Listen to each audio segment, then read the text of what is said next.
Unmute, unmute. Good morning. Good morning to you, and here, good afternoon. We are around 4:20. Of course, of course. I believe yesterday's sessions went really well. Yeah, and today morning was also a very interesting session. Very interesting session. I know. We'll try to catch up on YouTube. You have sent. Yeah. Fine. Yeah.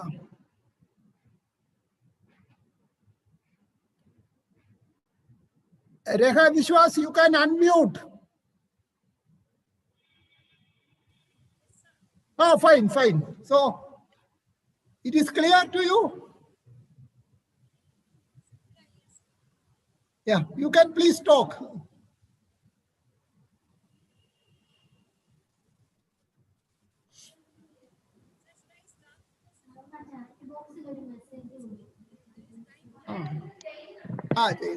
Okay, it will take time now.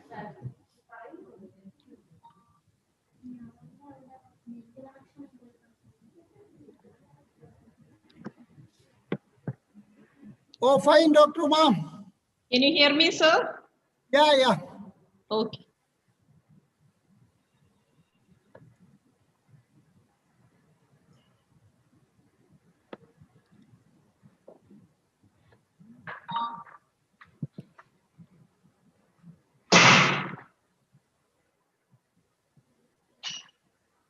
For P.P. Balan, you can have a little bit more height your chair because your full head is not visible.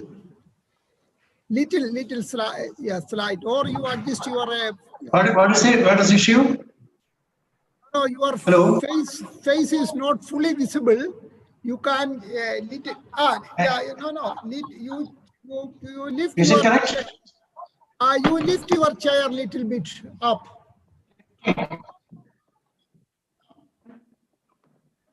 Okay. A little more is fine now. Oh, Kevin side. Oh, fine. All right.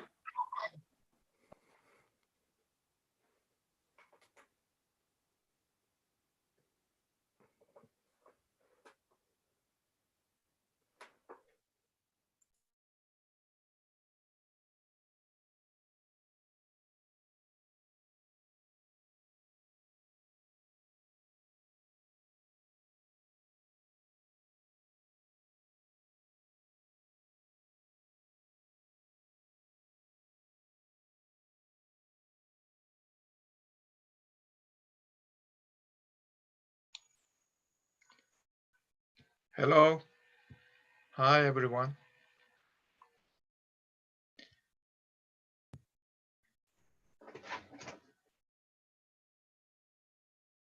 So you can hear me? Is it okay?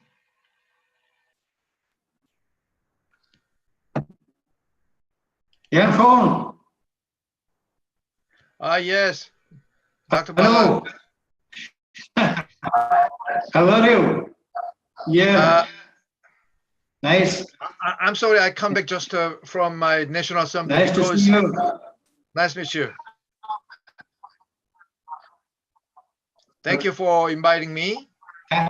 And I say we can. Sorry. Nice to see you. Eh? Yeah.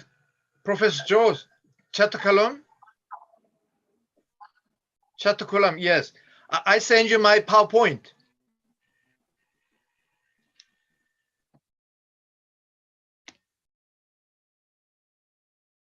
I can hear you. No, your PowerPoint, you will operate from your side.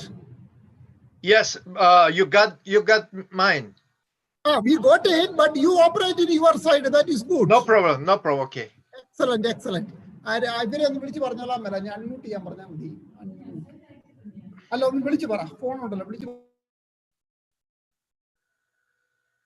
I'm not late coming here in, no? On time, I can hear you. On time or? time. We will start. Yeah, 5 more minutes. Okay, okay. Thank you.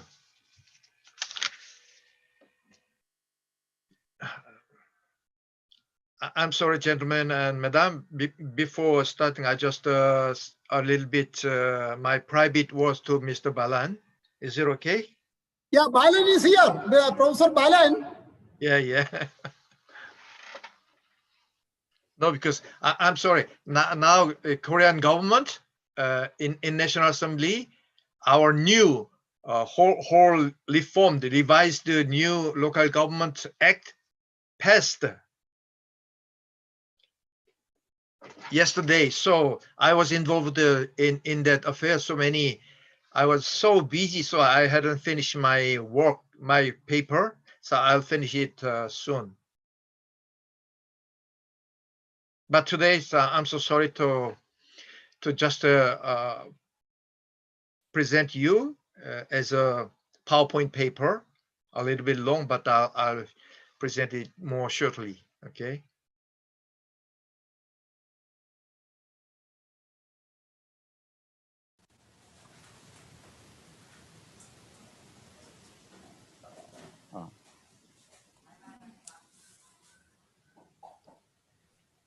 Okay, Vishwas, now you are clear. It is, yeah, you please talk. Oh, Yes, sir. fine. It's fine. Now it is clear. Okay, Okay. fine. Thank you. Professor Jung Hoon, Yeah. welcome. I'm John Mulakatu. Hi. Hi. Hello. Hello. Welcome. Thank you.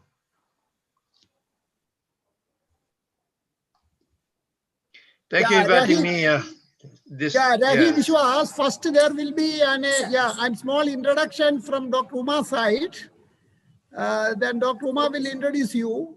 Then you can take the chair and then we can start the things, the Okay, sir. sessions. Okay, Okay, fine, clear.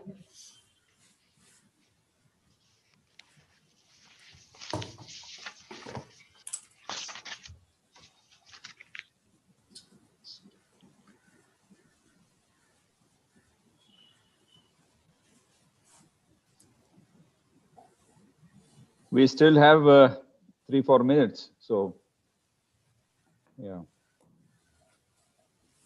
Hey, ida vich veshtiyo na.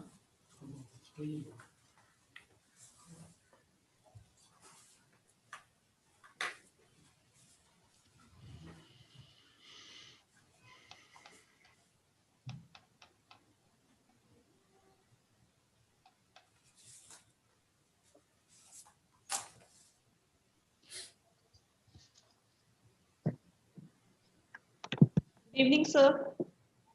How were the discussions so far? They were good. Good. Really good. Okay. Yeah. I'm not seeing our students around, but just a couple of them. Dr. Chakravarti, good afternoon.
unmute ചെയ്താ പറഞ്ഞേ.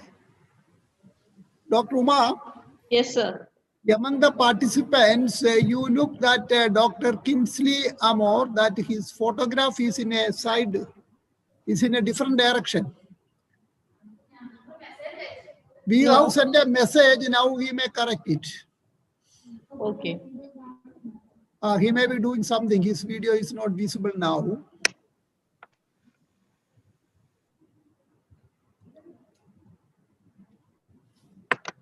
Should we start, sir, or should we wait for some more time? Oh, John, we can start. That will be nice. Correct time. We can start. There are okay. Now you started there. We will be in very. It's exact 4:30. You please do it. Yeah, go ahead. Yeah, we'll start. Go ahead. Yeah. Okay. Before I start, may I request all the participants to kindly mute their mics so that we can hear what the speakers are saying. Good afternoon. It's a very warm, nice, sunny day here in Kerala. I don't know what it is like from wherever our participants are logging in, but we certainly hope that our participants are all set for some very scholarly presentations and discussions over the next couple of hours. On behalf of the Central University of Kerala and the Center for Rural Management, I welcome you all for the third panel discussion of this webinar on rethinking the role of local governments in a post-COVID world. This session is on inclusion, planning, service delivery, and direction in local governments. We have the honor of having Rakhi Vishwas, Additional Resident Commissioner, Tripura Bhavan, Government of Tripura, with us here today to chair this session. Ma'am, thank you so much for accepting our request to chair this session. I'll now hand over the mic and the screen to you. Over to you, ma'am. What time will you give me? Thank you very much. I'm Rakhi Vishwas. Presently, I'm talking from Guwahati. So I would like to thank Center for Rural Management and Central University Kerala for inviting me for this session. And I'd like to apologize if I do some wrong, because this is the first time I'm doing it. So I hope everything will be fine. This 5 days webinar, which was regarding rethinking the role of local governments in a post-COVID world. As we all know that we had been through this pandemic this year, this 2020, and the whole world was, I would say the whole world is going through such a situation which we had never experienced before. So this webinar is looking for the post-COVID-19 world, how the local governments will do in this regard. So we have in this session our discussion is regarding inclusion, planning, service delivery, and direction in local governments. So we have our distinguished panelists from different parts of the world. We will like to hear them and gather the experiences and their views regarding the topic. We have in this discussion, we have with us Mr. Professor Young Hoon, who is the Chief Director of the Public Policy Future Institute of Hansei University in Korea. We have Mr. Kevin S. Freddy, Julia Instagram, and Margaret Ariotri. They are from USA. We have P.P. Balan, who is the former Director of KILA and Senior Consultant of MOPR, and Abu Arumugam, who is the Senior Assistant Professor of PG and Research Department of Public Administration in Chennai Presidency College. We have Sabu Thomas, Assistant Professor in Politics, Government of Brennan College, Kerala. And we also have Nasir Iqbal, who is a Dean of Faculty of Social Sciences, Pakistan Institute of Development Economics, Islamabad, Pakistan. I, on behalf of this webinar, welcome you all, sir, here.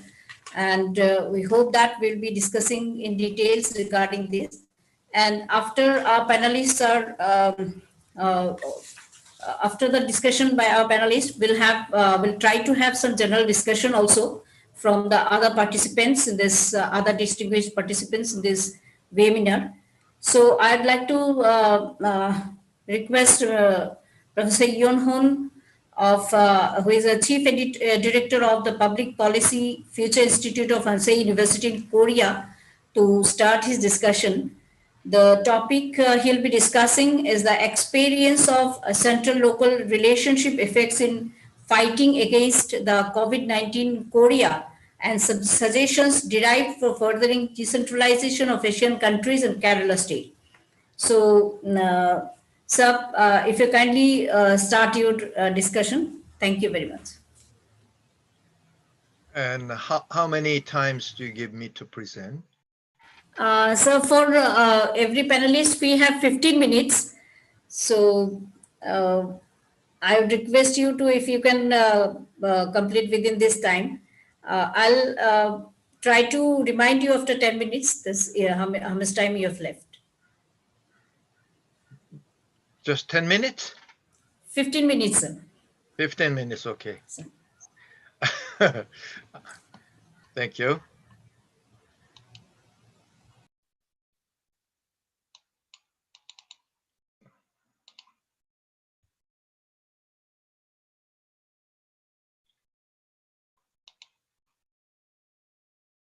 So just here. Okay. Thank you so much for inviting me, but it was great honor.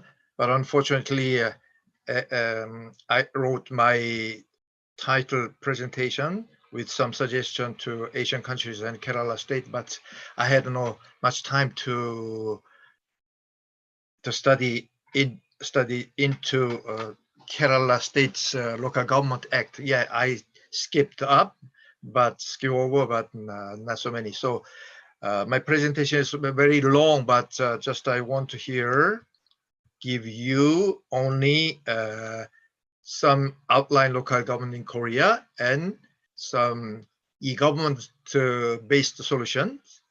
And also, I just finally explained some COVID-19 preventive measures used by ICT program. So I'll discuss later some suggestion from our experience. Okay. So I'll just brief, because later you'll have my presentation and more paper. So just local government structure in Korea. Here, as you see, we have so all the guys share my presentation. No problem.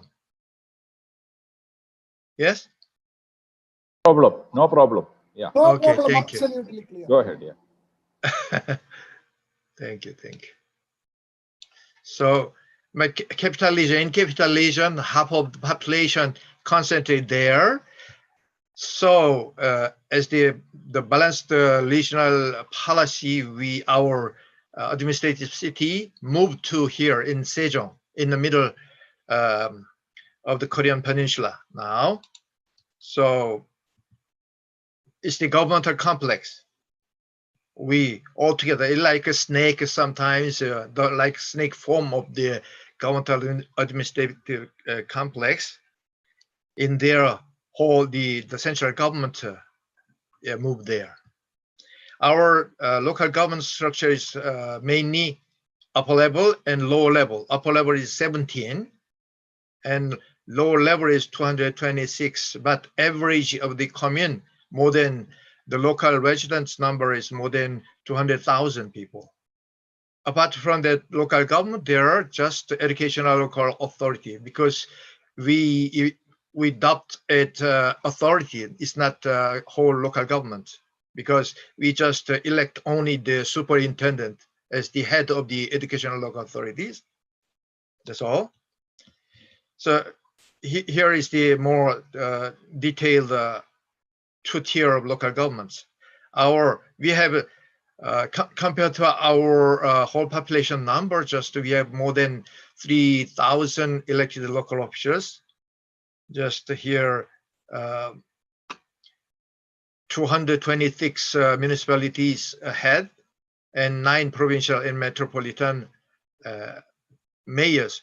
So one of the Seoul city mayor became the president of the Republic of Korea. Now always our provincial governor or metropolitan mayors are potential candidate for the presidency of Korea. Just we have only one sui generis is the as I mentioned, educational local authorities. Okay, so our decentralization process started in 1904, but it stopped in 61, restarted 1995, and the Local Autonomy Act in 1998. But since 32 years, never changed, only partial changement provision of Local Autonomy Act. Now, yesterday, totally revised the new Local Autonomy Act passed. It's very important for our promoting decentralization. So we have a uniform administrative organization is divided by the local council and mayor. Strong mayor. Local councillors are not so had not so many powers. In our legislative power also, we do not have ordinance. It's just a level of by law. I think Kerala state also had their local government has not yet at the status of local ordinance like in UK. That's the same case, I think. That causes many problems, I think. So local civil service system, you'll have our local public officials act operate different from the central government public official act. So we have more than 330,000 local and structure of local authority, local taxes here. Local provincial taxes and city county taxes. City and county belongs to the provincial or metropolitan city. So that's 9 ordinary taxes and 2 earmark taxes. Okay, but our fiscal power in local government side more and more dwindled and diminished their local taxation power, and their own sources are reducing. Compared to other countries, we have a local tax revenue. So local tax ratio here, you see, like normally central government collects 80% as a central government tax system, and only 20% by local government tax system. But you will see here local budget revenue, local resource income is 37%, and transfer from central government to more than 50%.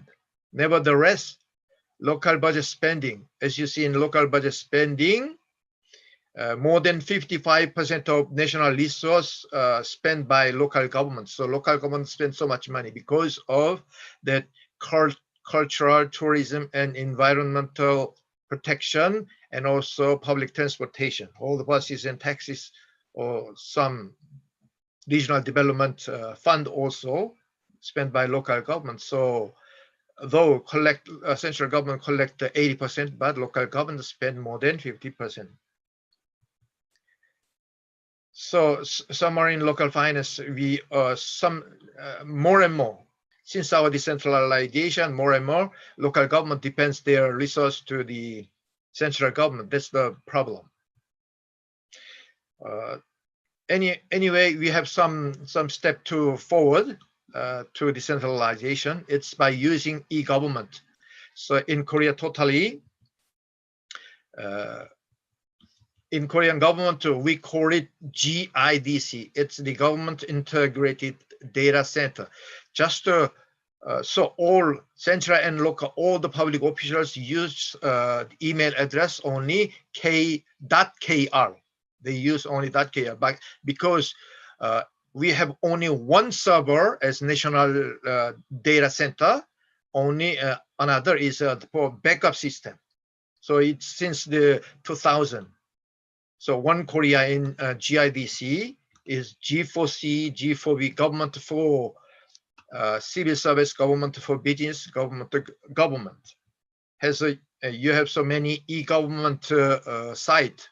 So we have a internet system 24/7 hours, 24/7 days, hold the governmental and the local government's civil affairs, civil documents produced, whole treated by the internet 24. So we do not necessary to go to the administrative office. And e-people petition and electronic procurement system, single window for business and patent service, the other things, all things. So comprehensive tax system, home tax system, we do not go to tax administration, just we declare through IT system, and also a digital budget accounting system, whole linked from central to the local government. Whole public administration are linked. So, for example, here, one of the Chungnam provincial governments, we can see their budget financial operation contents. In addition to that, also under that provincial government, there are many municipalities also, they are open linked as the financial instrument. Minon 24, it's a seamless and restless local affairs treated by online service. And local data, whole data are get together the local data.kr also. So we use so many smartphone and laptop and computer for the public affairs. Okay. Direct participatory democracy also we use online democracy. Online in Seoul metropolitan city, so many different online system. It's for the direct participatory democracy system. So here, one of the participatory budget system operate also in online. Sometimes lack of the time to participate, but now we vote for the smartphone. So some local government use special budget, not ordinary budget, but special budget for that.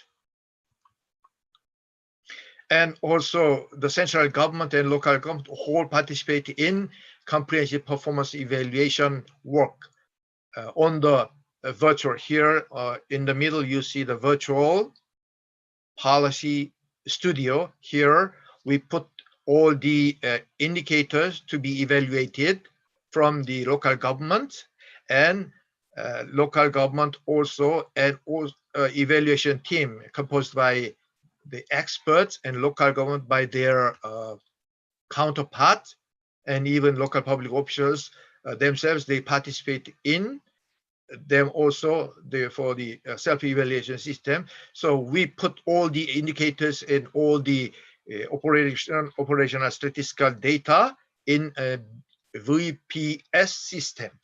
So everybody can see, and all monitored by Ministry of Interior, Minister of Interior in charge of local government. So there are so many different performance assessment system, but simply if we think of the comprehensive performance evaluation procedure, it proceeds like this: using indicator, and we plan and debate, and we fix the indicators, and also online, on site, we evaluate and review, and we open result. And there some merit system, we give some rewards to the local government officers. Another thing is citizen preliminary inspection of construction. So it's an auditor invited from the civil society. So many different and experts, civil experts and lay citizen participate here. So just give me 3 minutes more. Sir, you can continue, sir. 3 more minutes. Okay, okay. So I'll pass all things but one thing, just I want to put it the community center activities in more basic municipalities. In community resident committee preside 4 activities: cultural center and welfare center, information center, and local development center. Especially in welfare center, they also have the hygienic organization treat now the COVID-19. So just here, ICT-based COVID-19 case I introduced. Now in Korea, we started from March like this. In September, we're now on the second wave stage. So here is the as of last week, you see a little bit the actual situation. Nowadays we have more 500 cases every day in every in the 1 week. Yes, it's very a little bit serious. Our smart quarantine system was by Korea Disease Control Center.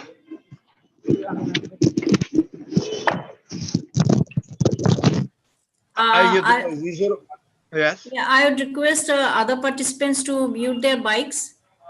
Yes. Jayalakshmi madam, please mute your mic. So I keep keep continue the problem. Yes, sir, you continue, sir. Okay, just 1 more minute, please. Preventive actions start from the airport as the other countries, but more important thing is the we divide our task between central and local government. So central government here, central disaster and safety countermeasure headquarters presided by Prime Minister and Minister of Interior. We have already in local government their central disaster management headquarters, and through these headquarters, we collaborate with also the central disease control headquarters. In local government, also local government, there local headquarters for the prevention disease control center. So whole are interlinked by also ICT. So one of the good cases is Seoul city government's response. So their 2 principles was the promptness and transparency. So every afternoon 2 p.m. Central government announces some status, everyday status, and after that 1 hour later, every local government announce also they present local situation for the COVID-19 control. One is the testing, using driving through, walk through, and tracking virus patients traveling. We check by the CCTV and also by smartphone and also credit card. So we publish them online, and we send the signal all to the smartphones also. Okay, and the treatment center. It's treatment center in charge of by every local governments also. So lessening some lesson in government cooperation, but more important thing is also the citizens behavior. So we focus more on the citizens behavior orientation. So central governments issued basic guidelines like this. stay home and quarantine, stay home, and also we have to clean the hands and the polite cup with the mask wearing activities. And community level also we some suggest a quarantine, self quarantine also, and local government implement. Before it started with a 3 level, but now we more divided 5 levels. So government and local government monitoring together. So that's all. That's all. Okay. Well, I stop here. Thank you so much.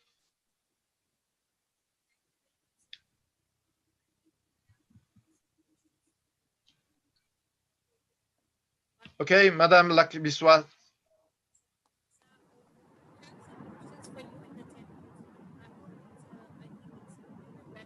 I spent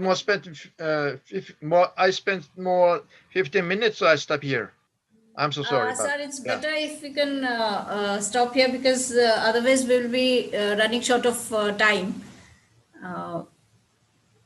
Sir, the questions we have, I think after the panel discussion is over, we will have the questions all together. So Yeah, I fine. request. Okay. Yes, sir. In the chat box, there are two questions already for you, but let us first take the panel discussions first, and then we'll go for question answers and general discussion. Thank you very much, sir. Thank you.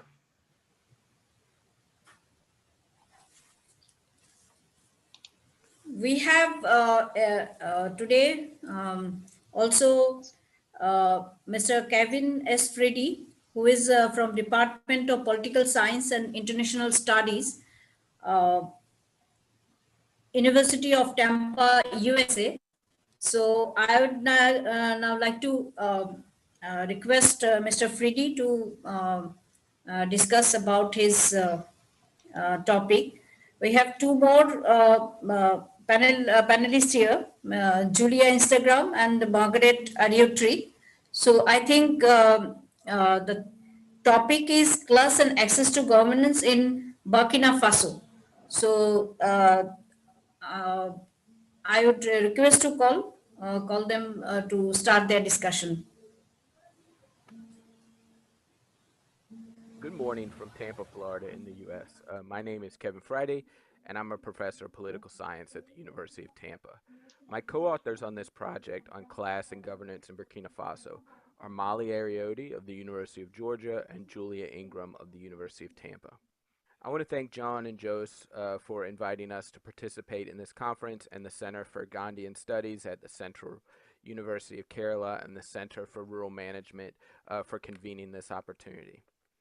I want to give you a little story as background for this project. I had a research assistant, a longtime research assistant, who had a daughter who was doing very well in school, and he was interested in trying to get her into a university in the U.S. So I explained to him that she would have to take a standardized test, and I agreed to sign her up for one.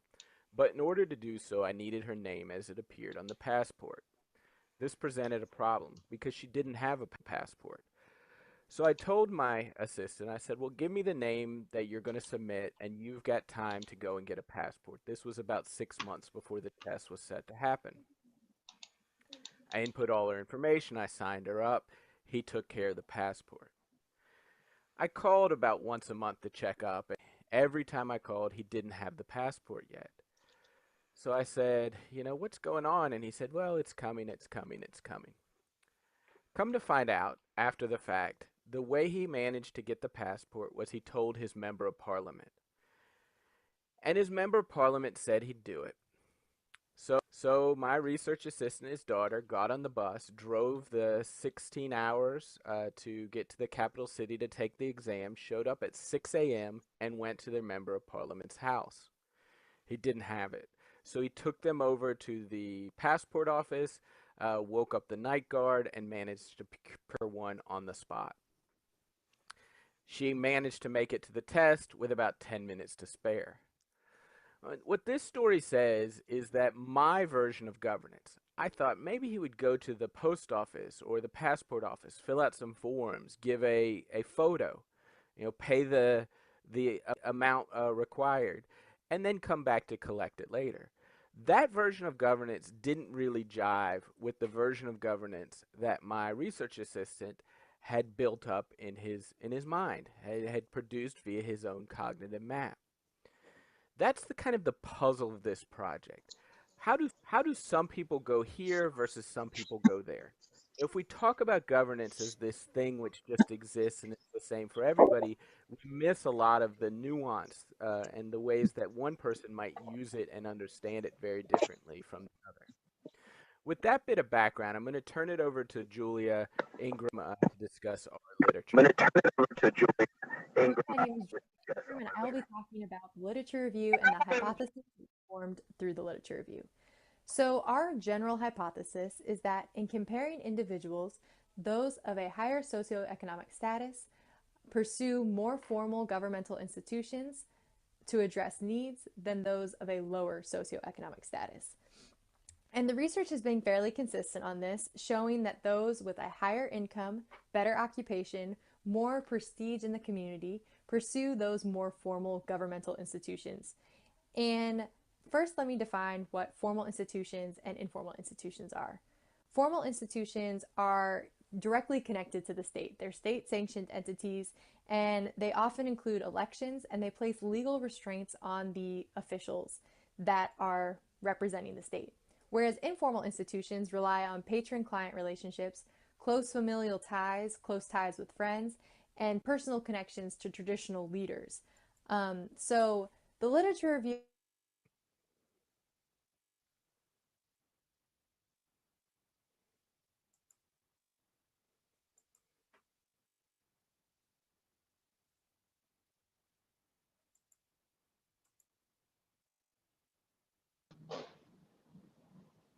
There's some problem with the audio.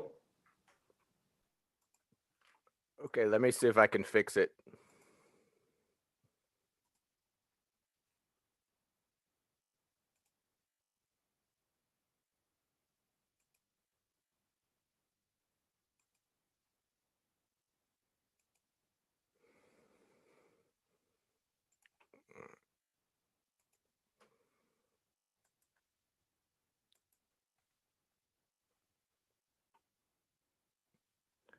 Sorry, I'll go ahead. Can you hear me? Yes, yes. Okay. Go ahead. Yeah, yes. Okay, so basically what we were doing is we were looking at the ways, I'll get the screen share up again. I'm working on that. We were looking at the ways that the rich and the poor experience governance. And what we found is three hypotheses to suggest that the rich experience governance in a much more formal way. One reason is because the rich are much more likely to have access to the power brokers. So these are people who go to the same nightclubs, went to the same schools, go to the same churches, mosques, and they chat with each other, members of parliament, leaders of business, leaders of the community.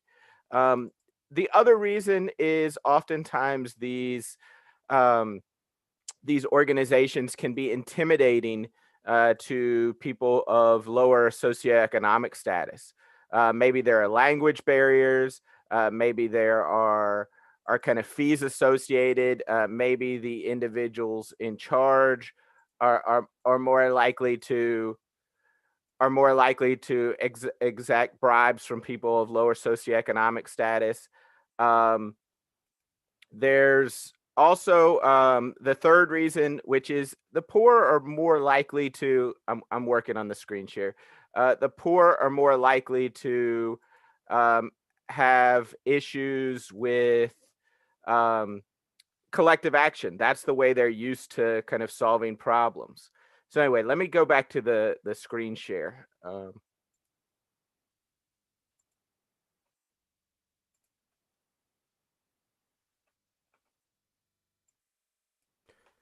To test these hypotheses, we collected data in Burkina Faso in June of 2019. We aimed for around 1,000 surveys spread across these 5 regions, which you see on the PowerPoint screen. We ended up, after quality control, with 992 surveys.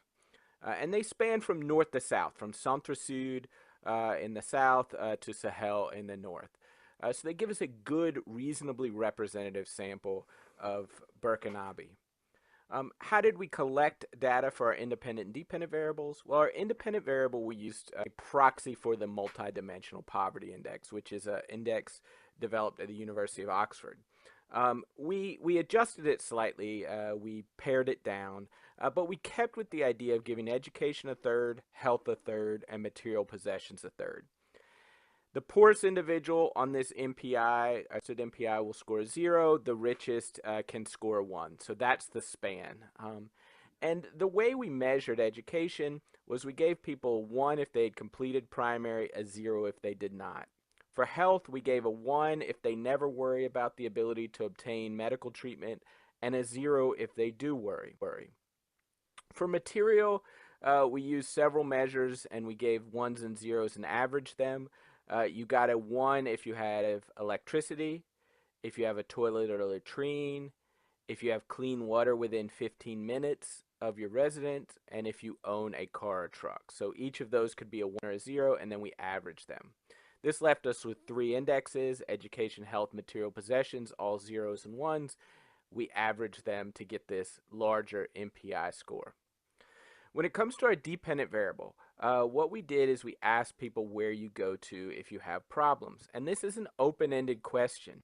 We gave them a series of issues across 3 big areas: law and order, public services, and social welfare, and just asked, who would you go to? For public works, the kinds of things we're looking at are potable water, if you need that, if you need teachers for the school, if you need a road, if you need flood control. For the more personal assistance, so this would be the kind of social welfare, we talked about school fees, we talked about jobs, we talked about tools for work, and we talked about medicine. And for law and order, they range from a land dispute, if money has been stolen, see armed robbers, or if somebody from your community flirts with your spouse. On to the findings. So the first thing I want to show you is our independent variable. And this just gives you a sense of the range of this. Lots of people appear at the very poor end, close to the 0 or on the 0. And fewer people appear at the kind of upper end, closer to 1. But there is a reasonably decent spread across this variable.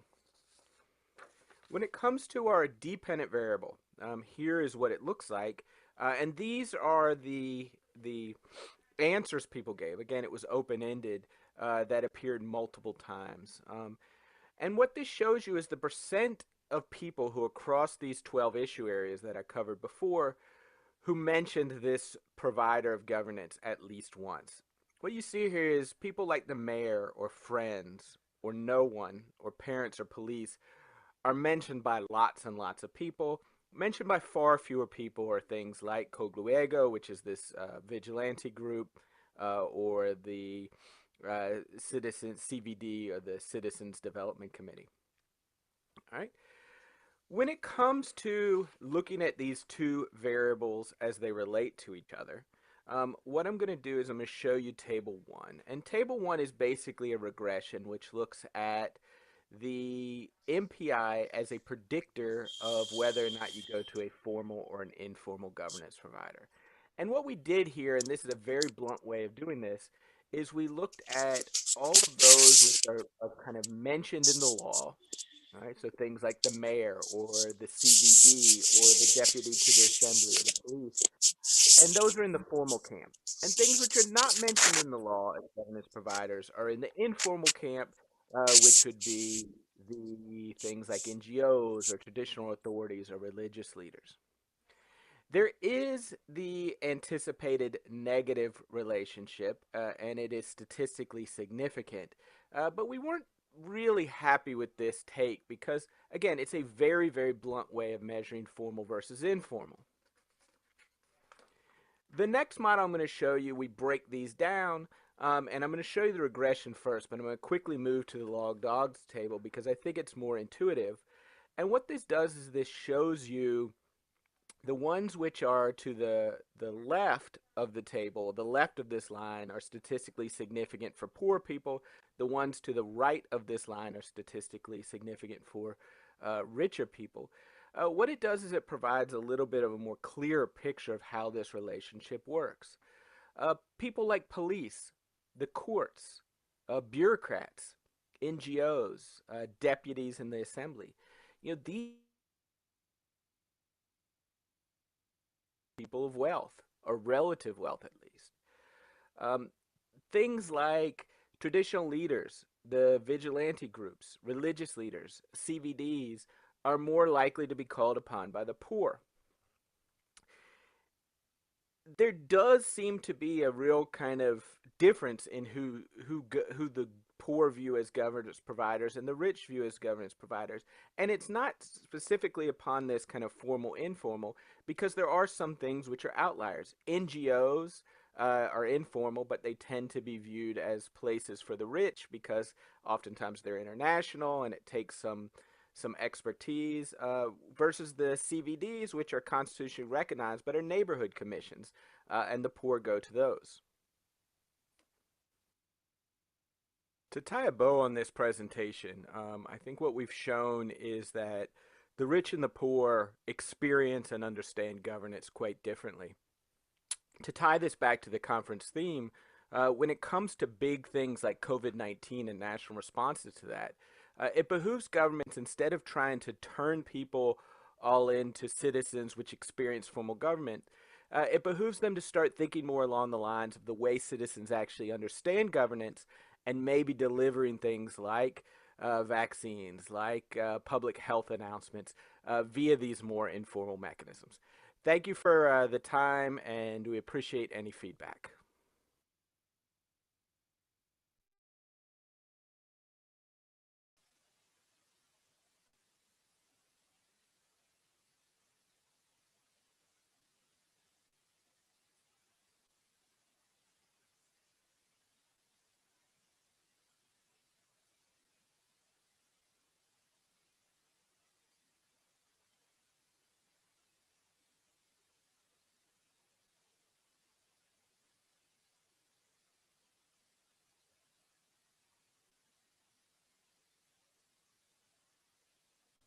Jose, the chairperson is there, Jose?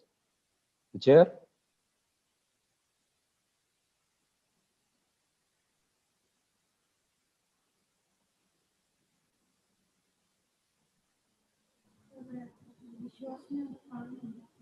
Yeah, Madam Raji Vishwas, now that session is over, you can just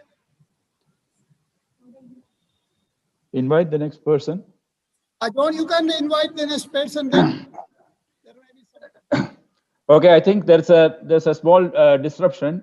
I now request Professor P.P. Balan to make his presentation on decentralized planning towards convergence and livelihood, the case of Gram Panchayat Development Plan in India. Dr. P.P. Balan, he was the former director of Kerala Institute of Local Administration. He is a senior consultant of the Ministry of Panchayati Raj, Government of India. Professor P.P. Balan. Thank you, Mr. John, and dear friends. Sometimes my presentation may be disturbed because of the loudspeaker announcement in connection with the Panchayat election that is going on in the state of Kerala. So I express this concern because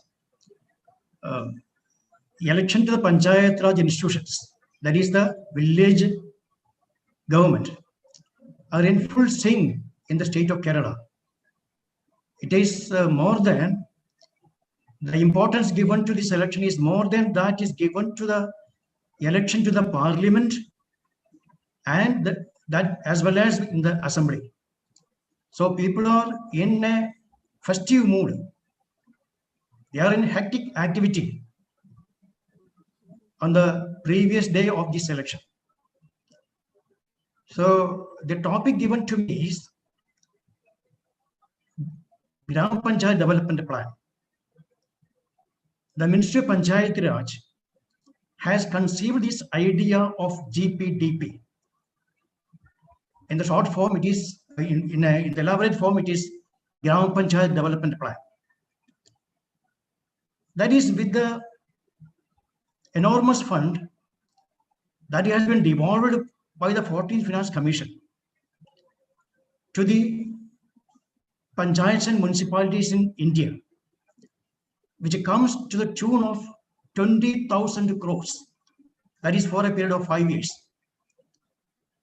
The local governments in India are asked to prepare a plan for a year by amalgamating all the resources, including the 14th Finance Commission allocation.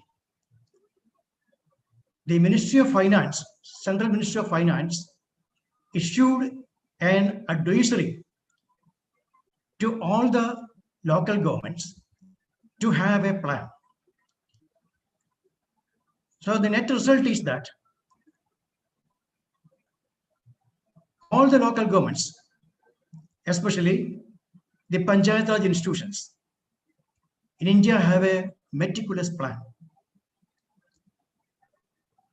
250,000 panchayats in India, nearly. They have their own annual plan.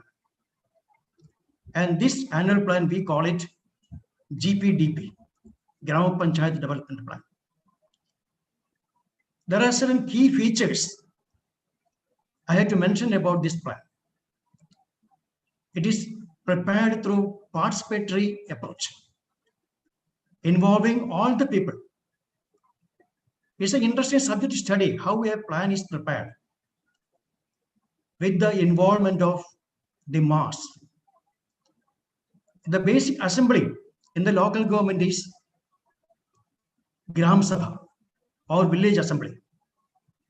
The village assembly is convened and the development needs are taken into account before making a plan. So in order to prepare the plan, the demands, the suggestions and the opinions of the people are sought by convening the Gram Sabha. So after that, all the panchayats will prepare a draft development report, taking the or considering the suggestions that is emanating from the Gram Sabhas. All the local governments will prepare a draft development report. And this draft development report will be discussed at the seminar that has been or that will be conducted at the local government level. And after that, there will be some additions and some deletions, and it will be finalized. And after that, it will go for productization. In all these stages, there are ample spaces for the involvement of people. So down from the Gram Sabha meeting up to the level of approving the plan, it is done in a transparent manner. And so once the plan is approved by the governing body of the panchayat, local government, it will go for final approval from the district planning committee, otherwise called as DPC. So DPC is giving the final approval. Once the plan is approved, it will again go to the Gram Sabha. Panchayats will convene the Gram Sabha meeting once again and inform all the local people about the approved plan. And for implementation also, there must be people's involvement. That is to ensure people's involvement. Beneficiary committees are selected in the Gram Sabha. So planning is done with the support of the people and plan is implemented with the support of the people. So in every stages of plan preparation and plan implementation, we can see the involvement of people. So Gram Panchayat Development Plan, GPDP, is prepared in this manner. Actually, the lesson learned from Kerala, that is during the 9th plan. 9th plan means 1997 to 2002. That is the period of 9th plan. Kerala developed a system known as the participatory planning. This has been widely accepted by the states in India as per the direction from the Ministry of Panchayat Raj. The Union Ministry of Panchayat Raj has only an advisory role because it is up to the state government to decide upon the extent of devolution. So in the states we can see devolution is not in a uniform manner. There are ups and downs. Some states have gone ahead, but some states are lagging behind. The number one state that is there is no one but, or that is Kerala. So drawing the Kerala, taking the Kerala experiences, the Ministry of Panchayat has initiated this GPDP. Now, in all the 28 states and all the union territories have accepted this, and as I have mentioned, all the 250,000 panchayats are having a plan of their own. What is the importance of this plan? It is a convergent plan. There are different schemes introduced by the state government as well as by the central ministry. So all these schemes are converged together to form the GPDP. That is the peculiarity of this plan. There will be only one plan at the grassroots level, that is the GPDP. And this plan is a convergent plan. Means there are plans or programs and schemes of various ministries. All these ministry schemes and programs are converged together to form the GPDP. And another aspect is focus on livelihood, poverty eradication, economic development activities, micro level enterprises. All these are the main aim of GPDP. So all the panchayats have a sub-plan, namely village poverty reduction plan.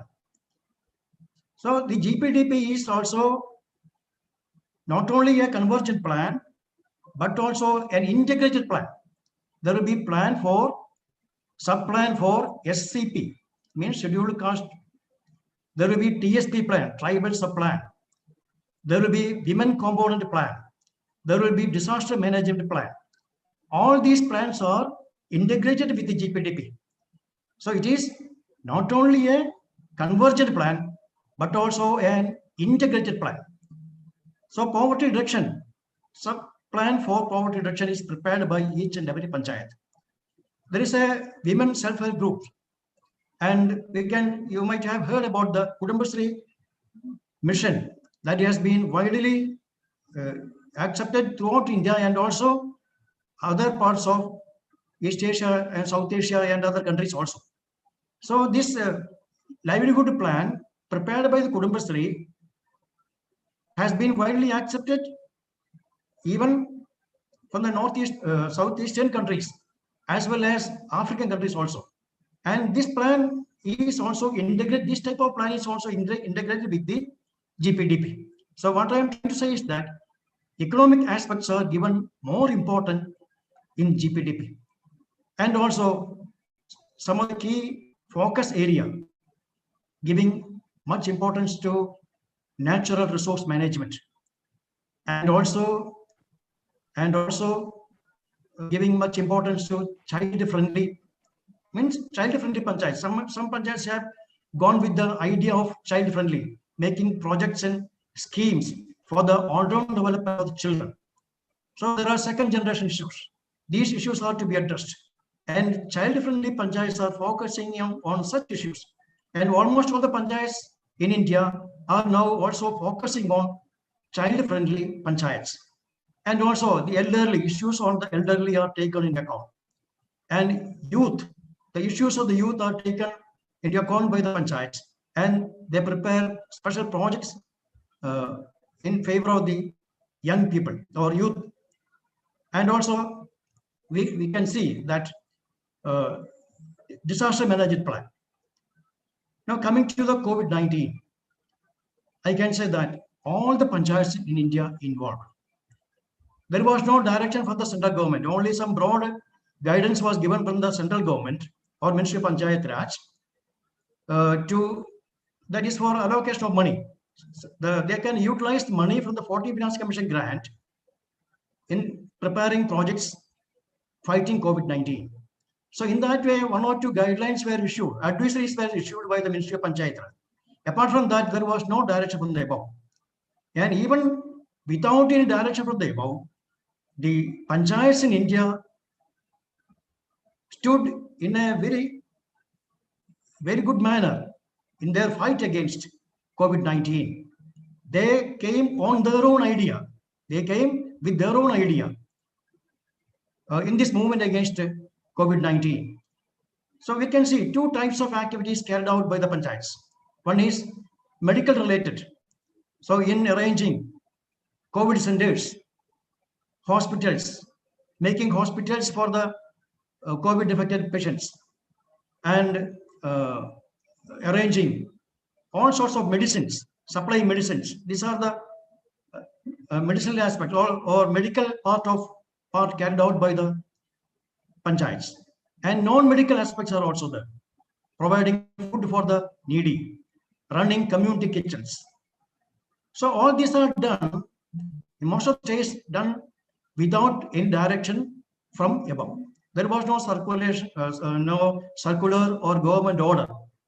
So there are 2 categories we can see. Some of the states gave direction, do this, don't do this. In that way, some direction was given by the state. And some states did not give any direction at all. The states who has not given any direction, the panchayats were doing activities on their own. But in short, we can say all the panchayats in India was very much involved in the fight against COVID-19. And especially in the state of Kerala, a lot of activities were carried out, and they have prepared disaster management plan also. So in addition to the disaster management plan, some of the panchayats are preparing plan as per their local needs, sub-plan as per their local needs, and that plan is integrated with the GPDP. So GPDP is an integrated plan. It is a holistic plan. It even involve all the MLA, higher level elected members funds also. That is MLA land. Professor Balan, please. Professor Balan, summarize in 2-3 minutes. Yes. I come to the conclusion. So I don't want to elaborate more because the time constraints. And what I am, once again, I am trying to say is that ministry has a vision 2024. This vision 2024 focus on the building of capacity of elected member. The main focus formerly is on sarpanch, or the sarpanch means or the panchayat president. The village panchayat heads were trained in a massive manner. But the ministry now says that we had to give much inputs to the ward member. They must be made as agents of change. They must be involved in all the activities. So all the 30 lakhs or 3 million elected members in the country will be trained in such a way to make changes in the local area. So it is a massive program that is visualized by the Ministry of Panchayat Raj. So in such a situation, we can see that all the disaster management activities and related developmental activities will be entrusted in the hands of a local elected member. So with these few words, I stop here, and if you have any queries and any suggestions, I am here to answer, please. Thank you, Professor Balan. Is Rakhi Bishwas around? Yes, sir. Okay, take charge. Answer. Thank you very much, sir. Thank you, Professor Balan, for your detailed discussion. We would, I think there will be some questions also for Mr. Balan. But before that, we'll be going to the next panelist, who is Mr. Ambu Arumugam. He is the Senior Assistant Professor of PG and Research Department of Public Administration, Presidency College, Chennai. So I would request Mr. Ambu to start his discussion. Thank you very much. A very good evening to one and all present here. First of all, just a slight correction. It's not a Mr., it's a Miss. I'd appreciate it if you can change that. Thank you so much, Raki. And pleasure, Professor John and Professor Jose, for inviting me and giving me this opportunity. So as you can see, I hope you can all see my presentation. India's nudge towards decentralization during COVID-19. So this is the scoping review that I have prepared based on some kind of secondary research that I was doing while preparing for this conference. I hope you can all hear me clearly too. Yes. Thank you. So as you can see, some of the literature and recent and past, if we pursue them a little bit more, we can see the 1902 plague and the 1918 Spanish flu, probably the only two that can be compared to the COVID pandemic, but pretty much the comparison stops here. With regard to India more specifically, I wouldn't be generalizing this any further. And to start with, before the national lockdown that was announced on March 23rd, India's caseload at that point of time was quite low. In comparison to the population that we carry, it was 536 with around 11 fatalities. And the purpose of this article, this paper, is to analyze the nudge, which has been primarily used in various public sector initiatives, public sector ideas that have been implemented ever since. So the nudges from the Prime Minister's office, starting with and moving on to several public sector ministries, have had a very critical impact in creating a herd effect on lockdown and social distancing norms across the nation. So how did India nudge itself into and out of lockdown? So that is kind of the primary question for me. And we get some insights when we start digging more. And there is loads of literature by several eminent scholars who talk about behavioral economics. And if we start digging in a little bit more, we get more insights into the concept of nudging people towards desirable behavior. This has been mentioned, and a chapter has been dedicated specifically in India's economic survey for the year 2018 and 19. Nearly 10 governments have behavioral insights team, specifically dedicated units to guide them into several policy-making decisions in the public sector. It has been in tune, it has been in vogue since the 1960s, so there's nothing new about it. And some of the key principles are emphasizing the beneficial social norm, changing the default option, etc. As you can see, some of the examples from around the world. In fact, the United Kingdom has a very dedicated unit. With regard to India, and connecting it slowly back to the pandemic, you can see some of the schemes like the LPG subsidy. Instead of saying give it up, the terms used was think about the subsidy. It is called as a nudge. From tax evasion, guiding people slowly towards tax compliance. From Swachh Bharat to Sundar Bharat, names which have a kind of behavioral insight impact on human psychology, that real people do not always behave like robots or rational and unbiased individuals. That really forms the basis for this theory. And you can see some of the schemes in which this kind of influence spectrum was seen in India much before the pandemic. And my scoping review of literature brought out some of these while I'm presenting to you. There was loads of literature, but I have consolidated a few important ones to connect it to the pandemic approach and the re-centralization approach initially taken in India. Of course, it goes without saying, as Demiros and Capuccio wrote in their paper, leadership and crisis management, this is very much a crisis, not an emergency. We have to differentiate between an emergency and a crisis, and they complement each other. In fact, what's worse than a pandemic, what could be worse, is bad leadership. And that has been seen across the globe, intranationally and internationally. So the deficiencies in decision making have had many countries, many nations, sub-national level and at the national level, to take a scramble, to take post-impact measures and containment rather than, preparedness of their systems to combat the layered and complex emergencies of this pandemic. With regard to nudging, the word is very, very interesting, but more than interesting, there is content to push it, to connect it to the decentralization theme that I have taken. It is mainly concerned with the design of choices and the influences with which the decisions we make. And Thaler and Sunstein contend that retaining the freedom to choose is the best safeguard against a misguided policy intervention. And of course, there are several literature, as you can see. From a policy instrumentation perspective, nudges constitute a form of government intervention when compared to more traditional policy tools.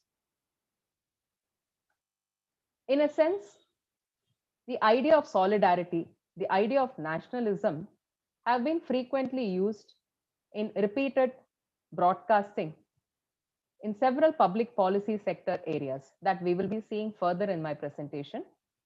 The objective of this paper is to understand how the government of India used such nudges as a public policy measure to fight the pandemic in the early stages. And this nudge did have some critical public policy implications, as I have found out in the paper, because it did successfully convince our population to abide by these rules and regulations which were implemented. This slide is pretty much representative of the theory that we are talking about right now. Several pictures can be loaded, but just some for your reference. And these are some of the ministries in which the nudges have been seen visibly during the early stages of the pandemic. Greater policy nudges were on empowering and motivating the manufacturing sector to contribute to medical device availability. Policies on agriculture and farmers' welfare focused on food security and, most importantly, undisrupted supply chain during the lockdown. February to April is the harvesting time for winter crops in India, and that is crucial for food security in the country. And the government of India allowed the farmers to harvest during that initial period of lockdown too, in order to handle these issues. The ministry released a series of press releases nudging people to follow traditional medicinal practice. This is from the Ministry of Ayush. And there was many nudges using social media broadcasting. The nudges from electronic and IT related policies were very aggressive on tackling fake news in social media and keeping people indoors during the lockdown with very informed campaign using all social media handles. From the repeated telecast of popular 80s and 90s TV shows, this was one of the distinct public policy nudges because it used nostalgia as a nudge to make people confirm to stay at home and to practice social distancing measures. Fact-checking units were set up by the Information and Broadcasting Ministry to verify news for curbing spread of fake news, which is very, very important. Aggressive nudging on online learning was done by the MHRD, now the Ministry of Education. Subsequent nudging was done to encourage homeschooling, to utilize the National Digital Library of India, a Government of India initiative. Social justice in the wake of the pandemic was a critical policy focal point. And Ministry of Home Affairs and Ministry of Defense, the Transport Ministry, several initiatives were taken for ensuring supply of essential commodities, lockdown governance, surveillance measures, quarantine facilities, etc. Even the National Cadet Corps, a tri-service organization, was groomed into disciplined and patriotic citizens during this time. The Smart City program was also leveraged as a critical vantage point. For example, the Vadodara Smart City, they had surveillance helium balloons attached with cameras for surveillance lockdowns. That's an example. The COVID war room in Bangalore, the focus volunteer system in Greater Chennai Corporation. Tele-video consultation facilities were launched in Agra to enable e-doctor service, etc. Several examples are there. Some I've taken for you. And continuous nudging by the government of India through the Department of Science and Technology.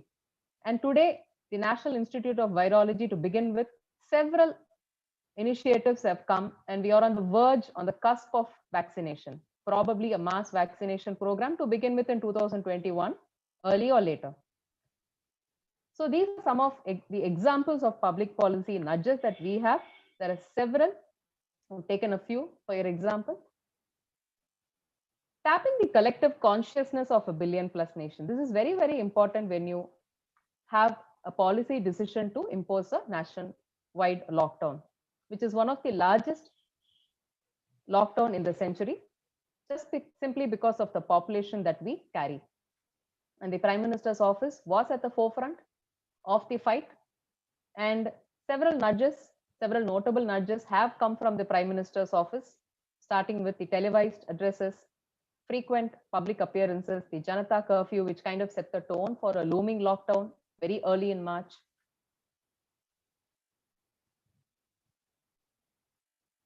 This is a visual representation for some of the initiatives and nudges which were taken by the Prime Minister's office very early on during the nationwide lockdown in the phase 1. Some of these studies, while doing the scoping review, have brought out the effective and reception towards lockdown in India.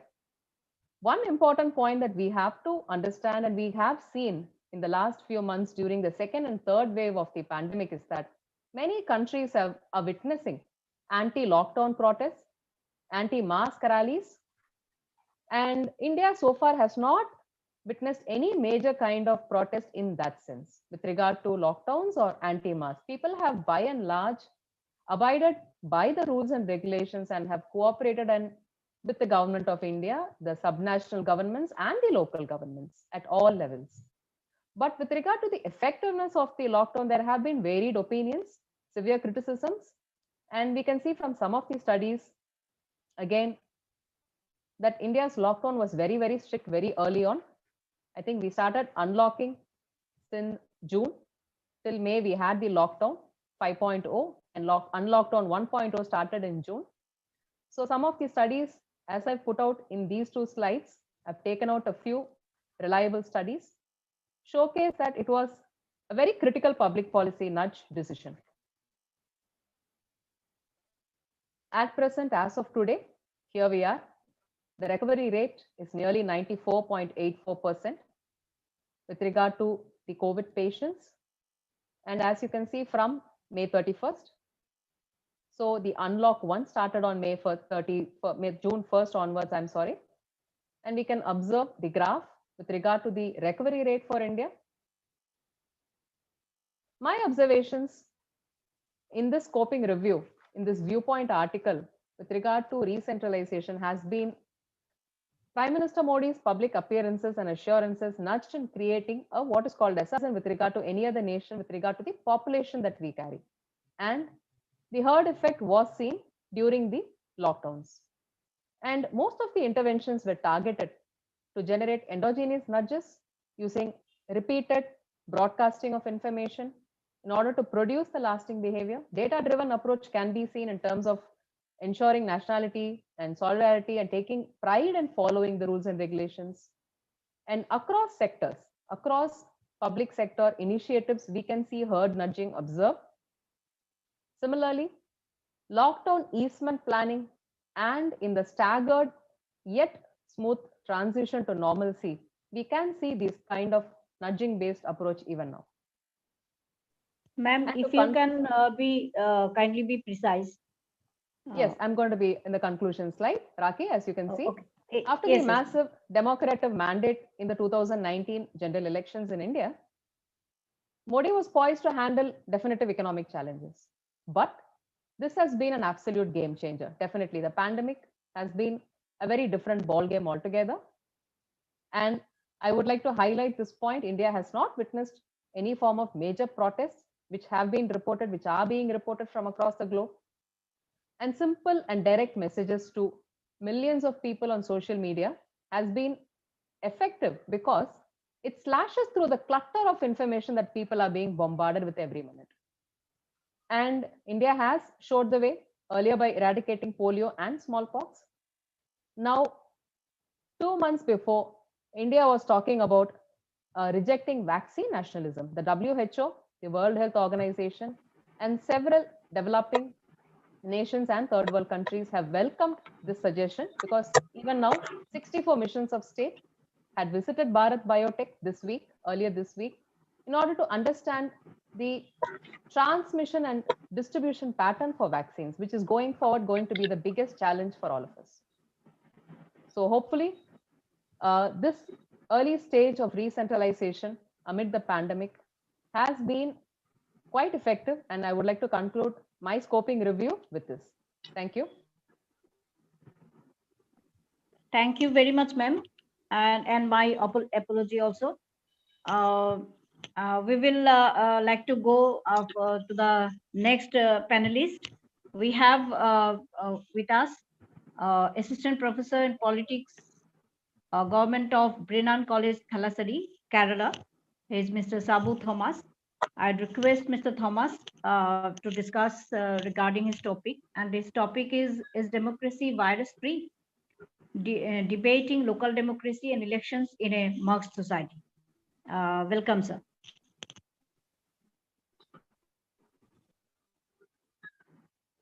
Thank you, madam. Am I audible?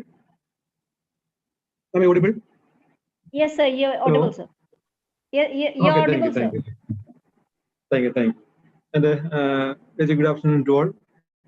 And I would like to thank Dr. Jadhugulam for giving me an opportunity to discuss my topic in this August audience.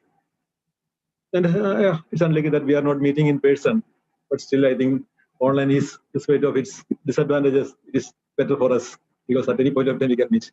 Okay, now I would like to discuss my topic is democracy virus free, debating local democracy and elections in a Marxist society. I think that I can start from where the previous speaker has ended. The woman was talking about vaccination as one of the largest issue that our state is going to face. But myself being a student of political science, I feel that there are larger issues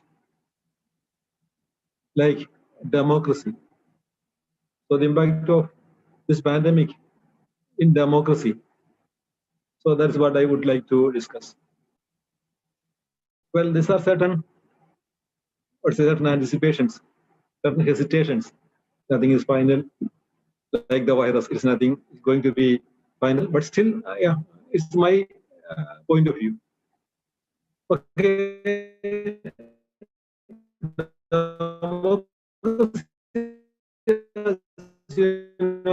It's all about involvement, participation. Democracy, participation should operate in a free and unbiased environment of politics.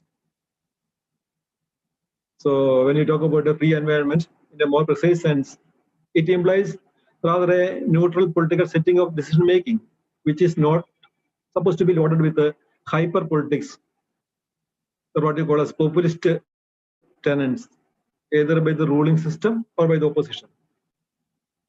Well, we feel that there are these hyper politics, and I would like to term this undue pressure on the democratic process as a virus of democracy. There are also, we come across many arguments on the overloads of support stress on democracy. Well, in the COVID pandemic has created a complex set of equations in the discussion on democracy. Social distancing and masking, it become the new normal. The arguments on rights and the claims of the individual were set aside for safety and security of the larger system. I'd like to cite an example. So we talk about the divine right of life, which was supposed to be the basic intention in joining the state. So people like the social contract theorists, they're very particular about that. But what is happening in a pandemic situation? We have a scenario where the medical practitioners will decide who will get the ventilators. That really happened in the early days of pandemic in Spain or in Italy. So where are the rights of right to life? So we have seen many instances of the violation of this right in many parts of the world. And actually this encroachment of rights is nothing novel now. It has become the new normal. That can be, second part is, this new normal can be easily justified and legitimized in a set scenario of emergency measures. That is what is important. That's what is upsetting me. It is becoming justified. It's easily justified and legitimized in a set scenario of emergency measures. And in turn, authoritarianism can be fine-tuned as an additional virtue for democracy. So it's not that it can be an additional virtue for democracy in this context. So you can see that there are measures to control the flow of information, restriction on freedom of expression, press freedom, persecution of political opponents, maybe control over health workers, activists. And then there is aggressive cyber policing and all these things, increases online surveillance. So all these things has become a justification to restrict democratic process and the civic space. And well, I would like to quote the comments of UN Secretary General Antonio Guterres. He said that this is especially dangerous in places where democracy's roots are shallow and institutional checks and balances are weak. So when we talk about these limitations, these restrictions, we have to agree with the UN Secretary General. He said that it is very dangerous in states where the democracy's roots are shallow and institutional checks and balances are dangerously weak.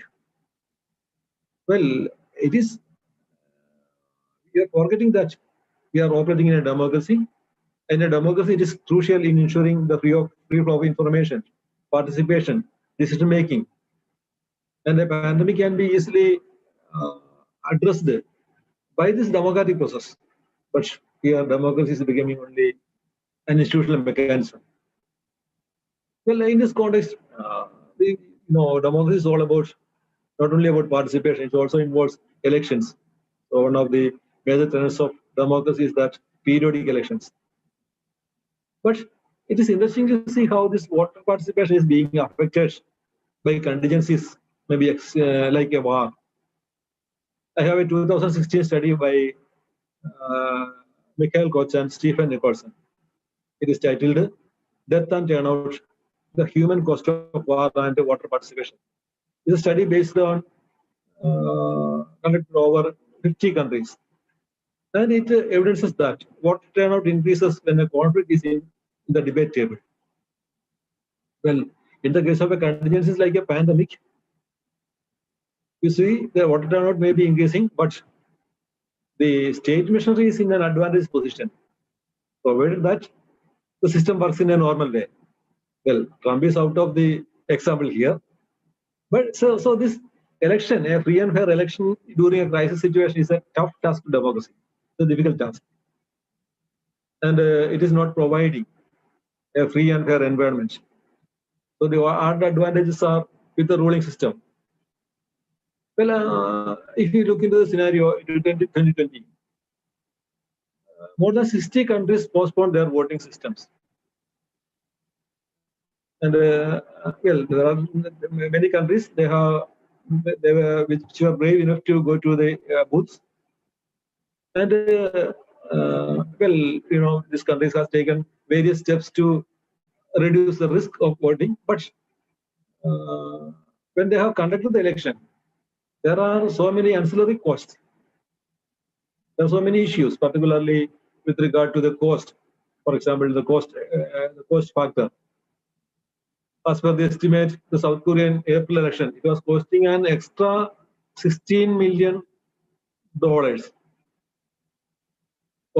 if you look into the US election, a safe election in the US was costing an additional $4 billion. Okay. So this is very it's a big issue when you are going to the local governments also, where the local bodies are always under tremendous pressure. Well, in places where the local elections are being supported by the central government, well, it's okay, but still the overall expense pressure is not so good. And there are issues about legitimacy. So in some countries where the elections were held during the COVID period, there were low voter turnout. And this low voter turnout, generally, it will create a legitimacy issue. I'll come to the legitimacy issue later. And when you come to the national elections, in many of the countries, you have these elections are being monitored by domestic and international observer groups. But during the COVID period, due to the travel restrictions, this full-scale election observation missions were not conducted. So, in many places, we are not sure whether these elections are were conducted in a right way. Well, okay, I'm talking about the elections in a pandemic situation. That's a masked society. So we are wearing masks, we are giving social distance, we are cutting down our visits, and we prefer to stay at home. And still we read about democracy, which is actually a social festival. It's very strange to see that a masked candidate meeting a masked voter. It is not the real tragedy, but beyond that, the development of public sphere, it's also the next level of tragedy. Okay. Well, now let me think about mask in the COVID-19 society. In the context of COVID-19, well, it is a clearly given situation that mask is to be used as a health tool. But how it affects the prospects of a democracy, I'm not talking mask in the literal sense. It's about meeting people, it's about debating, it's about discussing, it's about having all these struggles, strikes, every democratic tools. So maybe there is an argument against all these popular movements, all these massive movements, against all the social festivals. So, sir, if you kindly be more precise. Okay, I'll be coming. Okay. So what I'm telling is that the faceless society has many restraints on public interactions. And this may shift our politics into another level, a level of elitism or autocratism. So it's a warning to democracy that democracies cannot operate in the traditional way. They have to change the plan of action. They have to be more relevant to, this is very relevant to local democracies. Well, I will be looking to the local self-government system in the background of COVID-19. So there are a lot of changes in the between local, regional, and national levels in many countries. And sometimes this even put local democracies in jeopardy, in big trouble. Well, I would like to bring to your notice certain observations in a recent debate on the application of European Charter of Local Self-Government in times of crisis. It was organized in September this year. So there was various observations. One observation from Lynn Verbeek is from the Netherlands. He says that the enactment of states of emergency and the strengthening of centralization, as well as the increased financial difficulties linked to the cessation of economic activities, have complicated cooperation between the different levels of authority. According to the mayor of Belgium, he talked about a lockdown of local democracy. And by this, he is trying to describe the events of, he is telling that local councils were held only in email. Sometimes they were simply asked to ratify decisions. And this is not particular to Belgium or to Netherlands. That happens every place, even in our state Kerala also.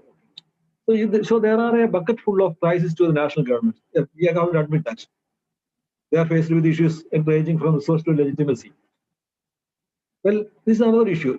I'm not talking in the level of national government only. There is an issue of legitimacy. The government that is unable to serve the people will be in a big disadvantage. Well, but the legitimacy question is not related to the primary needs, but also it is related to the intangible needs like freedom and rights. That is why there are fierce protests against lockdowns in the US and in many European states. Well, we cannot anticipate immediate revolutions, but the state mechanisms need to be fine-tuned in a post-COVID society. Well, I will just to bring to your attention what is happening in the UN system as of now.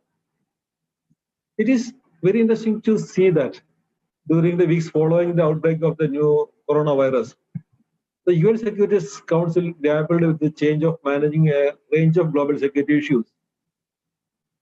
And because the big powers divided, Estonia is one of the 10 non-permanent members of the Security Council. They proposed that the Council issue a statement saying the pandemic may constitute a threat to international peace and security, and calling attention for greater international cooperation in confronting COVID-19. But this initiative, see the initiative just to declare pandemic as an international threat, it has been quickly squashed by South Africa, which argued that COVID virus was not a threat to international peace and security, and therefore not the Security Council's issue. So many countries backed South Africa, and actually the UN system was forced to keep silence, and the story followed with the World Health Organization. So I'm telling that, okay, what I'm telling here is that the legitimacy issue is there, not only to the international system, not only to the national system. In the local self-government also, you have this legitimacy issue. You know about the celebrating that in the previous sessions, we have a lot of discussion about the state of Kerala. And the state of Kerala is running a local self-government system, a very good, developed, well-established grassroots level leadership, cutting across gender and caste. Well, thanks to the regulatory prescriptions, not social ones, surely.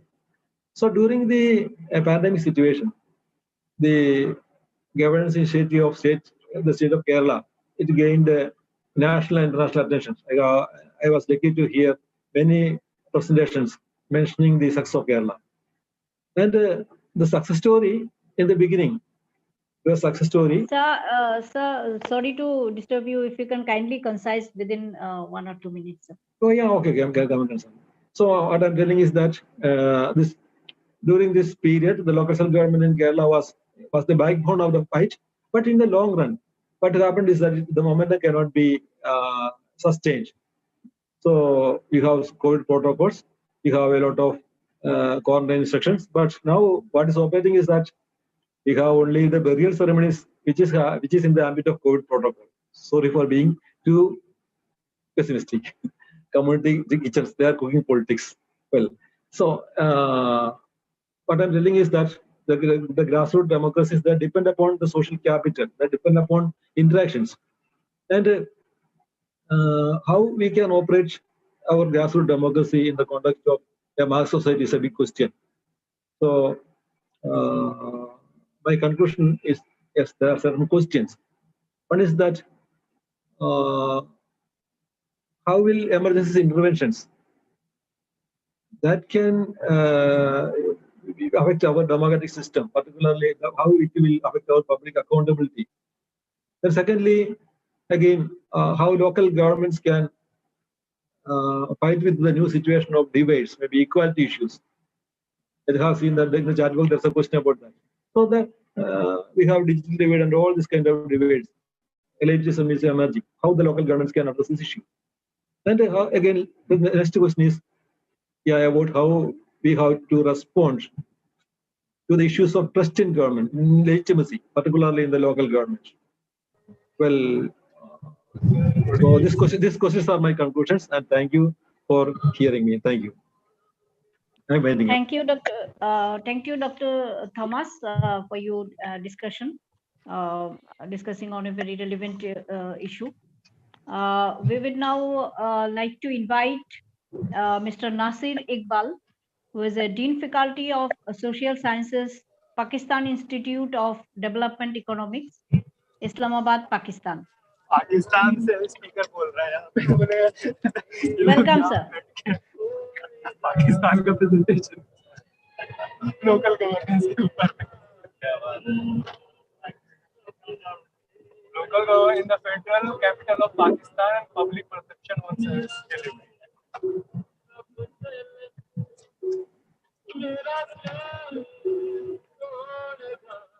Sir, if you can kindly start your presentation. Can you see my presentation? Yes, sir. I think there is some disturbance from some end. I request all to mute their mics. Okay, thank you so much for inviting me to present in this forum about the role of local governance related to the service delivery, and also especially in the ongoing this COVID situation. So the primary objective of this presentation is to look into the role of governance in the federal capital of Pakistan, and then at the end I'll try to make some comments related to the contribution of local government in terms of. So basically, the first time local government was introduced in capital of Islamabad in 2015. So before that, there was only the federal government and there was no concept of local government. So in 2015, the first local body election was conducted, and the UC representative, the Union Council representative was selected, and based on that, there was a local government at the Islamabad, in the Islamabad, that cover both rural as well as the urban areas. So they were meant to provide various functions. So if we talk about the function of this local government, then there are a number of function that linked with the concept of local government. So first, if we look into the key function, that is the improvement of infrastructure and services, including sewerage, water, etc. So this was the key responsibility of the local government to provide or improve the basic services. Then the local government was also responsible for taking care of orphans, poor, widows, and disabled by providing them shelter, food, and other necessities.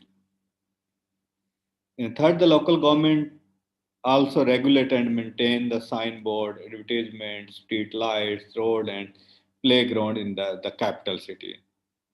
The last and the most important part of this related to the financial autonomy of the local government also collects some sort of approved taxes, fees, tolls, charge, fine, etc. So these are the few function that was meant to this local government. So giving the scenario of these function, we were aimed to look into the performance of the local government, especially in terms of provision these services, and try to see what were the expectation of the people and how the government deliver according to their expectations. So this was the prime objective of this study.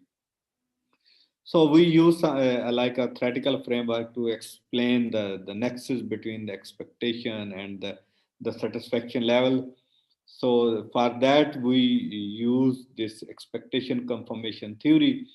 And the expectation confirmation theory basically explain the relationship of the expectation and satisfaction based on the performance of the service delivery. So we are trying to see how the local government that was introduced in 2015 basically meet the expectation of the people. When they voted, they have some sort of expectation. So whether they fulfill the expectation of the people as per their requirement or not. So we try to validate this theory using different data sources. So to achieve the aforesaid objective, we use the mixed method approach, where we imply both qualitative as well as the quantitative information to see whether the expectation confirmation theory hold or not, to see whether government fulfill the needs and the requirement of the the common people as per the law that give them the responsibility.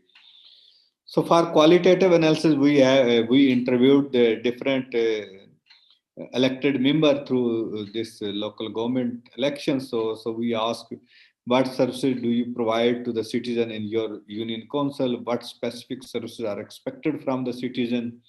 And what authority do you have to deliver services to the citizen?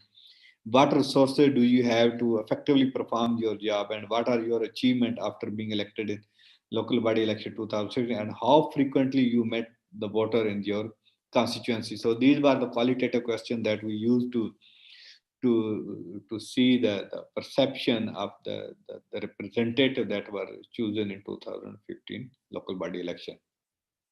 And to test the confirmatory theory, we have this questionnaire that on that we collected data. It will cover both the demographic characteristics of the respondent as well as the question that we use to see the expectation and the as well as the improvement in the services. So it will give us both the idea of whether they will able to meet the requirement.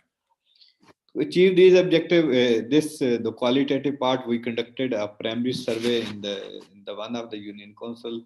We purposely selected this union council from out of all union councils where we try to cover both male and female within that UC. So around 400 respondents were interviewed from this UC. That the uniqueness of this UC that it has both urban as well as the rural flavor. Apart from there, it is the one of the oldest UC that's the resident of this UC see the transformation of the city over the last 20 or 30 years. So this will give you the exactly idea of what type of the improvement they feel after this and the difference in terms of the improvement. Now coming to the analysis part of this, once with the interviews we conducted with the elected, so what were the function and authorities and achievement they have, as earlier I said. So we interviewed a number of elected representative and see how they feel, what were promised and what type of authority they have, and over the last 3 to 4 years, what they actually achieve. So the qualitative analysis shows that the local body representative makes document attestation, issues birth and death certificate, construct and repair roads, street, establish sewerage, gas, etc. So these are the key function that they were supposed to perform. They were meant to basically work with the political corporation Islamabad to provide these services to their voter, and it was assumed that they have enough financial resources. So it was and their expectation was to provide roads, streets, bridge, and also the other thing to the.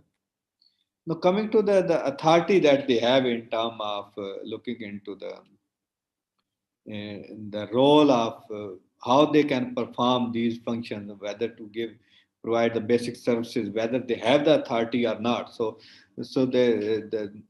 as per their own views, they have a very limited authority in terms of resource or financial allocation. And there was no particular law that gave them the authority to use the resources. So they for resources they mainly rely on the federal government as well as the capital development authority for the resources. So this will give them so. And the overall they have due to these lack of financial power, they don't perform as per the expectation that they were assuming to perform. Then we try to see what would be the expectation. So we try to see the perception of the people in terms of health services, in terms of education services, transport services, construction work, sewerage, sanitation, security services, local dispute, police issues, and property dispute. And more interestingly, what we feel that the majority of the function that were where people feel some sort of satisfaction is mainly related to the local dispute, uh, uh, issues related to the police and the property dispute. So these were the three main elements where they feel there is some sort of improvement in terms of this local government. So they can easily resolve their local dispute as well as the issues with the security agencies and also the property dispute. But the other main services that we feel that will be essential for the infrastructure development, human capital development, as well as the health part of this. For that, there is the overall perception is there is no significant improvement. So what they expected, they have a very high expectation in terms of provision of health, education, transport, and construction service before this election. But after 3 to 4 years, they feel that there is no significant improvement in terms of provision of these services. So this essentially linked with the idea of that to what extent these representatives are empowered in terms of making sure that they will deliver their services. So based on that, the basically we gave the expectations, calculated the expectation score, and then the performance of the individual. In the previous slide, we used these 10 indicators to calculate the score of each individual. But we see that this negative sign shows that the expectation was very high at the beginning of this local body election. That was the first local body election in the capital. But the delivery that they were assuming based on this local body election was low as compared to the expectation. So the satisfaction level was negative. So the negative satisfaction means though they are getting some sort of improvement, but it wasn't meet the standard expectation that they have. So these were the main results. So based on that, what we expect from this, the whole analysis, what the local government basically achieve. So in terms of the implementation, what we see that the local body failed to implement quality services as per the expectation of the people. And the objective met that the objective was to have their services at the doorstep, but the analysis showed that there was some sort of dissatisfaction or very low satisfaction with the performance of the local government. Similarly, if we talk about the sustainability of this local government in terms of moving ahead, how they can improve. Basically, these like the provision of especially health services and the infrastructure is critical in terms of any shock that economy or the local have faced. If we talk about this COVID situation, then again, if they don't have access to resources, they are failed to meet the expectation of the local community that voted them to, and they were elected there, they were elected for to present them in the local body. So there was no such mechanism due to the lack of financial autonomy and even the lack of financial resources to deliver these services. So this was the main disconnect between the local body setup and the expectation of the people. So based on that, what the key message that we receive from this and as the way forward, that how what were the key issues that need to be resolved if we really want to make this the local government effective to deliver basic services, especially education, infrastructure, and health related services at the doorstep. What we need to do, we need to provide some sort of financial autonomy and also human resources to deliver their plan. Then there was like a disconnect or the conflict of interest between the Metropolitan Corporation of Islamabad and the Capital Development Authority. They are running both parallel. The two key stakeholders in terms of provision of basic services to the locals of the capital city.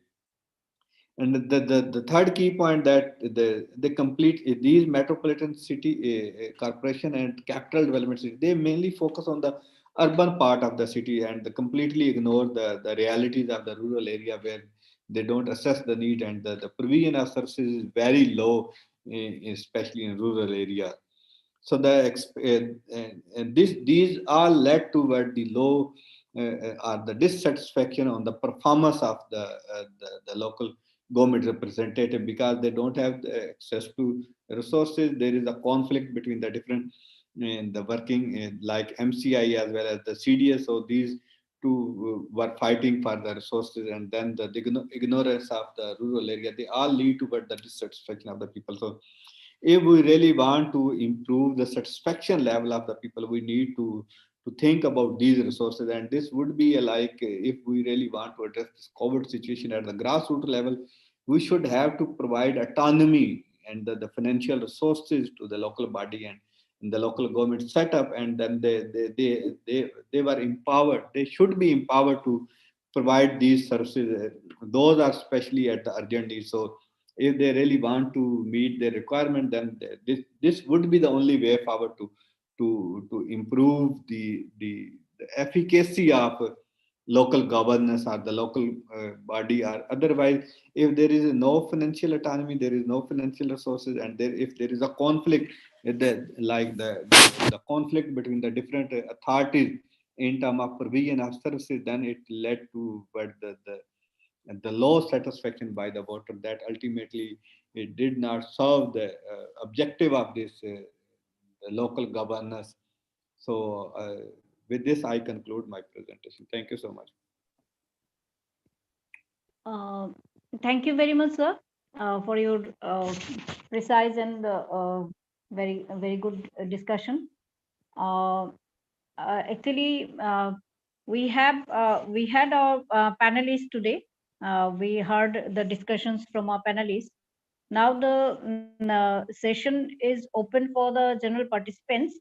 If anyone wants to discuss or have any questions in this forum. In this regard, I'd request everyone, keeping in mind the time constraint, to be very specific and concise with their discussion and the questions. Thank you very much.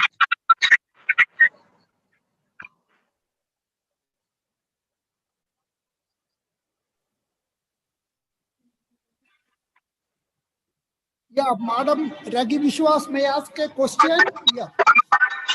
Yes, sir. Continue, sir. Yeah. Please, yeah. Dr. Iqbal. Yeah, it's a very excellent presentation on the situation at the local governance in Pakistan. I would like to appreciate you. You mentioned that is actually the perception and the expectation of the people, and the overall perception and the overall expectation of the community. But in a class-based society, when you talk about the perception, the overall perception, and whose perception and whose expectation you are trying to document and present it. This is number one. And number two, you mentioned that there is some kind of a conflict between the authorities at different levels. I would like to know that whether there is any institutional mechanism to address these kind of conflicts at different levels. Thank you. Should I respond or wait for other questions? So then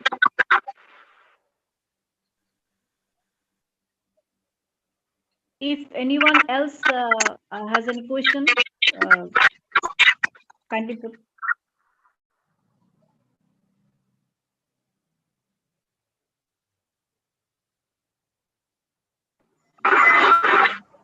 Madam, there are questions in the chat box. I think that we can answer that also. Yeah, there are some questions in the chat box. So if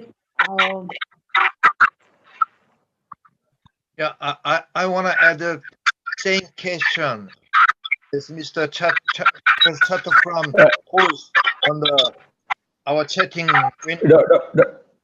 Excuse me, Dr. Matthew Kurian, please mute your mic. Dr. Matthew Kurian, please mute your mic. Dr. Matthew Kurian, please mute your mic. Okay, fine. Now go ahead. Yeah. No, it's from the same question you posed. Yeah. There was a question for you, sir, Young-hun, sir. Yeah. In the chat box. On our chatting window, Chatokram posted the question on the how can resolve the kind of the conflictual situation in Pakistan to Mr. Iqbal. Okay, sir. Your question is to Mr. Nasir Iqbal, sir.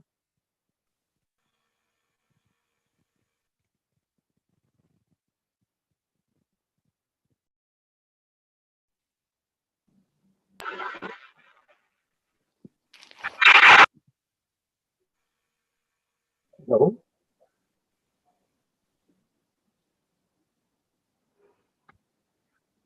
Hello. Yeah, we wait Mr. Professor Iqbal's answer to the question I posed and Mr. Professor Chatokram posed in chatting room. Okay, so I'll respond then. There were two basically questions, the perception and expectation. So these were the like the individual perception and expectation they formulate before when they were deciding about the how to whom they were basically voted and if they were elected, what type of services they were assuming to get after their election. So then based on the real experience, so over the past 3 to 4 years when the government completed 4 years in the setup, then whether they meet the expectation that they formulated at the beginning of this whole exercise, this was the first.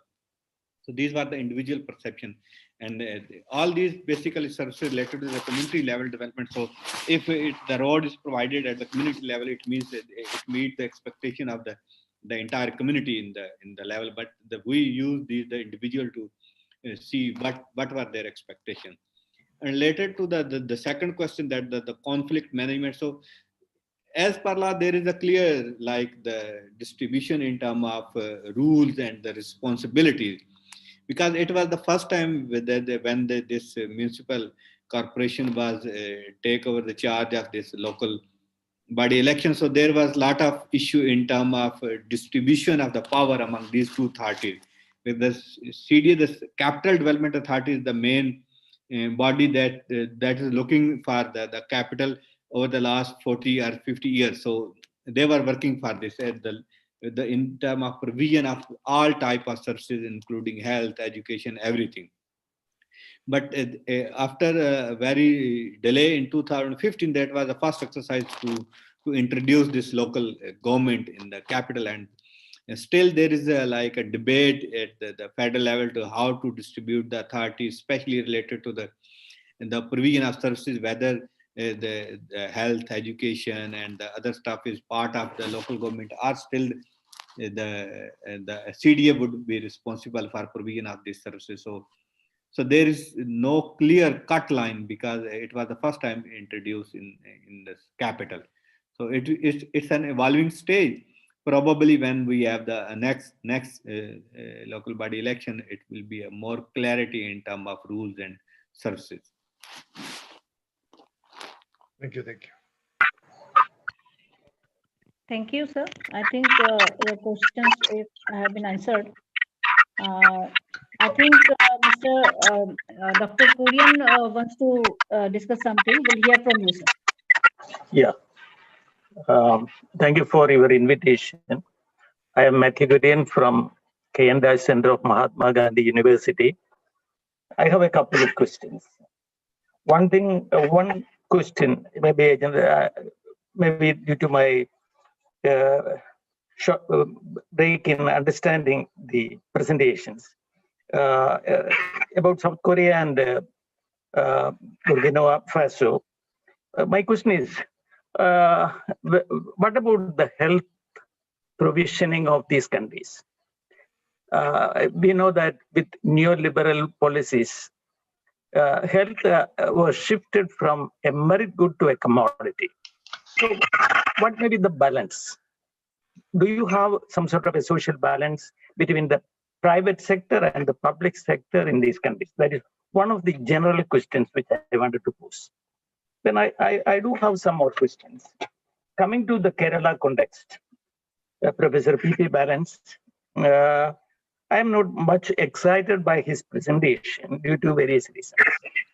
One thing, at the first observation, at the time of the 9th five-year plan, which he referred to,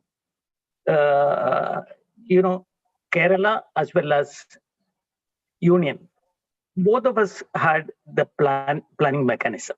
But when we come to the 10th five-year plan of the state of Kerala, there is no central plan. So what may be the implication of this absence of the central plan from the planning process of India in the case of Kerala? That is one. The second point is Professor Balan gave the ideal of decentralized planning, but we all know that there is a big gap between the ideal and the practice. Again, Professor Balan knows how experts like M.A. Women, how they are being frustrated by the lack of this disruption between practice and the ideal. So how he may respond to this. Then another important observation on about maybe to Kerala to a general question, the financial autonomy. With the slowdown of the Indian economy, that affected all segments of the economy. That affected the panchayat's economy also. So what about the plan resource? So if you don't have sufficient plan resource, how you are going to manage the whole question of health, especially pandemic? Then about Dr. Anbu's, I might have misunderstood her. I think nudge theory is used in a positive way, but we know that the government of India managed the pandemic not in that healthy manner. The lockdown, the declaration of the lockdown, and further decisions taken by the central government in the case of the 3 agricultural bills and the decision to have a new parliamentary building, etc., etc. That is quite inopportune to the context. So how she substantiates the nudge theory, sometimes I might have misunderstood her. So these are, then I really appreciate Professor Nasir's Pakistani illustration. These are some of the simple questions I wanted to pose before the paper. Thank you very much for giving this opportunity. Thank you, sir. I think we can take the answers. There was a question for Mr. P.P. Balan, Dr. Ambu, and also for a general question. Dr. Thomas. Yeah, general. There was one general question. So there is also one question in the chat box for Mr. P.P. Balan. So I request Mr. Balan to respond kindly.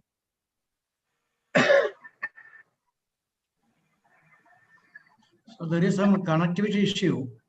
I can't hear much Mr. Matthew's response, but I can guess something that is relating to the 9th plan. So the participatory approach, that is a decentralized planning process that has been developed from Kerala, has been widely accepted nowadays, not only by the other Indian states, but southeastern countries also. So even Sri Lanka and Nepal are following the footsteps of Kerala. whatever may be the constraints and limitations, there are ample space for people's involvement, down from the Gram Sabha up to the level of plan approval. There are different spaces. So we have a working group to begin with. They are preparing the draft plan. So such a methodology that has been developed 25 years ago has been well accepted in the GPDP that has been initiated in the year 2015. Professor Balan, I have no objection to those things. Can you hear me? Professor Balan? Now here, it is here, it is audible. So my point of view is that at the time of the 9th five-year plan, you know, Kerala as well as the union had the same. Now there is no five-year plan for our country, for India. So I think that would definitely have an impact on the state as well as the local. The five-year plan is not there nowadays, and also long-term plan is. Pardon? That context will change. Yeah. So it's subject to be debated. Not, I can't answer much on that now. Annual plan that is there, and this annual plan, actually, the five-year plan that is initiated at the local level could not do much. That is, from the experience we can say, five-year plan initiated at the local level did not do much effect, and panchayats are going after annual plans. Other plans, this five-year plan visualized in the panchayat are not in real sense. Actually, there is difference in the theory and practice. Earlier, during the 9th plan itself, panchayats prepared five-year plan as well as annual plan. But the fate of five-year plan prepared by panchayats were very poor. So what I am trying to say is that even if there is no five-year plan, with annual plan and long-term planning with the panchayats, that will give some results in the developmental activities of this local government. So that is because the question is not clear to me even now because of the communication gap. Sir, pardon me, sir. There was a question for you in the chat box. This is regarding 14th Finance Commission has given award and made that no other regulations, guidelines from anywhere, including ministries. The regulations and orders, guidelines had made the award become tight fund. Can you kindly respond to that, sir? Yes, the ministry has issued a guideline, and that guideline is broad and general. There is no restriction. There is only guideline. Guideline how to spend the money relating to the 14th Finance Commission. So 50% of the money can be spent in an untied form because there is no restriction at all. Then 50% of the money has only two regulations. That is water conservation and allied activities can be taken for from that restricted amount that is 50%.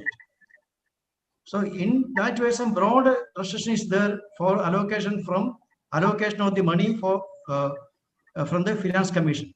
Only broad restriction. So within this restriction, they are free, flexible in doing or preparing projects as per the local needs. Thank you very much, sir. I think Dr. Kurian had some question for Dr. Ambu. So I request Dr. Ambu to respond to Dr. Kurian's question. Madam Ambu.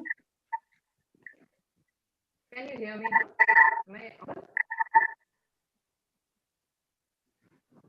Dr. Kurian, sir, if you can kindly repeat your question for Dr. Ambu.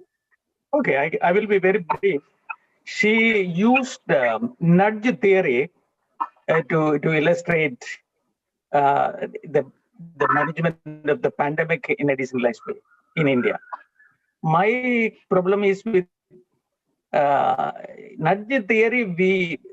We use in a positive way because that gives simply that gives a push.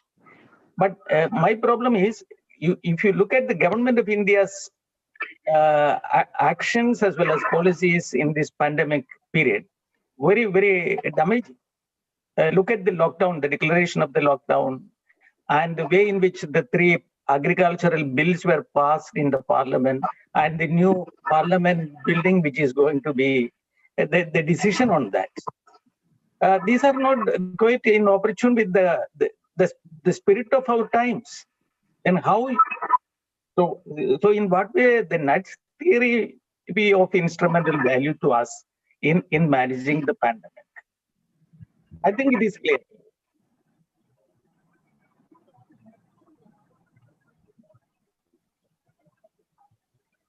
Madam, if you can hear us.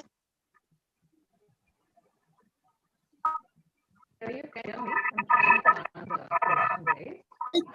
think, Vishwas, there may be some problem of connectivity to Mr. The Dr. Anu. So that what we can do there, we can just pass out to some other questions. Otherwise, yeah, try to do. Yes, sir. And we need to be very precise also, because we are running short of time. So I request, there was an open question from Dr. Kurian, if anyone like to respond to that.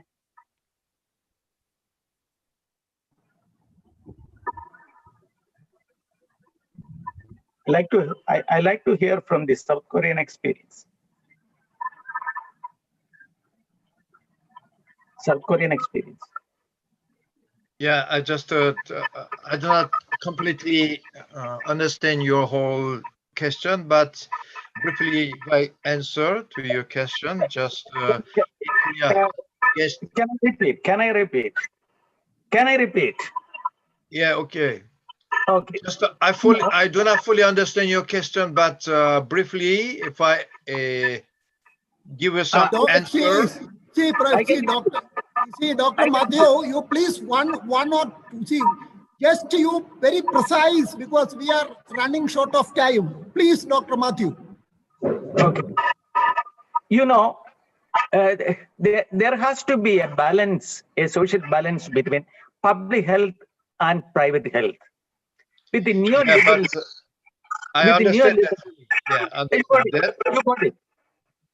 You got it. But sorry. But with the neoliberalism, the public was taken away by the private. So my question to you, in the case of South Korea, for example, what was your experience?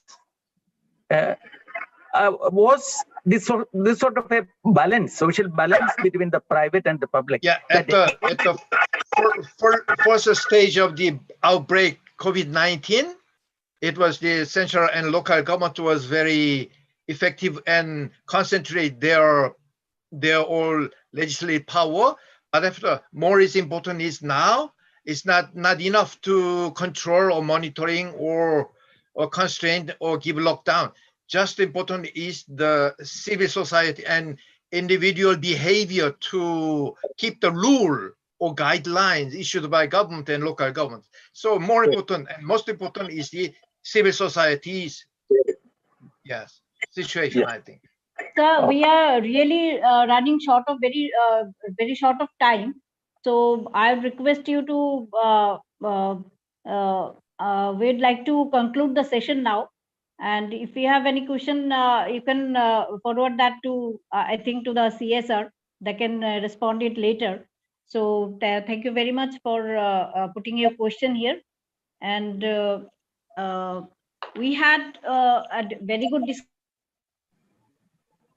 Our topic was inclusion planning, service delivery, and direction in local governments. We had distinguished panelists from different parts of the world, and we came to know about the experiences of the South Korea regarding this delivery system and the service provided by the government to during this pandemic situation. Then we had learned about some study taken up by Mr. S. Freddy, Julia Instagram, and Margaret. And we also had very good discussion by Mr. P.P. Balan, which was on the Gram Panchayat development plan and how this is relevant in the present context. Then we had Dr. Anbu Arumugan. She talked about the this nudge theory, how this is during this lockdown period and this pandemic, it has some positive impact in the lives of the people. We had Mr. Sabu Thomas, and he has put some very relevant question. Is is the democracy virus free? And there is actually need for us to debate on the local democracy and elections in a mixed society. Then we had Mr. Nasir Iqbal, who is from Pakistan, Islamabad. He is a Dean of Faculty of Social Sciences. He talked about the experiences of Pakistan during this pandemic situation. And we came to know the satisfaction, the expectation. There was a gap between expectation and the services they received. So there is always some scope for people to the governments, local governments, to improve in that. There was a very good conclusion by Mr. Nasir Iqbal, that unless some financial autonomy empowerment is given to the local bodies, these expectations of people will never reach to the level of satisfaction. So we hope that in all over the world, this will be taken as a challenge, and how we have passed through this pandemic situation, and now gradually we are coming out of it. We think that the local bodies, local government will be more effective in providing the services to the local people, and will try to come up in the uh, fulfill the satisfaction level of people. I would like to thank the panelists, especially there was Mr. Gyung Hoon, who was all the way from Korea. Thank you very much, sir, for being in the webinar. And Mr. Kevin Freddy, thank you very much, sir. He joined us from USA. And we had Mr. P.P. Balan, who is the senior consultant of MOPR and former director of KILA. I'm very thankful to you, sir, for your participation in this session. And I also would like to thank Anbu Aragurman for being in this session and discuss about her topic. It was very helpful to us. I would also thank Sabu Thomas for being here. We had a very good discussion from his side. And last but not the least, Mr. Nasir Iqbal, who is from Islamabad, Pakistan. We had the opportunity to listen about the Pakistan experience during this pandemic situation. Over and above, I would like to thank all the participants who was there during the whole session, and also to the Center for Rural Management and the Kerala Central University Kerala for organizing this webinar. Thank you very much. Thank you all. I would like to conclude here. Thank you. Thank you, Raki Bishwas, for chairing the session and taking all the way, taking your time to, share your ideas with us. We will have the next session in another 10 minutes. So thank you all for your active participation in this session. And we look forward to having you all with us in the next session, which will start exactly at 7. Thank you so much. Thank you. Thank you.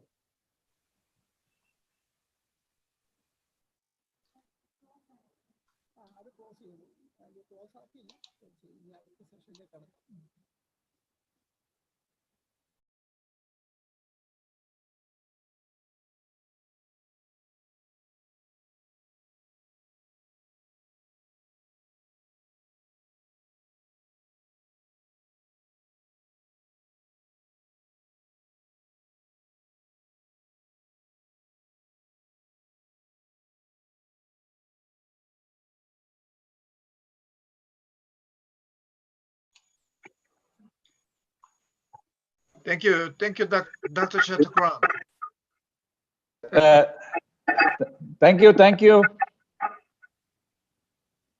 I'm so sorry, deeply sorry, because I didn't much time to write whole paper because. No. You still have a lot of time to do that. We found that there's a lot of material in your paper. Okay. So we know that it's difficult to summarize all those points. Yeah, I'll change. I rewrite all thing and make a we will paper. give you enough. We'll give you enough time to do that. Yes. Okay. Thank you. Yeah. And thank you, Kevin. I'm sorry that there was a hitch, and Juliet and Margaret also. Yes. And thank you, Nazir, for joining us all the way from that Sustainable Development Institute, which is quite famous. Yeah.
Yes.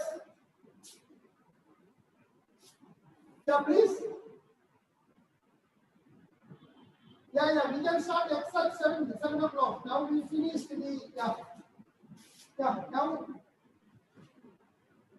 Okay.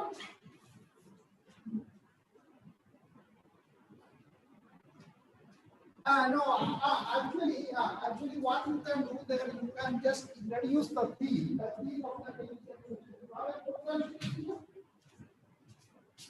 that you just introduce the theme that is one. Then you can one by one you can join the participants, but then 15 minutes one by one. Then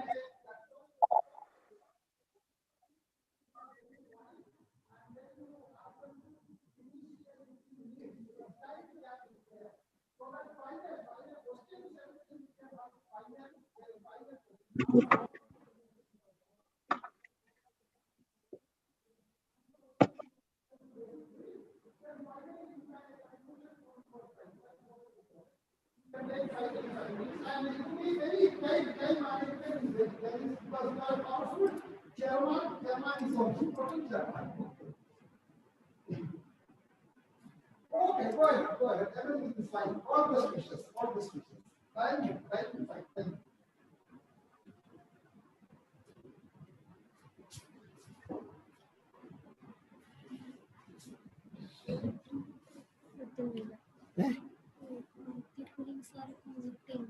ചെയ്തു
of ചെയ്തിട്ട്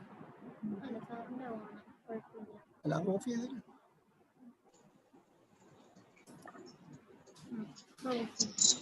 എന്തിനാ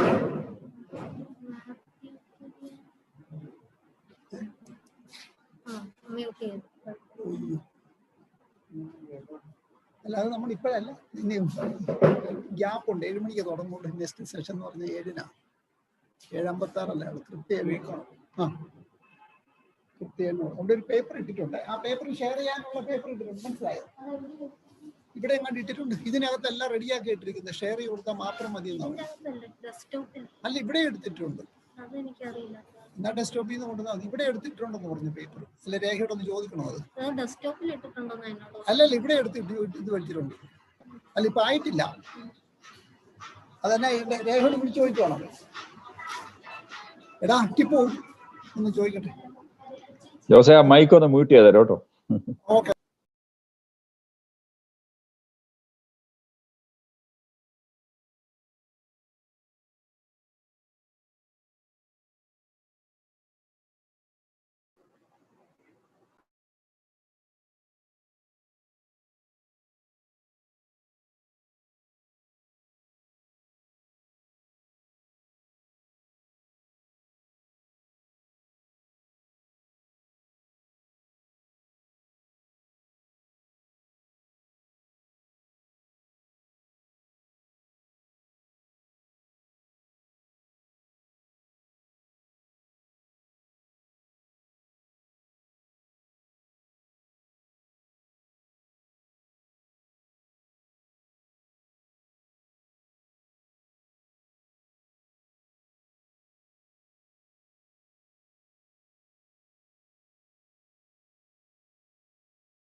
അല്ലല്ല, ഇതാക്കി.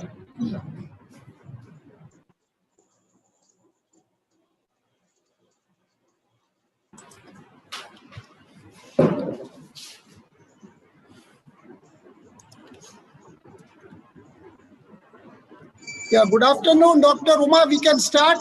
Yeah, exact 7.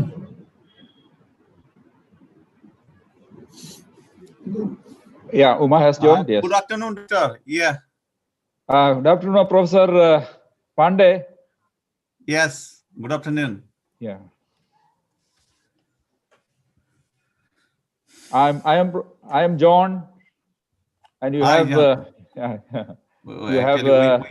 We came in across several times. Yeah. Thank you very much for your spontaneous communication, and good afternoon to all. Good afternoon. Yes. Yeah, Professor Olip.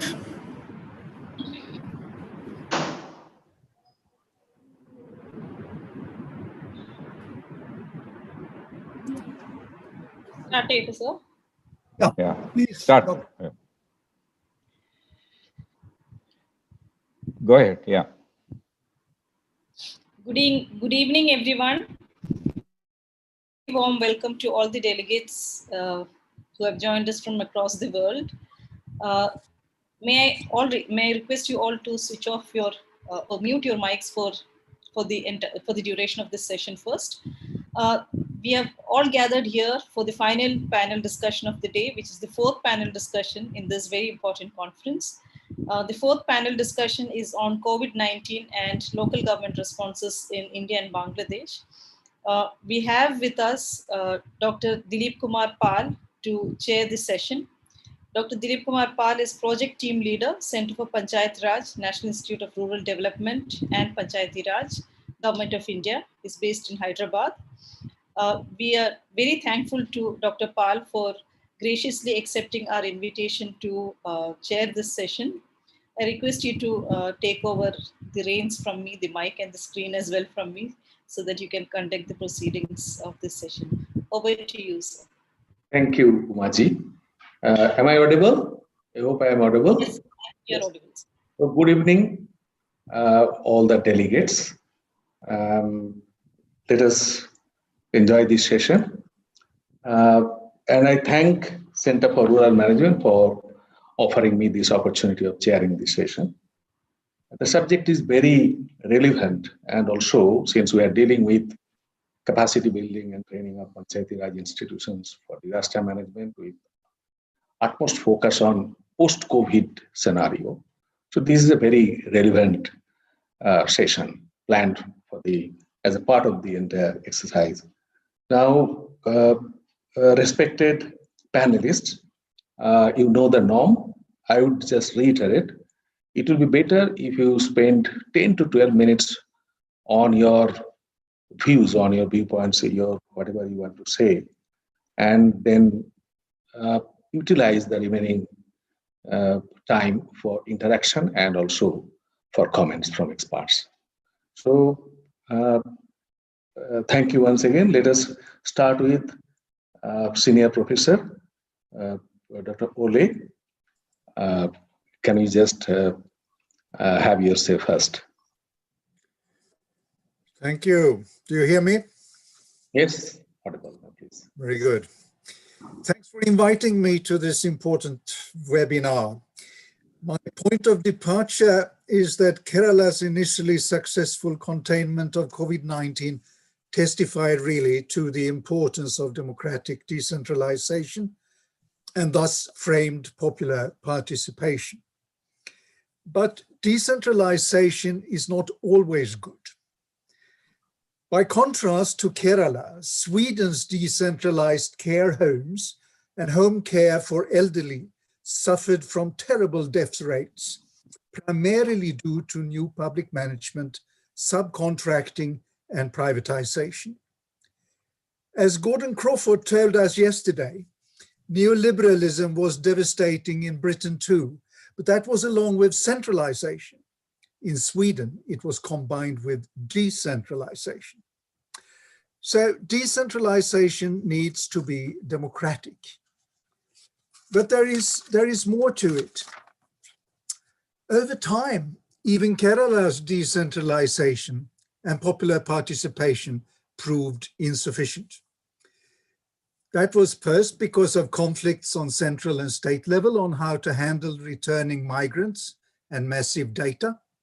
And it was also because of when community infection called for testing and tracing beyond local clusters, and because there was a need for state level economic subsidies beyond local self-help, and because political divisions in face of the local elections caused local divisions. Similarly, Sweden didn't only suffer from decentralized neoliberalism.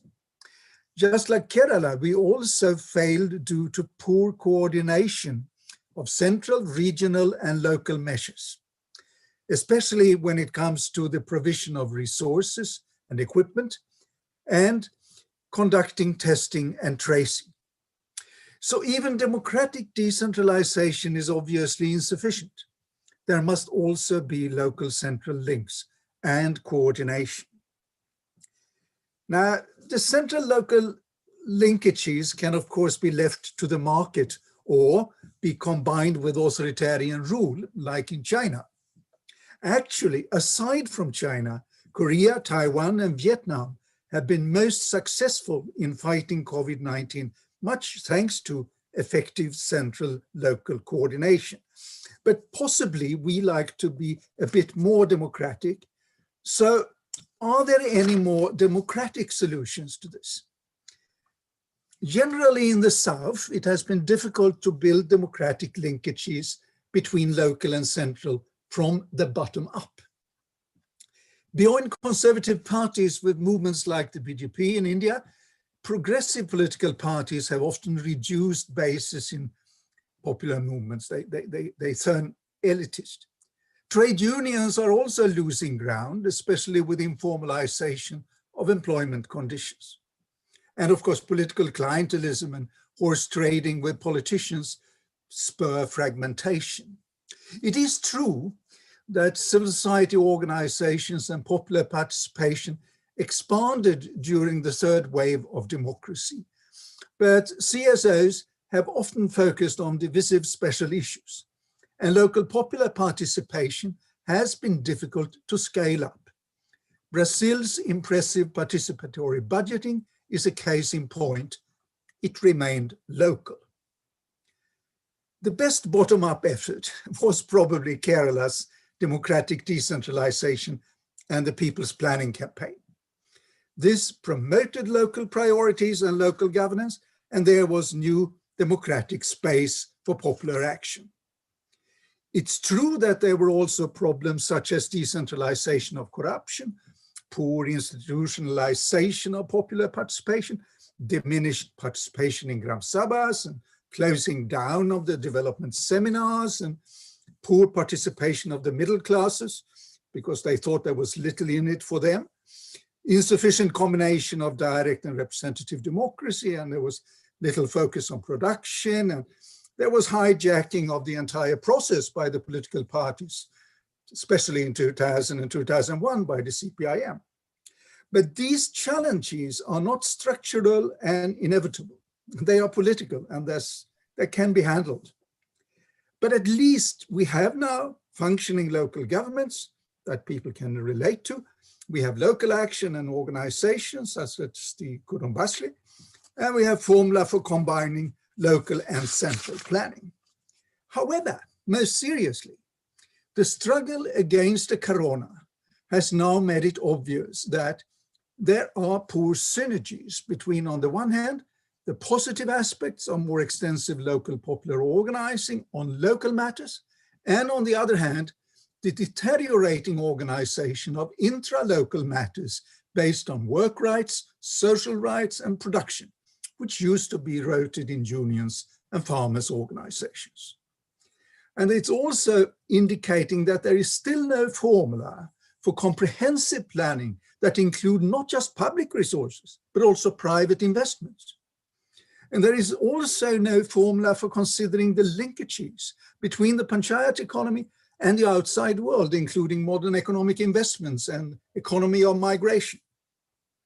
And finally, that there is an insufficient combination of local and central planning that remain procedural and based on needs, which is good in theory, but is short of a foundation in transformative policies. In short. So we still don't have an alternative democratic linkages between this local and central. So how shall we move ahead? Are there any historical insights? Well, one lesson is from Scandinavia, that our historical rise of active citizenship wasn't just based on pre-democratic decentralized governance and self-help through popular movements, but also, when this proved insufficient, on universal state programs. That's what we call the welfare state.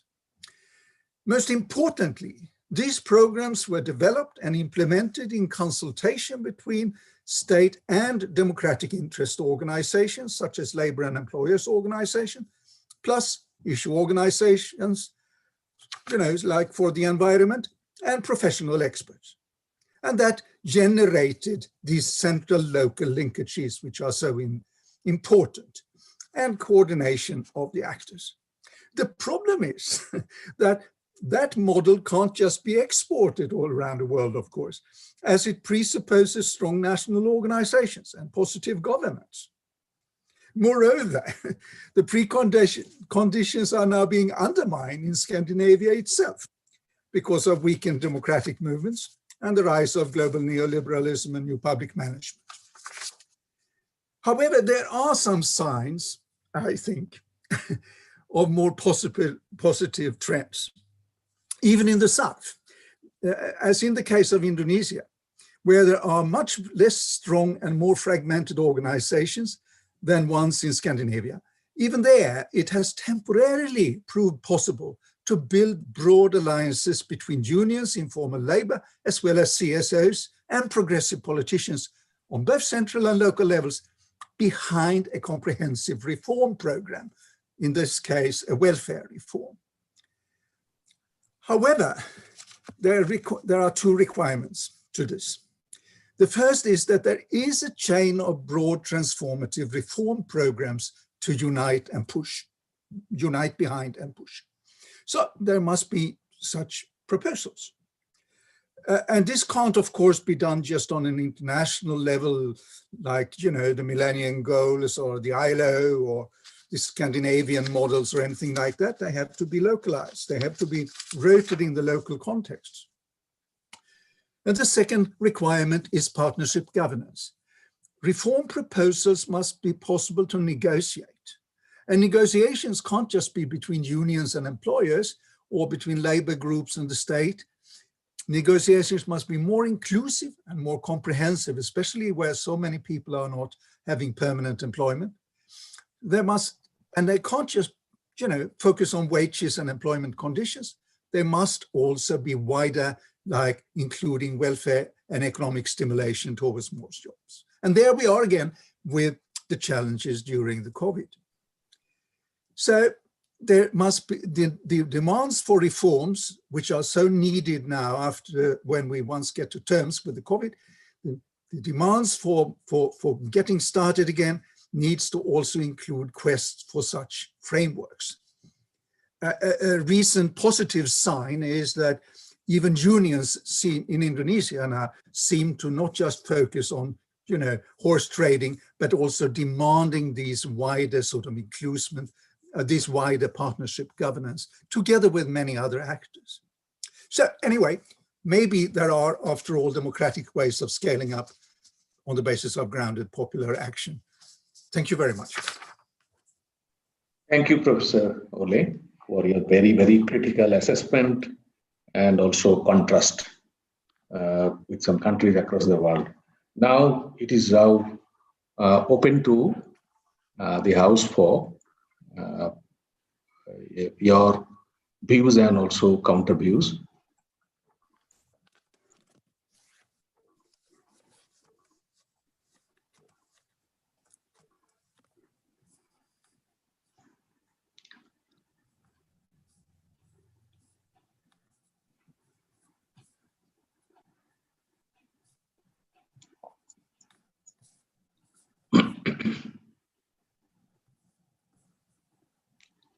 Any comment on Professor Ole's views, please?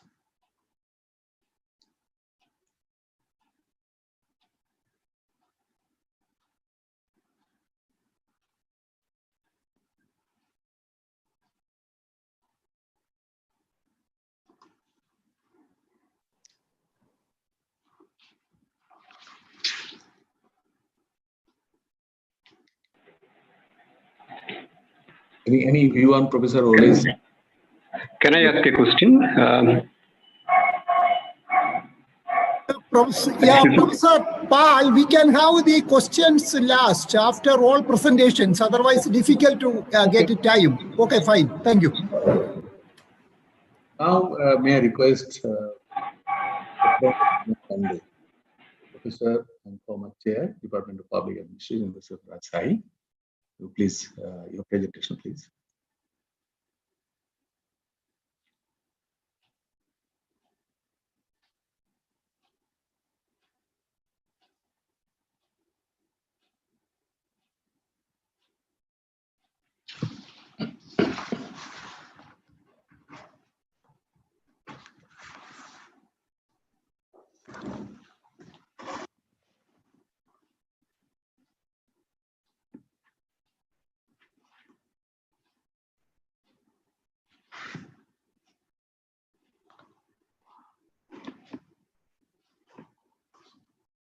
Is there any problem? Professor Pandey, please.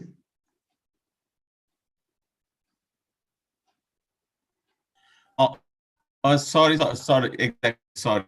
I was having some problem.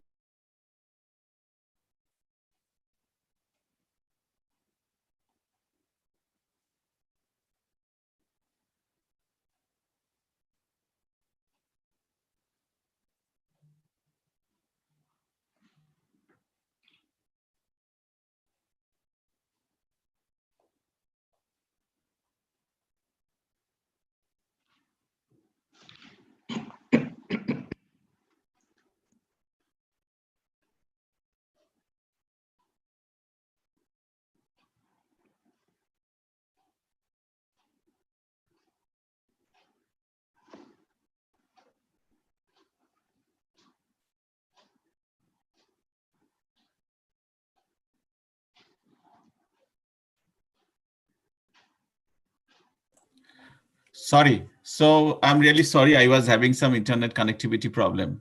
Mr. Chair, and co-presenters, and all the participants, may I first express my gratitude to the Center for inviting me to speak on the state of local governance and COVID-19 in the context of Bangladesh.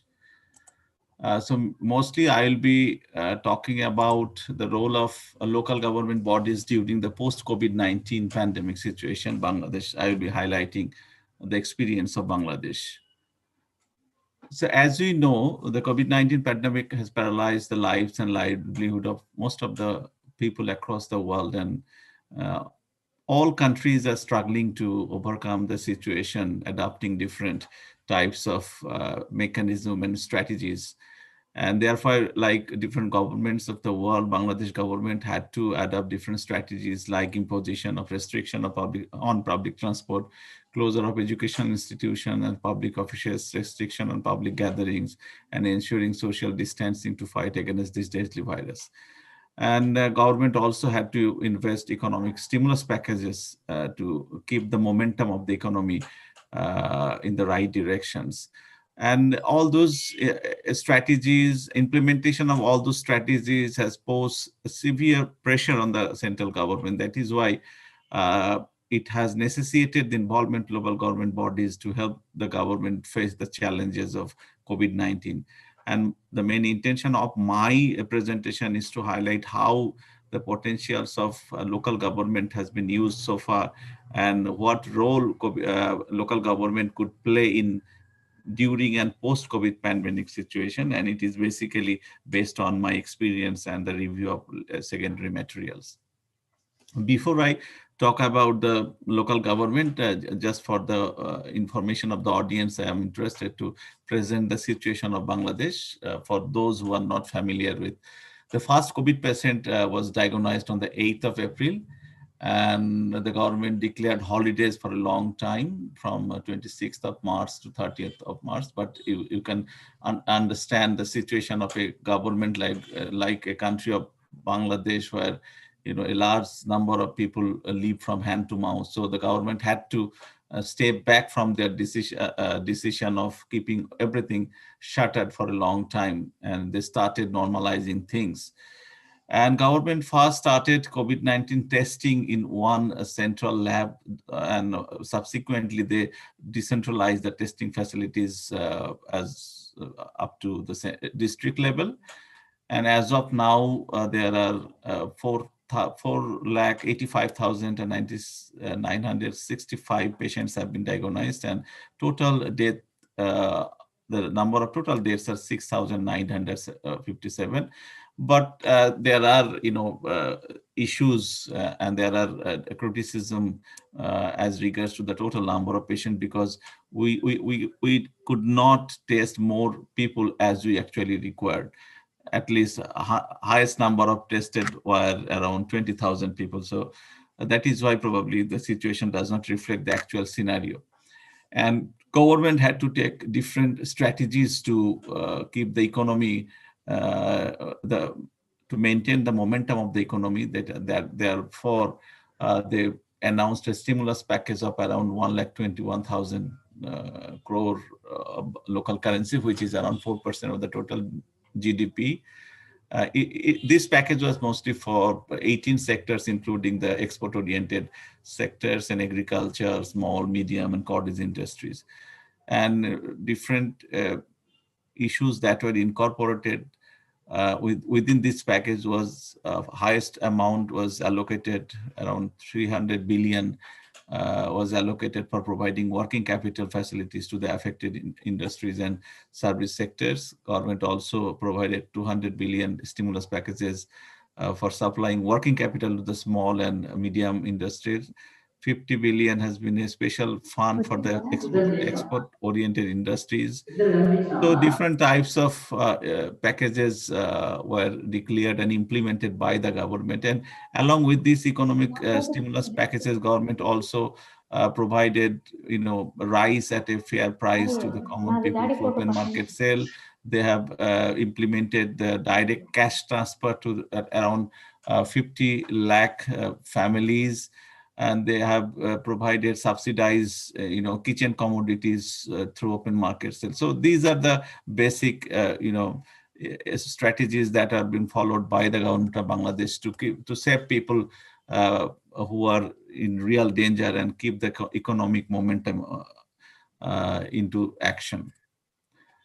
So now I will, referring back to my original presentation, which is local government. And just for the information, the Article 59 and 60 of the Constitution of Bangladesh provides for the administration of the local government bodies through their representatives. And basically, we are following two different types of local government. For out of 64 districts, we have a special region. It's called Chittagong Hill Tracts region that comprise of 3 districts. So in that particular district, there are 2 different types of local government system are being practiced. One for the traditional, local government, which was followed during the king-based system, and another one like what we practice in the mainland. So basically, we have 2 different types of local government: one for rural local government and one for urban local government. For the urban local government, we have 12 city corporations and around 239 Paurasabhas, is semi-city corporations. And for the rural local government bodies, we have 61 district council. At the sub-district level, we have 490 Upazila Porishad.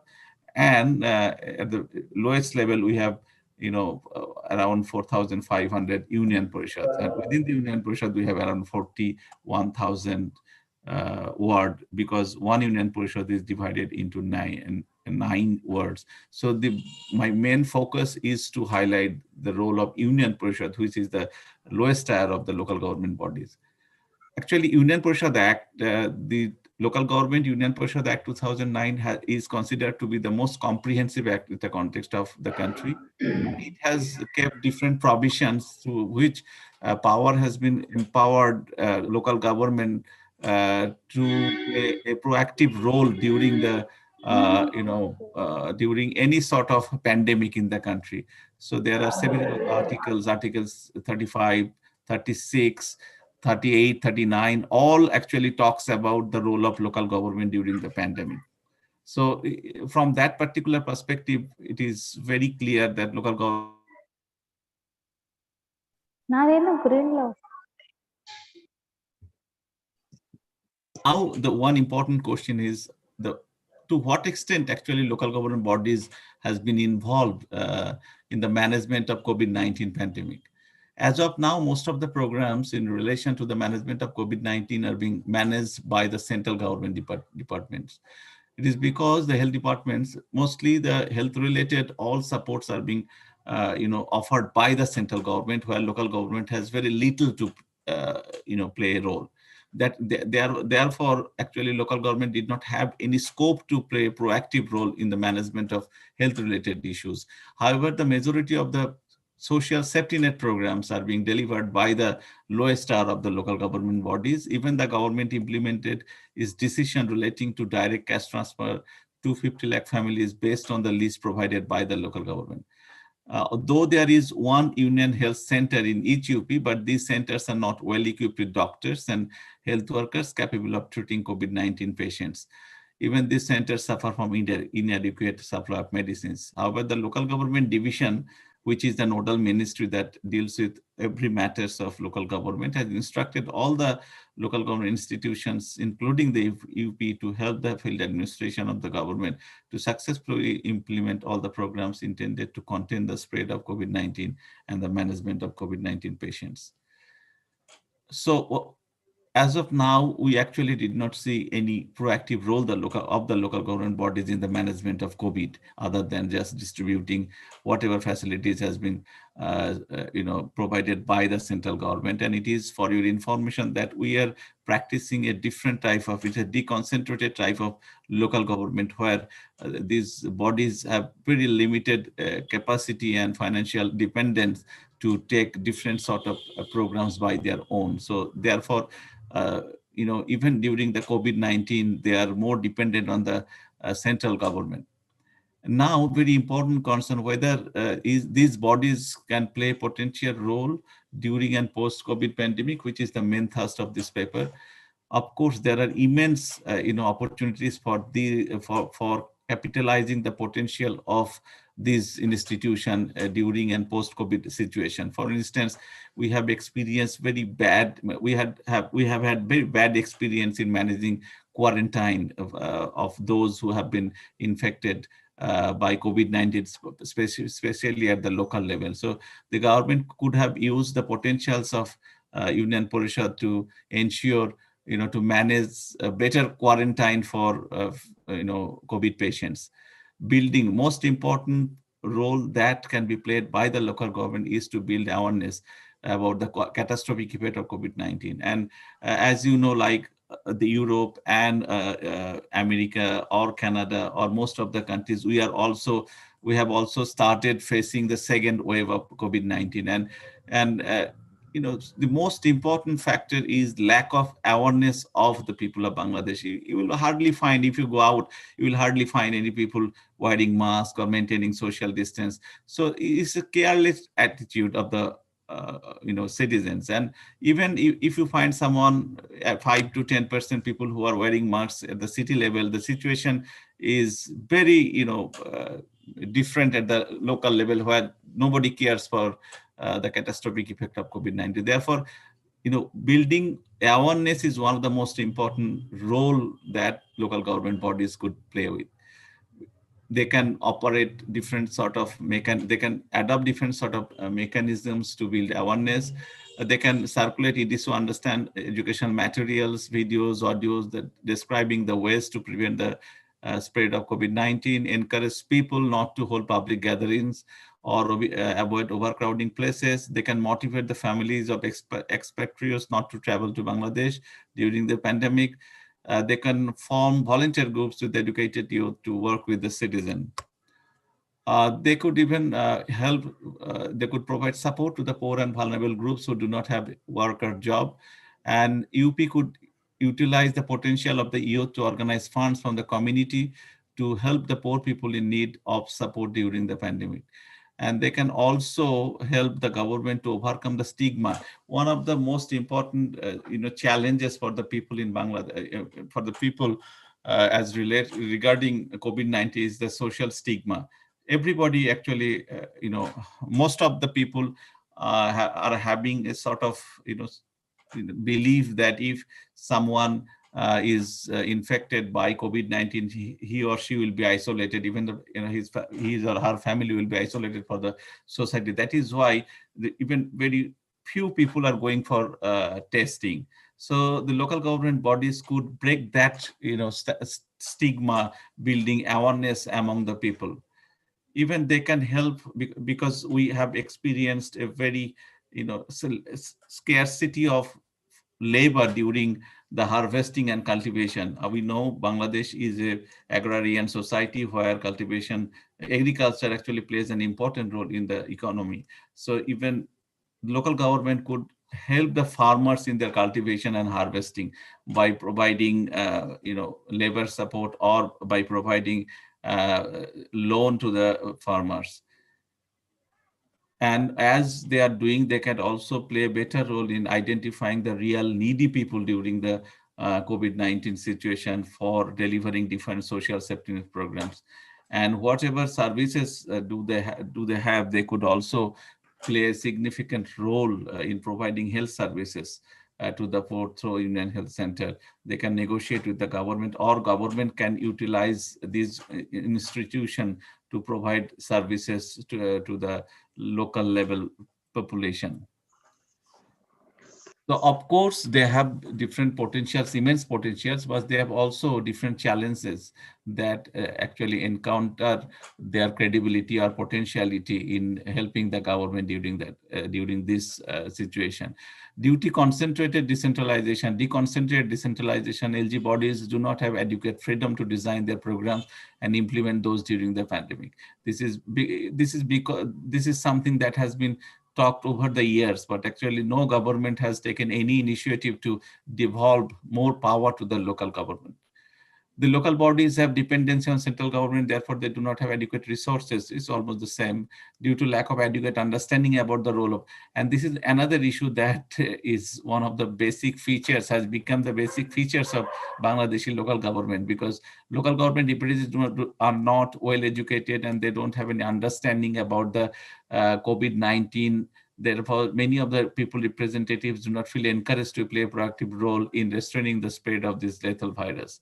Due to lack of adequate resources, these bodies do not take interest in taking a large-scale initiative to save people during this pandemic. And finally, I just want to conclude by saying that COVID-19 pandemic has offered a window of opportunity to local governments to fulfill one of their pleasures of providing better services to the citizen, including healthcare services. As of now, the potentials of local government have not been maximized fully by the government in the management of pandemic, but it is high time to trigger LGIs to perform their provisioned roles to prevent the spread of COVID-19, engaging all people using community spirit. In the words of Helen Keller, alone we can do so little, together we can do much. Together we are stronger and need to engage in fight against COVID-19 with our diverse resources and expertise locally, as it is already proven that without all out action, the virus will spread persistently, cost lives and resources.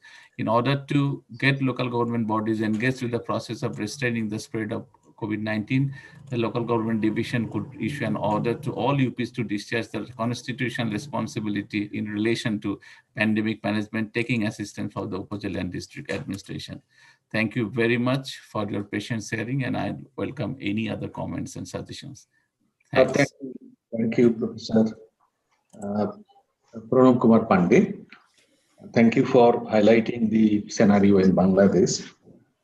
Now, I would request Dr. D. Sundar Ram, Director, Academy of Grassroots Studies and Research of India.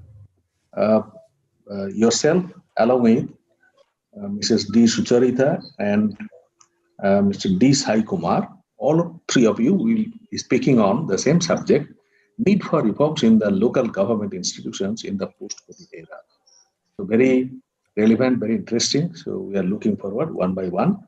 First, Dr. D. Sundar Ram. Sir, the respected chair, Professor Dilip Kumar Paul, and learned panelist, Professor Tornquist of Norway.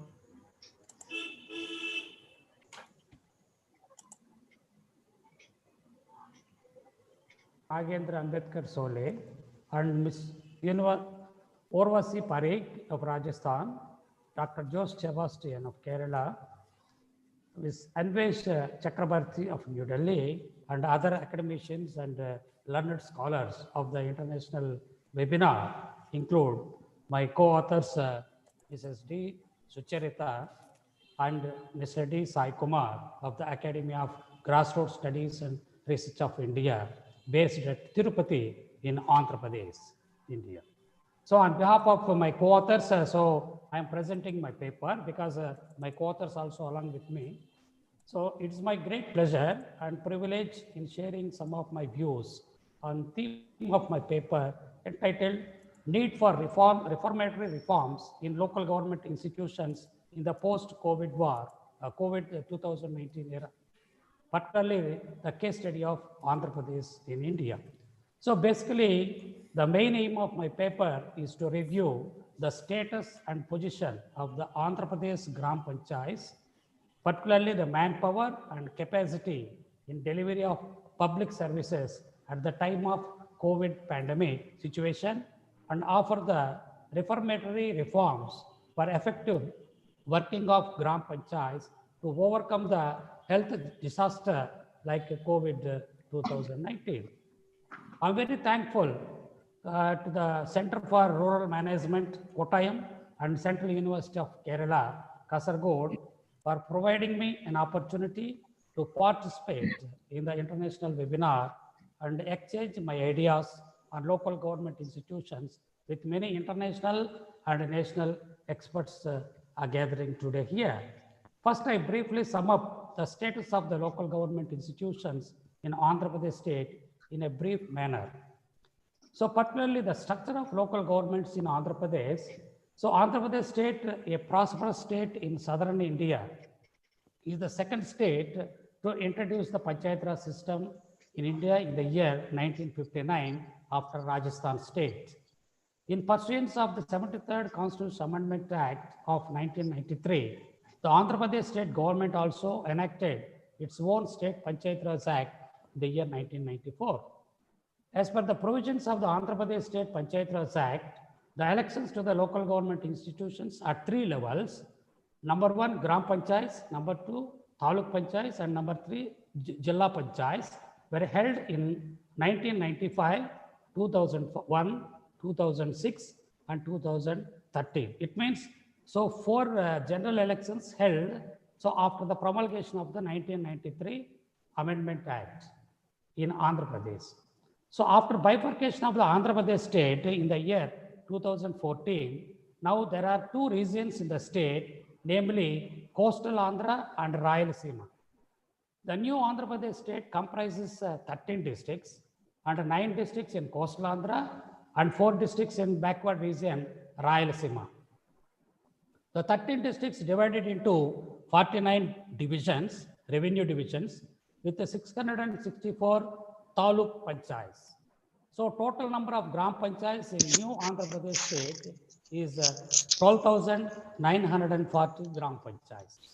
Similarly, total number of elected representatives of all 3 types put together of local government institutions is 1,43,992, of which 21,598 members belongs to scheduled caste and 10,079 members belongs to scheduled tribes.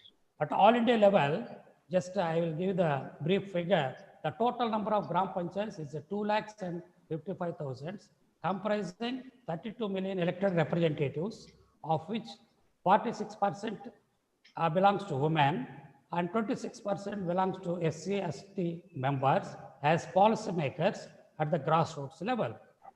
So nowhere in the world have such a large number of elected representatives for the local government institutions, and it indicates that the biggest democratic exercise never happened at the global level. The women representatives in PRIs in Andhra Pradesh is at the satisfactory level with 71,996 elected members. It is very interesting to note that the Andhra Pradesh government is one of the first states in India to enhance the women reservations in local self-government institutions from 33% to 50%. So now coming to the tussle between the government of Andhra Pradesh and State Election Commission on local body elections, because the debate is going on in Andhra Pradesh between the state government and the State Election Commission over the conducting the elections, because the government and the State Election Commission so developed the rift and tussle. So that's why they went to High Court and Supreme Court, and the issue is going on in Andhra Pradesh. So as per the 73rd Constitutional Amendment Act, as well as the State Finance Commission provisions, every 5 years, so conducting the elections to the local government institutions is a mandatory. Unfortunately, in Andhra Pradesh state, there is no elections to the local government institutions after 2018 due to various political reasons. In addition to this obstacle, there is a rift developed between the government of Andhra Pradesh and State Election Commission in respect of conducting the elections to the local government institutions under the shadow of COVID-19 pandemic. Mr. Chairman, sir, here my pertinent question is that how the local government institutions play a lead role without the elected representatives since 2018 in Andhra Pradesh state.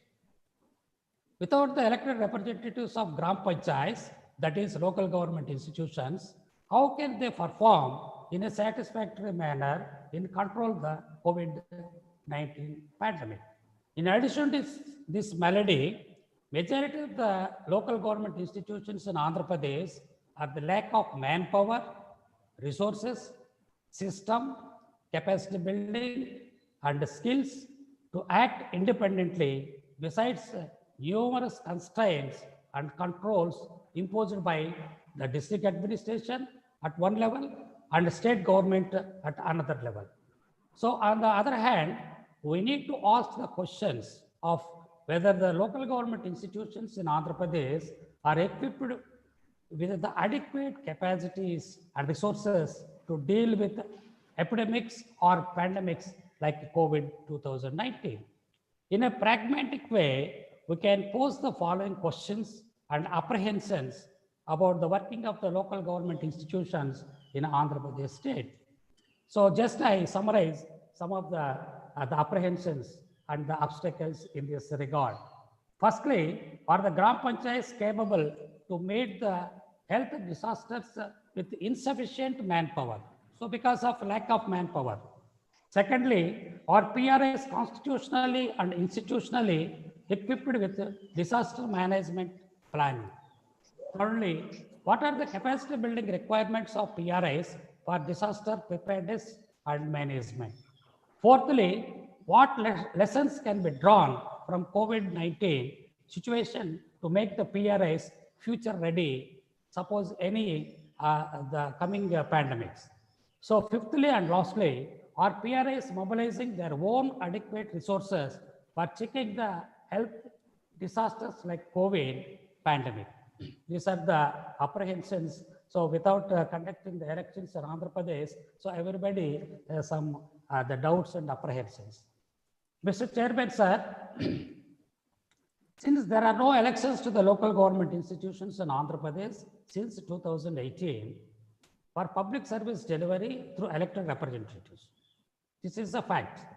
Under these circumstances, I would like to explain briefly the incidents leading to develop the tussle between the government of Andhra Pradesh and State Election Commission, since this issue is involved with the constitutional validity and sanctity.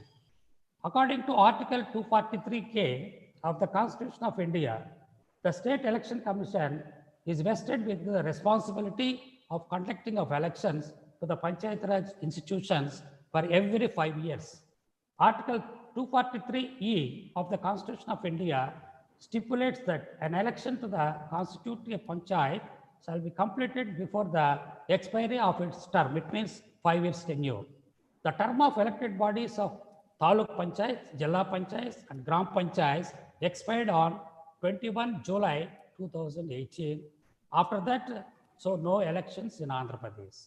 The State Election Commission issued notification in this regard in reference also dated 15th March 2020, putting on hold the election process of the MPTs and ZPTs because the second tier and third tier and urban local bodies with effect from 15th March 2020 for a period of 6 weeks or till the threat of COVID the receipts, because at the time COVID is very severe. So that's why the State Election Commission postponed the local body elections in Andhra Pradesh. As the period of 6 weeks is over, the Commission reviewed the matter in light of the following relevant judgments and other relevant factors. Because the state government moved to the High Court and further moved to the Supreme Court and challenging the decision taken by the State Election Commission. So the state government of Andhra Pradesh challenged the said notification in the Honorable Supreme Court of India in the writ petition 437 of 2020, and the Honorable Supreme Court in its judgment dated 18th March 2020 passed orders upholding the notification. So similarly, the High Court of Andhra Pradesh also in its order 20 April 2020, number of 18 of 2020 made an order with the following 3 conditions. The removal of colors painted on Panchayat buildings as directed by this court, because in Andhra Pradesh, the ruling party YSCP, so painting this the political party color in all the Gram Panchayat offices. So this is objectionable. That's why the High Court imposed the condition. So if you can rectify that the defect, then only so that we can remove that notification. So the elections to the panchayats, which is suspended, shall commence only after complying the above condition. It means remove the colors of the political party, number 1. And an affidavit in this regard, filed within 3 weeks by the Panchayat Raj Secretary and the Chief Secretary of the Government of Andhra Pradesh before the High Court. The State Election Commission is directed that until the order passed by the High Court has been complied with, the election notification or the local bodies shall not be issued, because conducting free and fair elections in its prime function. Of course, the State Election Commission, after careful consideration of the judgments of the respective High Court and the Supreme Court and other relevant factors, decided to issue further orders, withholding the election process of MPTs and ZPTs and urban local bodies until further orders, as the lockdown guidelines which prohibit public gatherings remain in force, and process of removal of colors on Panchayat buildings is yet to be completed by the state government of Andhra Pradesh as per the directions of the High Court of Andhra Pradesh. So holding of timely elections is constitutional obligation mandated by Article 243K and 243(2)A of the Constitution of India. When the ongoing elections, which were adjourned for 6 weeks, were challenged by the state government of Andhra Pradesh in Supreme Court through a writ petition, so it is not fit for interfering with the order of postponement of the commission. In light of the above, the State Election Commission had felt it is appropriate to discharge the constitutional obligation and mandate to hold consultation with the state government and the different political parties who were duly intimated of the Commission's intentions and invited all the political representatives. In response to the Commission's communication, 11 political parties in Andhra Pradesh have attended the meeting on 28th October 2020 through authorized representatives in person, and 2 additionally have conveyed the views in writing, and 6 political parties did not attend and convey their views. So the Commission also held discussions with top functionaries of particularly the Health Department on 27th October 2020. So similarly, the consensus expressed was overwhelming in favor of holding elections, but with adequate safeguards because of the COVID pandemic in Andhra Pradesh and the entire India. So several well-meant suggestions were made, which were duly recorded regarding safeguards and other improvements. Accordingly, the Commission had decided to hold the elections to Gram Panchayats in the month of February 2021. It means next year. So the actual schedule will be finalized in due consultation with the government of Andhra Pradesh, and the actual notification with the schedules will be duly notified only thereafter. So the issue of elections to the Gram Panchayats after bifurcation of Andhra Pradesh has been engaging the attention of the State Election Commission, Andhra Pradesh. These elections are long overdue, and there are no legal impediments for holding the elections at present. But we hope, so next year at least, so the local body elections will be conducted by the government of Andhra Pradesh. So now coming to the efforts of the local government institutions in Andhra Pradesh in containment of COVID 2019. Mr. Chairman, sir, now my focus is on the COVID 2019 pandemic and its containment by the local government institutions in Andhra Pradesh state from March to November 2020 in a realistic manner. So the experience of COVID 2019 pandemic has Yeah, undoubtedly. just, I have a request to respected chairman. You give the, you try to, give some limit to that presentation, because otherwise we are not in a position to get the time for that. 15 minutes, you just, respected chairman, please make on that. Please, thank you. Okay, I am concluding, Sathukulam. Please, on the reform issues, please wind up quickly, please. Yeah. So just, so I'm going to just skip up and then what the measures taken by the Andhra Pradesh government, taken very good measures. But the problem is here, without the elected representatives, how it is possible to control the COVID? That is my basic the apprehension. So anyhow, so under these circumstances, so we need some reformatory reforms in strengthening the local government institutions in control the health disasters or any pandemic. So the government of Andhra Pradesh, however, succeeded in the containment of the COVID in a remarkable manner. The need of the hour is to bring the reformatory reforms in local government institutions in delivery of public services effectively. So just so in my paper, so I am providing some reforms. So the government of Andhra Pradesh look after and for strengthening the Panchayat Raj institutions, the following reformatory reforms would strengthen the local government institutions as people's institutions in tackles any type of disasters and pandemic. Every panchayat must prepare the list of migrant laborers and keeping ready to share the data with the district, state and union government. This is very important, because the migrant laborers facing so many problems during the COVID. So every panchayat must prepare the list of the migrant laborers of the respective gram panchayat. This is one of my reformatory reforms. So second one is importing the capacity building and training program for the elected representatives in a regular manner. So particularly, so only in 5 years tenure, so as per the constitutional provision, so 3 times, so the capacity building training programs may be conducted.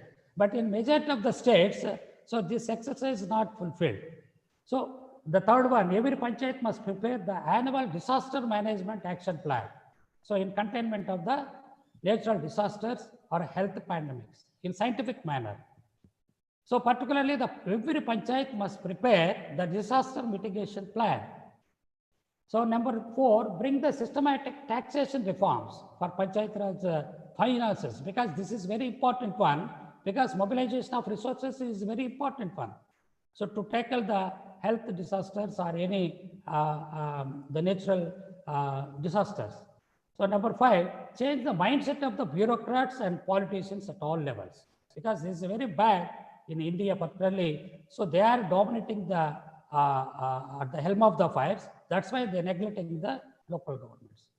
Take the measures by the union government for including the local government list. This is very important. Why particularly we have the union list, state list and concurrent list. Likewise, the local government list also so include in the constitution existing the Kerala model, particularly in the Kerala government, 40% of the budget allocated the local institutions. So establishing the village knowledge center, this is another reform.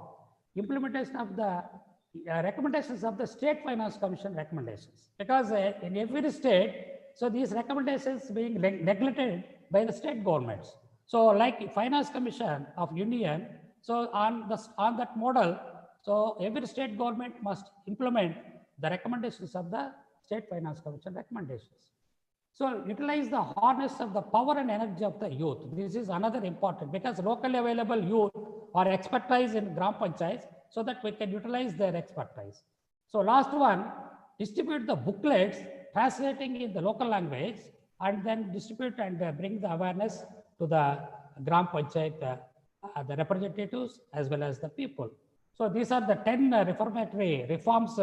So I posted in my paper. So with this, so I would like to conclude my paper once again. So I thank the chairperson and other learned scholars of the panel discussion, and particularly the organizers, Professor Chatkulam and Professor Molakattu, for providing me this opportunity, sharing my views in this international webinar. So later on, I can respond whatever the questions posted on my paper. Thank you, one and all. Thank you, Dr. Sundar Ram. Now, may I request Mrs. D. Sucharita? No, on behalf of the other two, the co-authors, so I presented this paper, sir. Okay, so are they going to speak or? No, sir, no, sir. So you can move to some other, so next, the panelist. Okay. So, Mrs. D. Sucharita and Dr. D. Sai Kumar. Yeah. So they are not going to make any presentation. Okay, No, now may I request Dr. Urvashi Parikh, Research Scholar, Department of Public Policy, Law and Governance, Central University of Rajasthan, Ajmer, Rajasthan. Now, please, your presentation, please. Good evening to one and all. Is it audible? Yes. It audible? Yes, it is audible. A little louder, please, if possible. Okay, sir. I'll just share my presentation.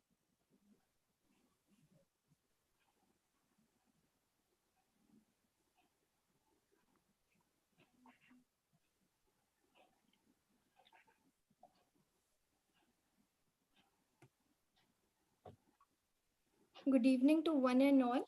I'm Urvashi Parikh, Research Scholar, Department of Public Policy, Law and Governance, Central University of Rajasthan. And this paper has been co-authored by Professor Nagendra Ambedkar Sole, Professor and Head, Department of Public Policy, Law and Governance, Central University of Rajasthan. So the title of my paper is The Role of Local Government in Containing the COVID-19 Pandemic, a Study of Initiatives and Innovation in Rajasthan. So I would begin with my introduction. Here I'm going to discuss the meaning and evolution of local government in India and Rajasthan. So L. Golding has defined local government as the management of their own affairs by the people living in a locality. So what does it mean? People living in a locality, when they manage their own affairs, their own problems and issues, that is known as local government. In India, there are two parallel forms of local government. One is working in the rural areas, that is Panchayati Raj institution, and another one is working at the urban areas, that is the municipal bodies. India has taken up the largest and the most expensive mobilization of local government in the fight against COVID-19. So because being the largest democracy in the world, so India has mobilized the largest kind of local governments to fight the COVID-19 pandemic. Datta and Fisher 2020, they say that the local government has dealt up with the dual challenges of the disease control and the social welfare, on which the paper is also based. In developing countries like India, the problems of inadequate health infrastructure, poor sanitation and hygiene facilities, labor migration, living in close proximity, lack of awareness on public health are some of the grave challenges which are confronted by local governments. There are other challenges, like there is huge uncertainty over the existing policy measures and the new policies that have been framed to combat the COVID-19 crisis. That is because nobody had ever anticipated that there could be any kind of virus that could impact the lives and livelihood of the entire world. So the policies fall short of to address, because there is limited knowledge on the disease, on the transmission of disease, the infection and its possible transmissions. So coming to the evolution of local governments in India, the first initiative for establishing local government was when in 1687, when the local government was established in Madras. In 1726, municipal corporations were also set up in Calcutta and Bombay. Then in 1870, we had fiscal decentralization. In 1882, the Magna Carta of Local Self-Government in India, that is the Lord Ripon's resolution, that was being passed, and Lord Ripon then came to be regarded as the father of local self-government in India. In 1907, the Royal Commission on Decentralization was appointed under the chairmanship of Lord Hobhouse, which had submitted its report in 1909. Then under the Government of India Act 1919, the local governments became a transferred subject under the charge of an Indian minister. So subsequently, what happened earlier, the central government, the British government had taken an entire decision on the local problems as well. But however, the government, after the passing of Government of India Act 1919, a separate Indian minister was given the charge of managing entire affairs of the government, of the local government.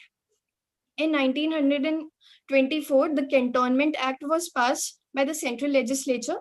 In 1991, P.V. Narasimha Rao introduced a constitutional amendment bill for giving a constitutional status to Panchayati Raj institutions in India.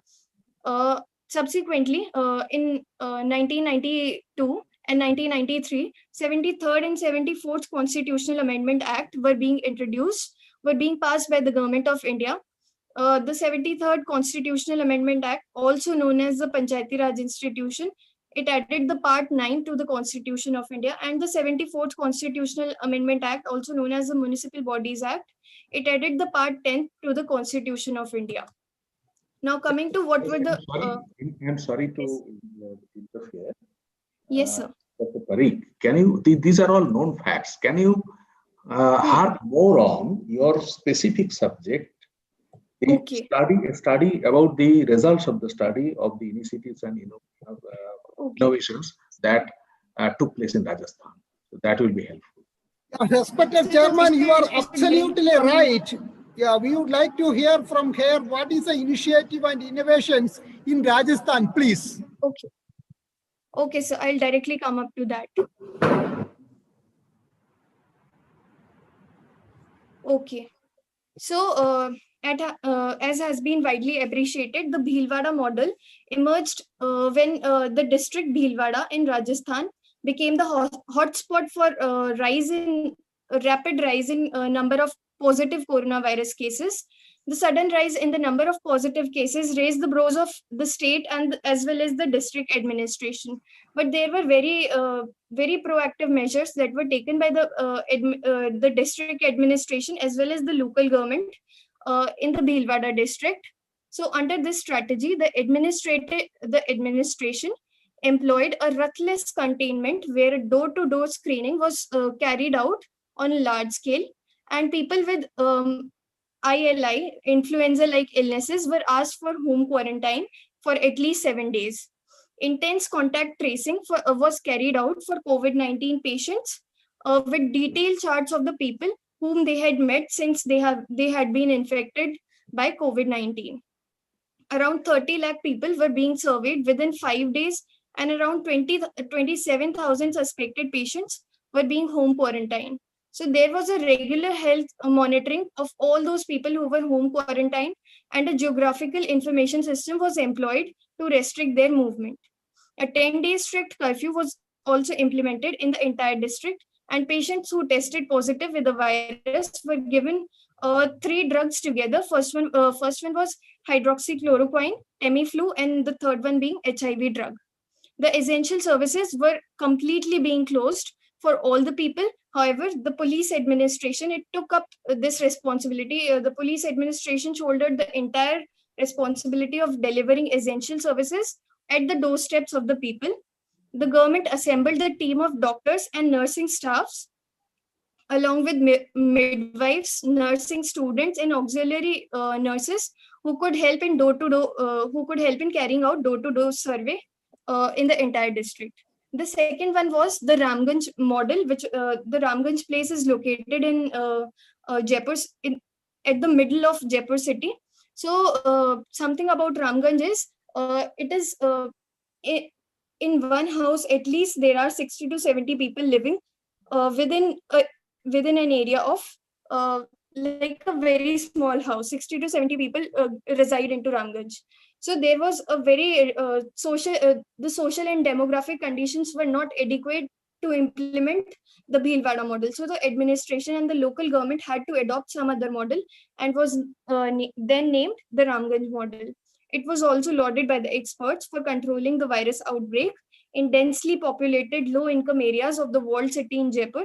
The administration faced many issues like resistance from the community, poor hygiene and sanitation facility, lack of access to the preventive equipment, where the primary objective in Ramganj was to build trust among the citizens and create awareness among the citizens on the COVID-19 disease.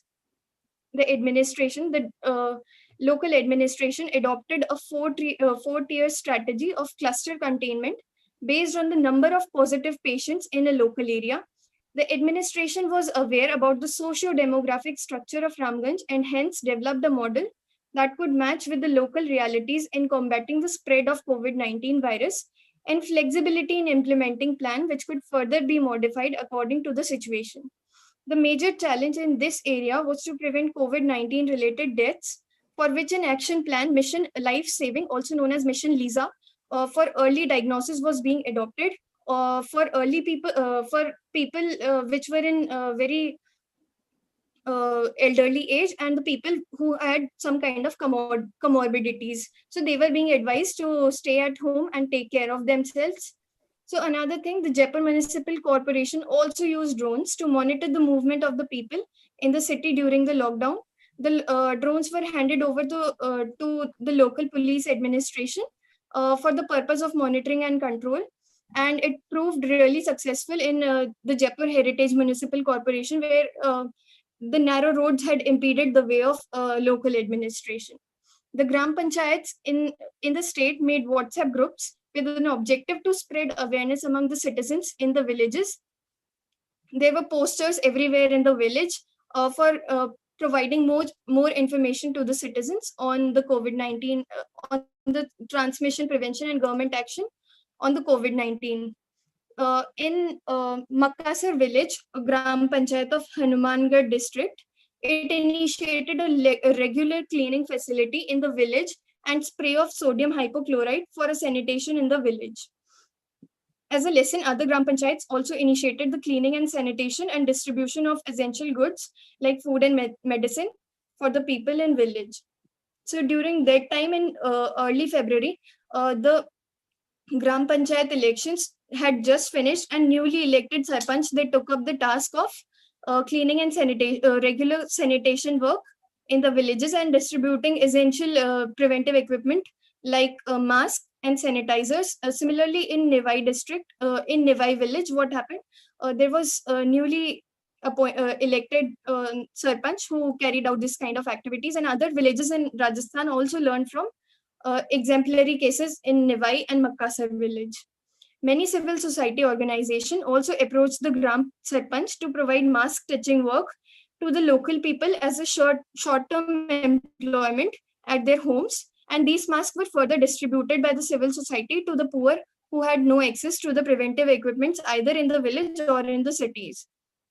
The provision of free food, either cooked or raw food, was being sanctioned by the central government and the state government and being distributed by the local governments to ensure that no individual sleeps empty stomach. In the Gram Panchayats, also provided and managed quarantine facility, community kitchens for returnee migrant workers, providing them food, last mile transportation to each returnee migrant, skill training and providing employment opportunities, MG Narega, was very much evident in the Gram Panchayats in Rajasthan. In some villages, local authority also provided telemedicine, local nursing staff, and free medicine to the elderly and people with comorbidities.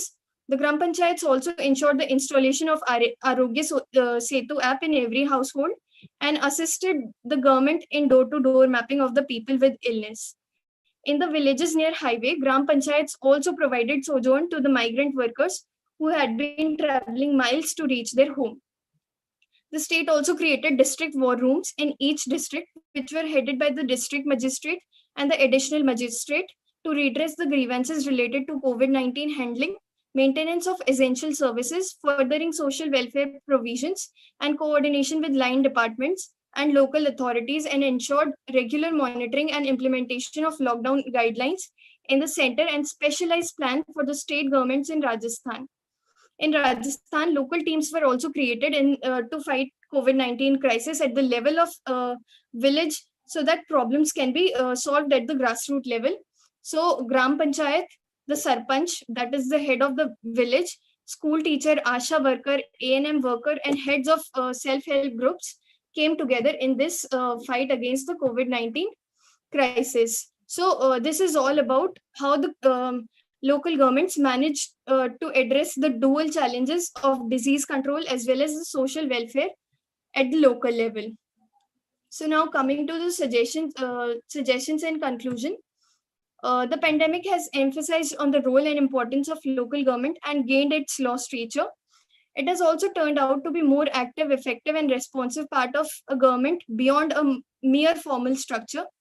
The pandemic has forced the local governance system to become more generic and induce sensibility and proactiveness towards the society.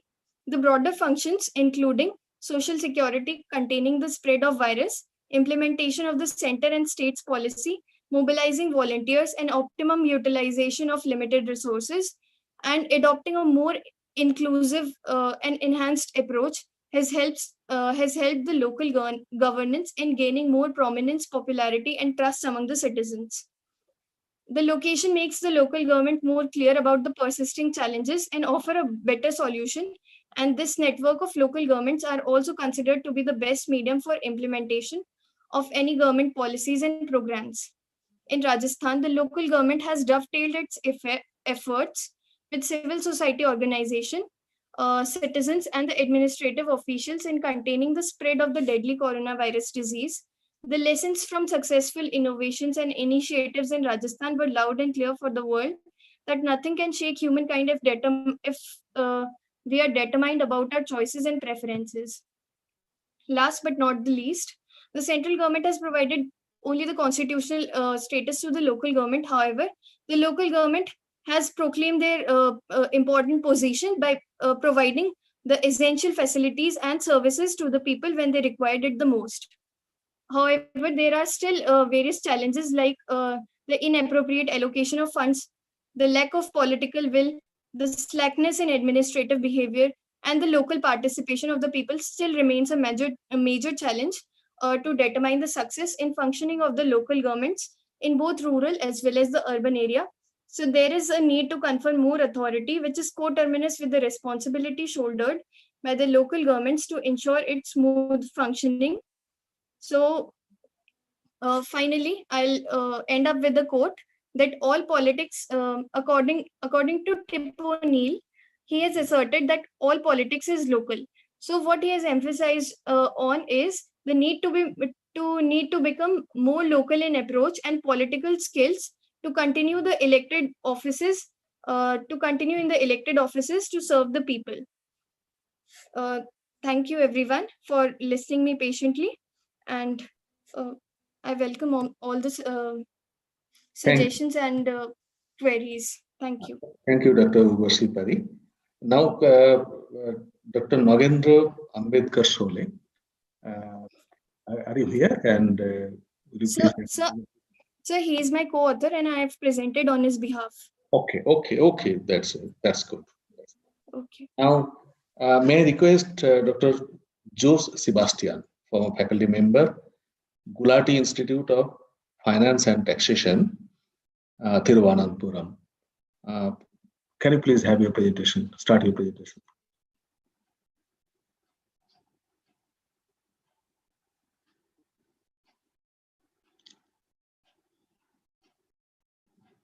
I think you are not audible.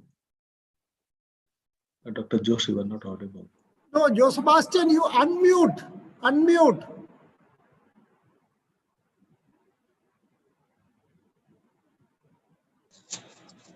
Am I audible now? Now you are. After unmuting, you are audible. Yeah. Hello? Yes, you are audible now. Yes. Oh, okay. First of all, I express my gratitude to Dr. Chathukulam for giving me this opportunity. My paper is slightly different insofar as it deals with the decentralization exercise of Kerala. It doesn't directly deal with the COVID pandemic. Of course, it is in the background. As you all know, Kerala has completed 25 years of decentralization. It is hailed as a worth emulating model across India and perhaps for other developing countries. Of course, there is sufficient reason to hold the view that Kerala's decentralization exercise is successful in containing the pandemic, COVID pandemic to some extent. But my feeling is that it would be an exaggeration if we hold the view that Kerala's decentralization is the sole reason behind the success of Kerala in containing the pandemic. It would be wrong because even during the days of the princely states of Travancore and Cochin, Kerala was performing better than other princely states of India in health and education. So one has to view Kerala's achievement in containing the pandemic against this historical background. What Kerala has done is to devolve 33% of the planned funds to local bodies. Now the question is, has it been a success? This is the question I am posing in this paper. Now, we do not have any objective, dispassionate studies on the, economic logic, the rationale, the cost benefit of Big Bang decentralization Kerala initiated, that is devolving 33% of the planned funds to local bodies. Actually, at the time of Big Bang decentralization, there was a lot of expectation that agricultural production will increase. The small scale industry and cottage industries at the local level will achieve greater heights. It would provide a lot of impetus to the local economy. And in the process, it was suspected that the local bodies will be strengthened to the extent that they will be able to mobilize more public resources and become independent, self-reliant local institutions. Have we achieved that? This is important from the point of view of not only containing COVID-19, but the pandemics that are likely to arise in the future days also. My assessment is that the local bodies have not been strengthened in the process. They have become dependent on the higher tiers of government. So you can say during the last 25 years, the local bodies have been strengthened as self-governing institutions. Rather, they have become institutions delivering goods and services for higher tiers of government. They have degenerated into institutions performing agency functions for the local bodies. Let us take the basic objective of decentralization.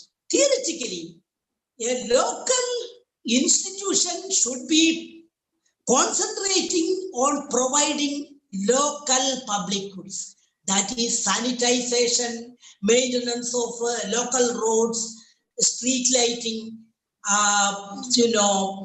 disposal of waste, health of the local people, etc., etc. And they have been given tax and non-tax powers. They are assigned certain tax and non-tax sources. So a local body is expected to mobilize public resources and provide local services. And if there is any deficiency, of course, the higher tiers of government will have to give grants or whatever, help they have to provide.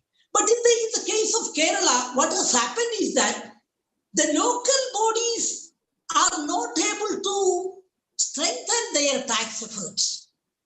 Two important sources of local bodies are property tax and profession tax. According to Panchayat Raj Act 1995 and Kerala Municipality Act 1995, property tax rates have to be revised every 5 years. I tell you, during the last 20 years, property tax was revised only once, that was in 2013. It was after 20 years. So in the process, what has happened? The local people do not have a sense of ownership to the assets created at the local level. There is huge wastage of public resources in the name of decentralization. And there is sufficient evidence to show that the waste disposal mechanisms purchased or installed by local bodies are not suited, in many cases, are not suited to the local conditions. And people do not care because the fiscal illusion, the feeling that, money has been coming from the higher tiers of government, we don't have to worry. If the waste disposal mechanism is not functioning, it is none of our business. So the cursory evidences I have show that many of these assets have become dysfunctional. And as a result, every year, we have the contagious diseases like chikungunya, leptospirosis, dengue fever, Nipah, and now COVID pandemic. All these are repeating every year. If Kerala has been, concentrating on strengthening the local bodies during the last 25 years, I think things would have been different. So I question the very claim that Kerala's decentralization model is an unmixed blessing and it is something to be emulated by, all Indian states or other countries. Look at the Kerala scenario. Kerala is a densely populated state. It is almost a city, if we have a different view. Compared to other North Indian states, the whole state is a city. So the strategy of decentralization should be different. Certain things can be done at the decentralized level. But there is every case for district level planning or planning by, a group of 10 or 15 panchayats together. Instead, what we have is, minute ward level negotiation for, whatever funds that are being devolved by the central and state governments. So I am afraid if this kind of decentralization that goes without being questioned by academics and scholars will play havoc with the future of decentralization itself. So what is required in the Kerala context is to have a dispassionate scientific assessment of 25 years of Kerala's decentralization experience. The money is spent for decentralization. Whether a better outcome would have come in terms of production, in terms of local sanitization, in terms of containment of contagious diseases, if a different strategy was adopted.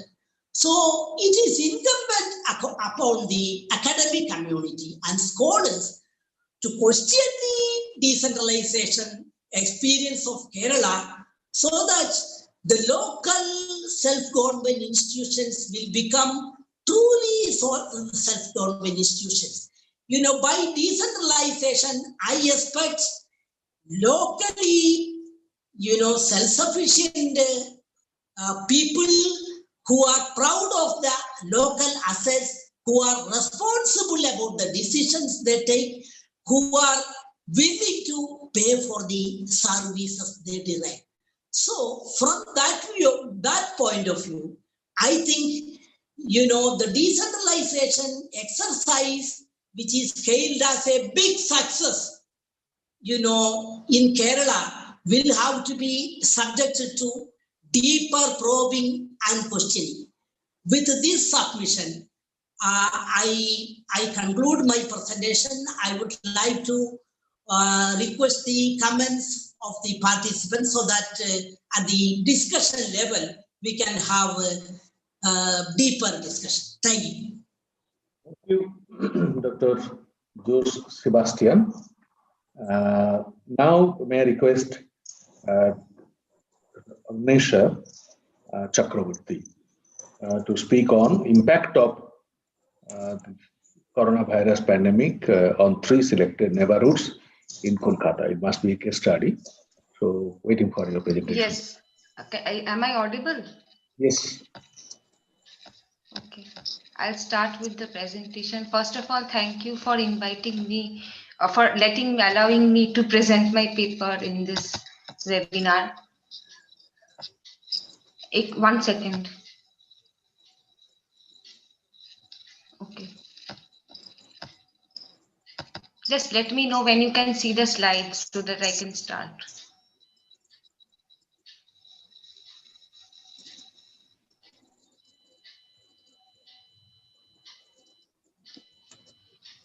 Just 1 second.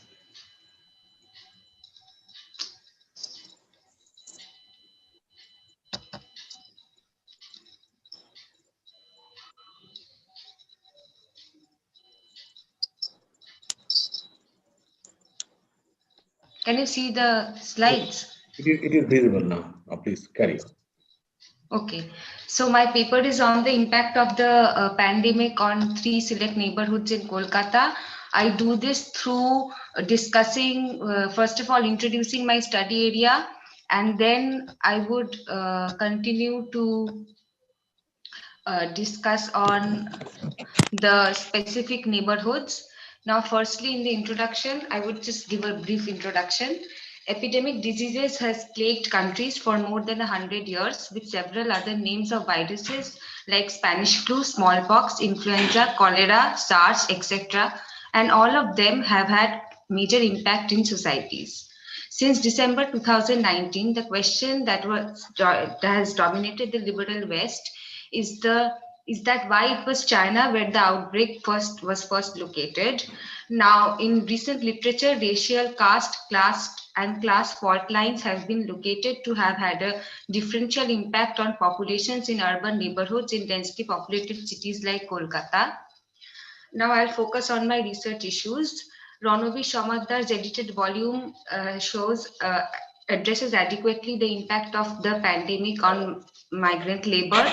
Agamben, on an essay in February, had stated that as a means to tackle the crisis, it has become a new normal for governments to declare a state of exception. Apart from these, various articles have already been published addressing the economic ecological impact of the lockdown. Since part of the solution depends on public health care, it is common knowledge that has been eroded through decades of austerity policies, privatization, and inadequate planning. Therefore, I think it is imperative to look into the social aspects of life in urban neighborhoods in these extraordinary circumstances. Now, I'll just define neighborhoods in Kolkata. Neighborhoods in Kolkata are called paras, which have had their etymological origins in rural villages. This constitutes about 1/4 to half a mile radius considered walking distance in the minds of the population. But this space derives its sense of identity through the presence of certain physical features, which can be a market, a garden, or a lake, or a pond, or a park. Wards hardly correspond to neighborhoods, and each ward can be said to consist of several such neighborhoods. However, the problem in using neighborhoods for administrative purposes in the beginning in the post-colonial period was that the demarcations of neighborhoods were uncertain. It was an emotional attachment. That is why wards still have an administrative relevance when a neighborhood is mentioned in the city of Kolkata. Now I'll move into the selected localities. I have selected localities on the basis of class and ethnicity, which is how neighborhoods are segregated in Kolkata. Secondly, they correspond to different periods of growth of urban settlement in the city. Neighborhoods in the north are oldest neighborhoods, which have been there since the 18th and 19th centuries. This is where the upper class, middle class Bengalis who were close to the British administration used to live. Neighborhoods in the south resulted from after the partition with the influx of refugees, and in the northeastern township, it is a planned development. It is part of the planned development project which was taken up in the 60s and the 70s. The paras under study are Bagbajar, Shambajar, which are adjacent neighborhoods in the north with different classes and different ethnic population. The neighborhood in the south called Jadavpur is inhabited by mostly same ethnic population, different classes of population. And the third region under study, which is the township in the northeastern region, consists of the same class of population but different ethnic categories of population. Now this is the neighborhood in the north, which is the old neighborhood. This was taken during the lockdown when some of people would violate the rules and come out on streets. This is the neighborhood in the south. This is the club that I have studied for my research in PhD. And this is the planned township of the northeastern part. The context: by the end of March, the city of Kolkata was showing signs of reduced public presence in fear of getting infected by the virus. As early as when the first case was reported, public transport minimized. On 19th March, newspapers reported that whereas 6 lakh people daily traveled via metros, that was reduced to 1.5 lakh a day. This transformation effectively stopped political campaigns that were being conducted in the city. This was especially true in the context of anti-CAA and NRC protests. Therefore, in India as well as in Kolkata, when notifications and circulars about social distancing norms and prohibition of public gathering were passed, protesters thought that this was a strategy of governments to extenuate the intensity of the protest. It has further been argued that apart from the protesters, large section of daily wage earners and laborers also felt the same way. A major section of the Indian population therefore agreed that they were not given enough time to prepare for such a complete lockdown and were stuck in metros without adequate means of survival. The Chief Minister of the state of West Bengal, Mamata Banerjee, has played an active role, which has been appreciated also by the opposition parties in the management of the crisis, especially in the city of Kolkata. It has been pointed out that in this present crisis, more than the central government, the states' governments have played a crucial role in management of the disease.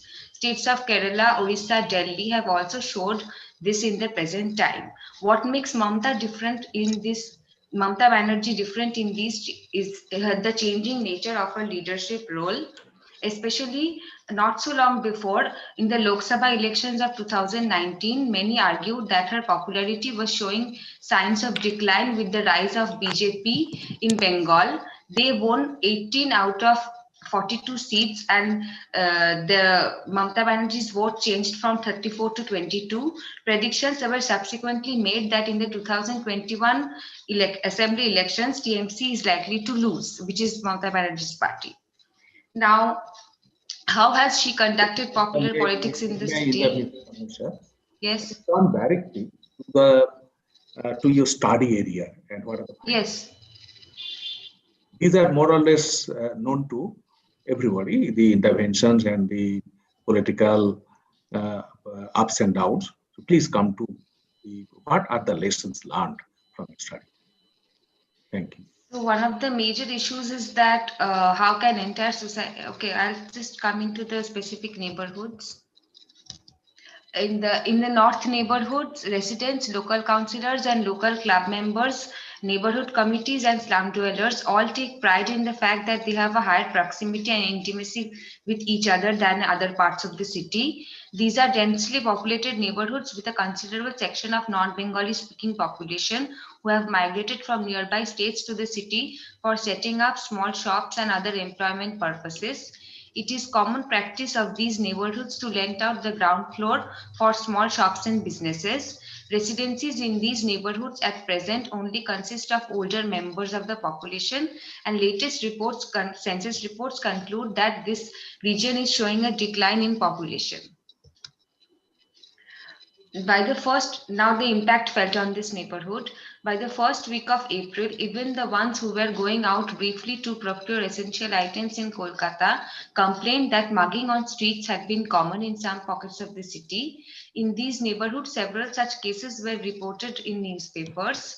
The main reason behind this was argued that not just in the criminal aspect, but this was a result of unemployed youth not being able to fulfill their essential needs. In these parts of the city, neighborhood organizations, local representatives of the ruling party, also the left parties, local clubs, social workers, and in some cases, several non-governmental organizations distributed items of essential need among the poor sections of the population. Local healthcare workers and club members often complained that people were coming out of their houses frequently. These instances were reported in newspapers. These neighborhoods present in the south, these neighborhoods present a growing population density due to the fact that this region is expanding with rural migrants commuting from everyday basis. Local clubs, neighborhood organizations are more oriented towards left political parties than in other neighborhoods in Kolkata. The chief minister, after allocating a lot of funds to the local clubs, which I was actually discussing that what are her populist politics, which led to this transformation for which some of the allegiance has shifted, and neighborhoods in this locality stretch a large region comprising of a railway station and a university, and most regions, people of this region are Bengali speaking. However, the situation has changed in slums in the past 10 years. Now the impact that was felt, this neighborhood in the south of the city was for an entire month of April considered as a safe zone. There were not many instances reported from this region, and social distancing norms and restrictions of the lockdown were maintained with strong police presence in the main roads. When one case was reported, the entire area was under lockdown. Most of the slum-dwelling women of this neighborhood work as domestic help in the middle-class residencies. Among them, in cases where it was impossible for them to stay home throughout the day, they would wake up in early hours of the morning to go to work. In instances, cases were reported in nearby locations. Local leaders of the neighborhood used to come and they provided essential items. And in some cases, what was happening was that there were complaints that opposition parties were disrupting the process of the lockdown in order to blame each other for, and this political turmoil has continued in West Bengal for a while. In the northeastern township of the city, it was actually designed to relieve the population from huge influx of refugees, but it was inhabited by middle classes and mostly upper middle class population. In this region, the blocks were, this region is divided into several blocks which are alphabetically oriented, and so the lockdown here was much different from the other parts of the city. That I have explained, that there were quarantine centers, there were also more sanitization measures, and it was, since it's a planned part of the city, the development authorities had taken up the responsibility to manage the crisis. Now I'll go to the conclusion. The reason why neighborhood-based studies are more important is that neighborhoods is a fertile place for the study of global-local interactions, not because it is less complex than other terrains, but because it is a space that emerges as a site of translation and contact between different spheres. Therefore, older understanding of neighborhoods in Kolkata being dominated by patron-client relationships has changed vastly in the face of the epidemic. While the state is busy in maintaining public health facilities and developing several schemes and welfare policies, the middle classes are opting for online modes of getting resources, while others have to depend on local neighborhood networks for their basic supply. The political contour of the neighborhood is produced by the tripartite negotiations between the state, civil society, and the population as they mobilize their respective organization and connective resources for the protection of livelihood, civic rights, or public order respectively.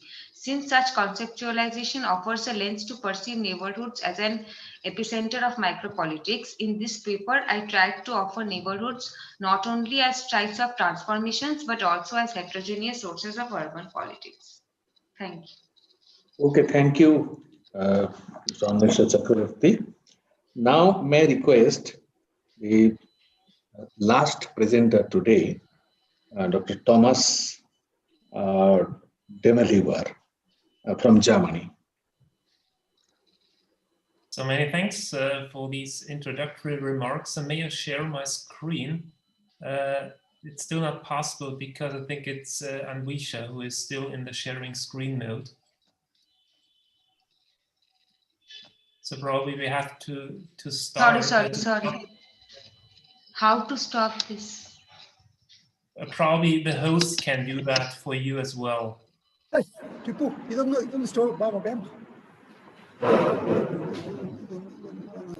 Unless you close it and it will disappear. Scared to close now. Close the presentation. Okay.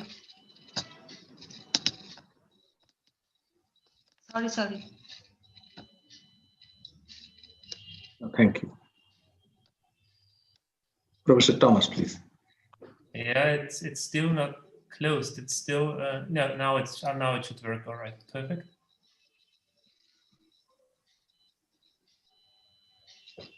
All right, so you can see the slide, you can hear me, so all is fine. So many thanks for inviting me to this great webinar this afternoon in Germany and the evening in India. So once again, many thanks for inviting me to this great event. And I mean, I have to say right at the beginning that this is going to be kind of an outlier perspective because I'm focusing on the Middle East and North Africa. I'm not focusing on India or Bangladesh, so I'm focusing on a different world region, if you wish. And it's also quite different. It's also quite a different view because, I mean, we have been talking about democracies so far. We have been debating about India's response to the COVID-19 challenge, etc. So, but what I'm going to do is actually, I'm studying the absence of democracy. I'm studying the clustering of autocracies we are witnessing in the Middle East and North Africa. So I have probably to say, but this is maybe a great point of departure for our Q&A section, that the regime type seems to be a game changer, that the regime type matters, how governments are actually trying to tackle the pandemic, are actually trying to fight the pandemic. So what I will present in the next maximum 15 minutes is actually a wrap-up of a 4-year-long research project. We are currently in the last year, in the final year of our research project on decentralization in the Arab world, where we try to study government-led decentralization strategies in 4 different countries, in Tunisia, in Morocco, in Egypt, and in Jordan. And I mean, the point of departure is that we have been witnessing a rise of decentralization efforts in the Middle East starting in the early 1990s. And this had probably something to do with the call for decentralization pushed forward by the World Bank, the International Monetary Fund, etc. But then, I mean, if we remember, I mean, after the Arab uprisings, etc., we have been witnessing another additional booster for decentralization efforts, and then Western donors or even Arab civil society activists expected an increase in participation. They expected an increase in democratic quality, if you wish. But to make a long story short, if we really focus on what has been happening on the ground, the result is really quite different. We have a very broad spectrum regarding the quality and the outcome of decentralization. And this is something we try to explain in this research project. And that's why we tried to develop a new conceptual approach for the analysis of decentralization processes. And as I will present in a few minutes, so we argue that decentralization is guided, inspired, and used by informal neo-patrimonial elite networks on the regional level. So how neo-patrimonial elite networks are actually interwoven with the central government and the local government. This tells us a lot how decentralization is actually arriving on the local level. So to make it short, decentralization is more than just, the formalization of the constitution. It's rather how decentralization is reliant on the informal institutions, informality in general, and its framing by neo-patrimonial networks. And this has, of course, a tremendous impact if we try to keep in mind what is happening just right now, how governments in the Middle East and North Africa are responding to the COVID-19 crisis, because as Ole said it right at the beginning, and I fully support this notion, that we see a strong authoritarian centrist solution, a response which is very much pushed forward by central governments in the countries of the Middle East and North Africa. So what I will say in the next few words, I will say a little bit about the scholarly literature, the research objectives, the methods, the case selections, and then I will close with some preliminary findings and maybe some links to open access articles that might be interesting for some of you. So if we just go through the literature very quickly, I would say that this is not only valid for the Arab world, not only for the Middle East and North Africa. So this seems to be valid for the whole decentralization literature focusing on Africa, on Asia, on Europe, the Middle East and North Africa. I would say that we are experiencing a strong top-down focus. We are trying to understand decentralization from the perspective of the capital, from the perspective of the central government, etc. So what we are doing, we're studying a top-down approach. We have a top-down bias, etc. So, and this bias, I think, is even valid for the Arab world if we look at what has been happening in the region after the Arab uprisings, because in view of the Arab uprisings, please keep in mind, and this is something I think we are all familiar with, the protests started not in the capital, they started in the periphery. In Tunisia, in the province, with the self-immolation of Mohamed Bouazizi. So the protests erupted far away from the capital, and the scholarly literature is still very weak in trying to explain these gaps between the center and the periphery. If I go on, and I'd like to share with you some data from the VDEM index, the Varieties of Democracy data set, a great index on the quality of democracy. And if we go for the variable local government elected, we see what I tried to tell you in the last few minutes. So if you look on this slide, this aggregated data, we see that we had a first boost in decentralization efforts starting in the 1990s. I think this was very pushed forward by international organizations such as the World Bank or the IMF. All these organizations thought that decentralization might also be a booster for democratization processes and processes for more good governance, if you wish. And then we can see, if we follow the blue line for the Middle East and North Africa, we see that there is another booster around 2011, 2012, and this booster has something to do with the Arab uprisings. If we now look at the local government power as another proxy indicator, if you wish, we see it even more visible. As I would read this data, we see that for Jordan, Morocco, and Tunisia, suddenly in 2014, the local government index is going up. And the index is going up because we had a formalization of decentralization in the constitutions. So we have a decentralization that is written down in the constitutions, in laws on decentralization, etc. So something is changing, something has changed, and this is something probably we have to explain. So very quickly, where do we position ourselves in the literature? Of course, we look at the literature on regionalization, decentralization, informal politics, neo-patrimonialism, etc. So what we are trying to take out of these different strands in the literature is that neo-patrimonialism seems to be a key feature of governance, a basic principle of governance throughout the region. This also implies a strong interplay of formal and informal institutions, etc. But again, if we take this actor-centered approach, and our approach is very actor-centered, it's very much pushed forward by an understanding that elites matters, that elite constellations have a strong impact on how politics actually looks like, how decision-making is actually taking place. But if you look at the scholarly literature, we have a mainstream on elite politics, but only through the lens of the capital, only through the lens of central government. So we have a lack of scholarly literature on how elite networks beyond the capitals matter, how they matter beyond the capital in how local governments look like, in how decentralization strategies are actually arriving on the ground. And this is actually where we want to go in our project.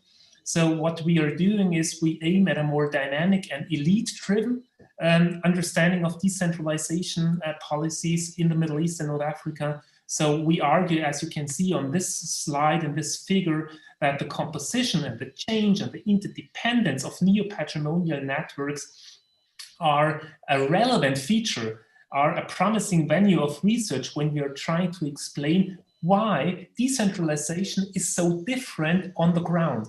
Why in different countries, decentralization strategies are actually having a different outcome, a different result on the local government level. And that's actually the core of our argument, that the regional level here, so the way how neo-patrimonial elite networks are connecting the central government with the local government, that this tells us a lot in understanding the outcome of decentralization on the ground. Having said this, I mean, when we are trying to understand decentralization, we have to focus on the forms. So what does decentralization actually mean? Is it a top-down or a bottom-up approach? Which functions do decentralizations actually, decentralization strategies and reforms have? They have different functions. In democracies, probably quite different compared to autocracies. Which elite networks are actually a part of that? How are they interwoven with the three levels of governments, on the local level, on the regional level, and on the central level? And what is actually the outcome? So this brings me to a cluster of hypotheses. We have one cluster of hypotheses which is actually very much driven by a top-down perspective. So we are arguing that the transfer of responsibilities strengthens the patronage and the clientelist relations between the center and the region. Therefore, the effects of informal decentralization are of greater impact than its formal constitutional outline. And last but not least, from this top-down perspective, decentralization is either the deployment of central states, technocrats, or implies the delegation of responsibility towards political leaders from the region. And this brings me to the other perspective. So we are looking at decentralization from a bottom-up perspective, and we argue that strong and independent actors on the local or regional level are the prerequisite for a real transfer of competencies from the central states, and that the Euro delegation of competencies is no guarantee for increased autonomy if regional and local institutions lack people's support. So to make a long story short, what is written down in the constitutions has actually nothing to do with what is actually happening on the ground if you look how decentralization is actually arriving on the local level. So let me be very quick, and I mean, this is something maybe I can skip. So what I mentioned before, Morocco, Tunisia, Egypt, and Jordan are our cases in our 4 cases sample, which is actually a most similar cases design, where we are trying to do some kind of an elite mapping in order to understand how the regional level is actually the explanatory factor when we are trying to understand why in different cases decentralization is arriving in a different manner on the local level. And this brings me to our first findings, and then I will also close my short presentation in order to have enough time for the Q&A section. So what we found out, and I mean, this is something you can read in this open access article published in the Journal of North African Studies, we have found tremendous and solid empirical evidence, and this is probably more than circumstantial evidence, that decentralization reforms in the Middle East and North Africa, that they aren't actually something that should push forward political reform in terms of democratization or whatsoever.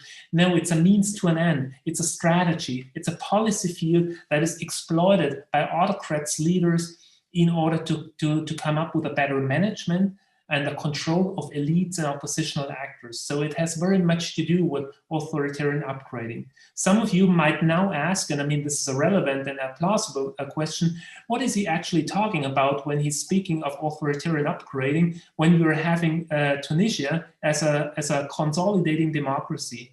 And our findings for Tunisia are also quite fascinating and amazing to see how these neo-patrimonial networks are now kind of an obstacle for the consolidation of democracy, because they still are actually a barrier for a substantial decentralization, for a substantial reconfiguration of political elites on the regional level and the local level, because the old elites, the neo-patrimonial elites of the Ben Ali regime, they don't want to lose their networks of privilege they have established and they have been experiencing and witnessing for many decades. So just putting it the other way around, we can see how the persistence of neo-patrimonial networks are actually one of the greatest challenge for the consolidation of the young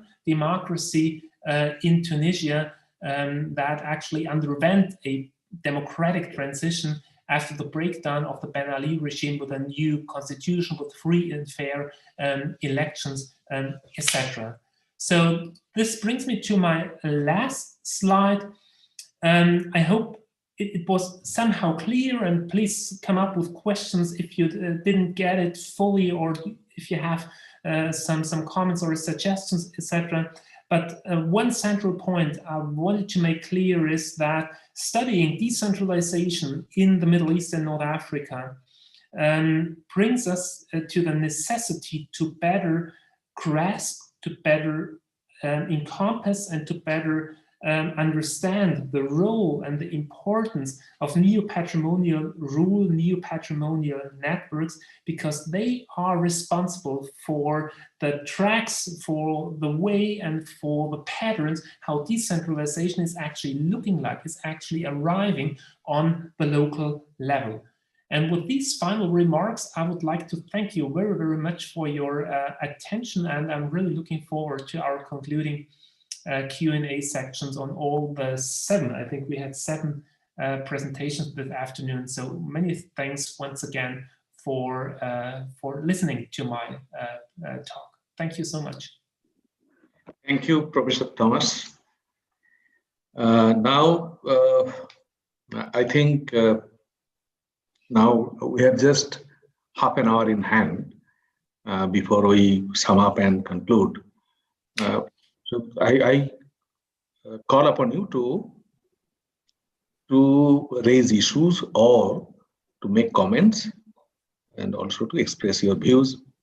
My only submission is that everyone needs to be very brief and to the point.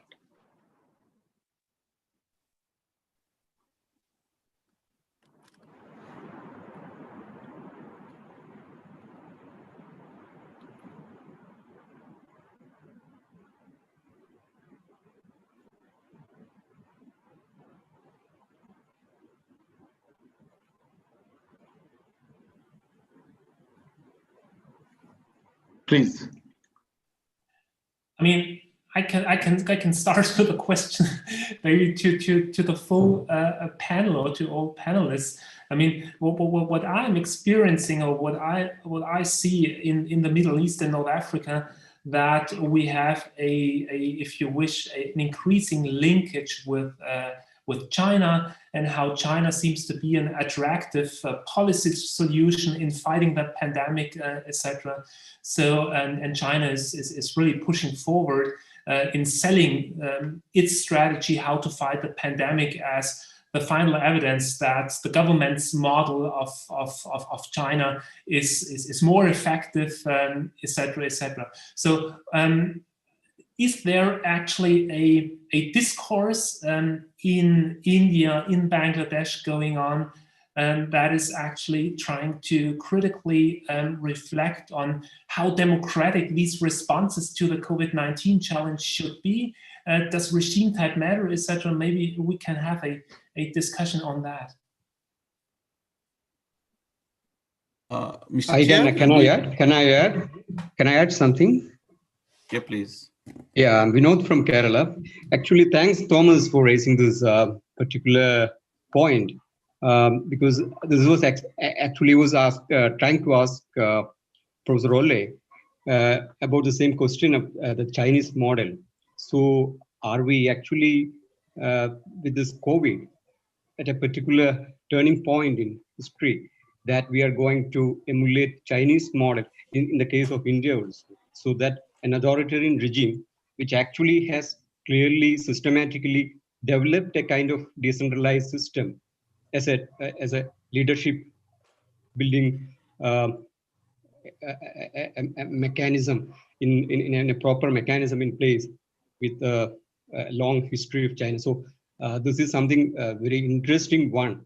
I also try to get feedback from opinion on this particular point from Professor Ole and others.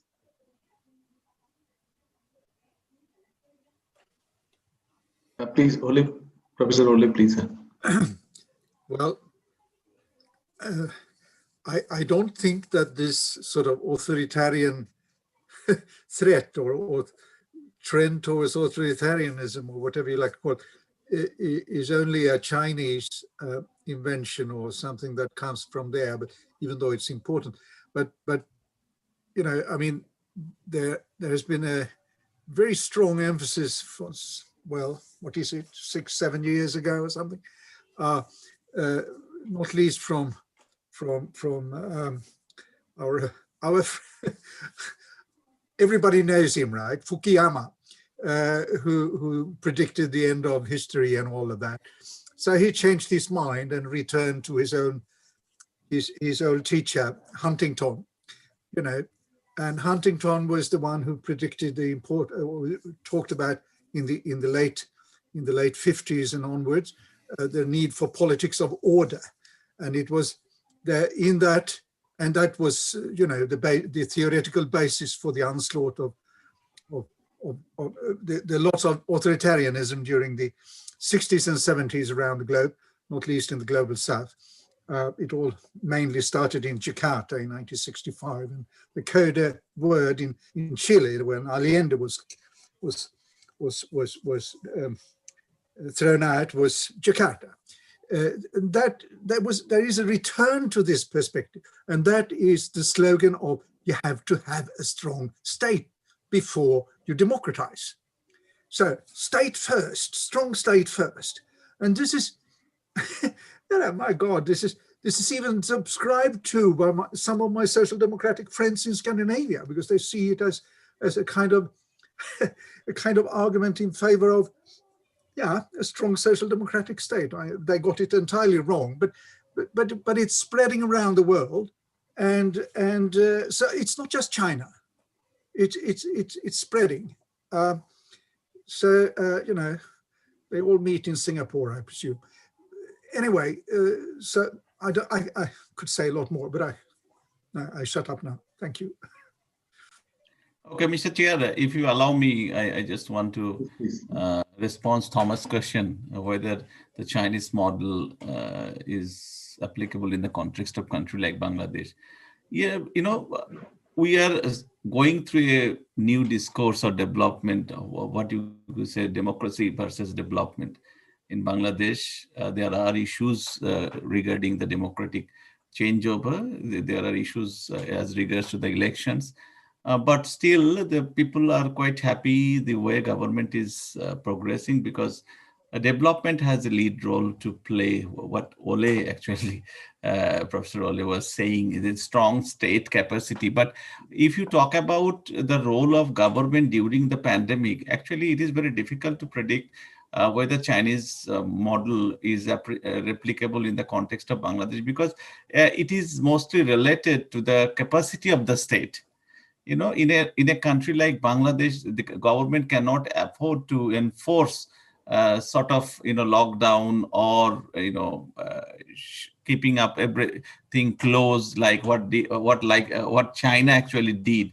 So I strongly believe that it states not only the state, you know, strongness in terms of enforcing all those strategies, but also it depends on how strong you are in terms of capacity. To what extent you can keep your country move ahead without, you know, without allowing people to work. Because in a country where 44 crore population are the day laborer, how long you are going to feed them? So these are really important questions if you talk about the replication of such strong measures or activities of strong state. Thank you. Thank you. Please, anybody else? I have a comment for Professor Thomas' presentation. I am Shivarna from Bangalore, Karnataka. Thank you, Professor. Very interesting and very reflective analysis on decentralization. My only observation is that you also talked about national, regional, and local level elites kind of thing, regional, I think. So do you think that lack of integration or synergy among these elites or agencies at the different levels causing or making case for authoritarianism? So if you look at the even India also, the Central Finance Commission give a lot of grants to the local institutions. As a result, the state finance commissions have hardly any role to play. So that is also even the programs that have been we called flagship programs. They are more at the central level than at the state level, which is also indirectly causing a scope for more of deconcentration and authoritarianism in the decentralized process. Do you agree that kind of view, Professor Thomas? So, I mean, the question was a little bit how fiscal policies can also tell us something about how decentralization is actually arriving on the local level. Yeah. This is actually a very interesting question and a very important remark, because probably I didn't mention that in my presentation. I mean, fiscal policies are actually wonderful proxy indicators in order to trace centralization. Yes. And this is something you can measure. I mean, these are hard facts, if you wish. Sometimes it's really challenging to get this data. And I mean, this was a huge challenge for us in Morocco, in Egypt, Tunisia, and Jordan to get these data over space and time, because I mean, we are studying it starting in the early 1990s. But here we can also see that the quality of decentralization is so often reliant on a very true decentralization of budgets, of fiscal autonomy on the local level. We also found out in some countries that from a legal point of view, the local governments would be allowed to raise taxes, but they didn't do it because they didn't have the local capacities to really collect it, you know? So at the end of the day, we would have, if you wish, fiscal competencies, even fiscal autonomy, if you wish, in some parts, but the capacity of the state bureaucracy on the local government level is not enough to really fill that with content.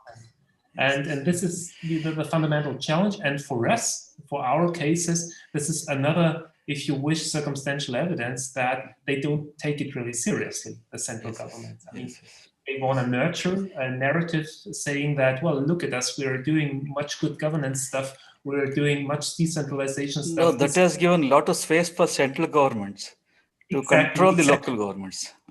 And at the end of the day, it's actually only a means to an end to consolidate the grip on power to do something for regime survival. Yes. Thank you. Yes, please, Professor Ole. Can I come in? Yes, please. Yes, please. I think one of the most radical processes of decentralization took place after the fall of Suharto in Indonesia. And much like Thomas told us earlier, it was a combination of local actors sort of grabbing new positions, but also reorganizing of central actors. So precisely similar to what Thomas told us about. But there were also possibilities for, how shall we say, sort of civil society organizations, trade unions, and a few others to relate to these local actors. President Jokowi came up in that way in Indonesia. So they were sort of horse trading with these local directly elected leaders. Now, there were possibilities of doing things there, but of course there weren't any democratic forms of negotiation. So it turned into very sort of populist transactions, I call them. And we now see what has happened in Indonesia, very tragic. But much more interesting were actually the broader alliances for, sorry to repeat myself, more general policy programs like the public health reform. That worked much better to sort of generate things. That was, yes, on the central level, but there were pressure from the local level as well. So okay, decentralization sort of opened up a number of possibilities, but so much else was needed to connect to other actors, to connect central and local action and so on. Anyway. May I just come up with a very quick footnote on what Ole said? May I? Yes, please, very quickly. This is really important also for the Arab world, because of course, I'm absolutely with you that in authoritarian contexts, decentralization has a different function, but it's somehow kind of a Pandora box, It's a Pandora box because if you go for decentralization, you generate spaces for some kind of limited contentious politics. And this might lead to a dynamic that you cannot control in the end. So what they're trying to do, they're trying to control it, etc. But at the same time, I mean, they are opening up spaces for contentious politics. They are actually opening up spaces for civil society organizations that might lead to a regime-threatening dynamic. Yeah.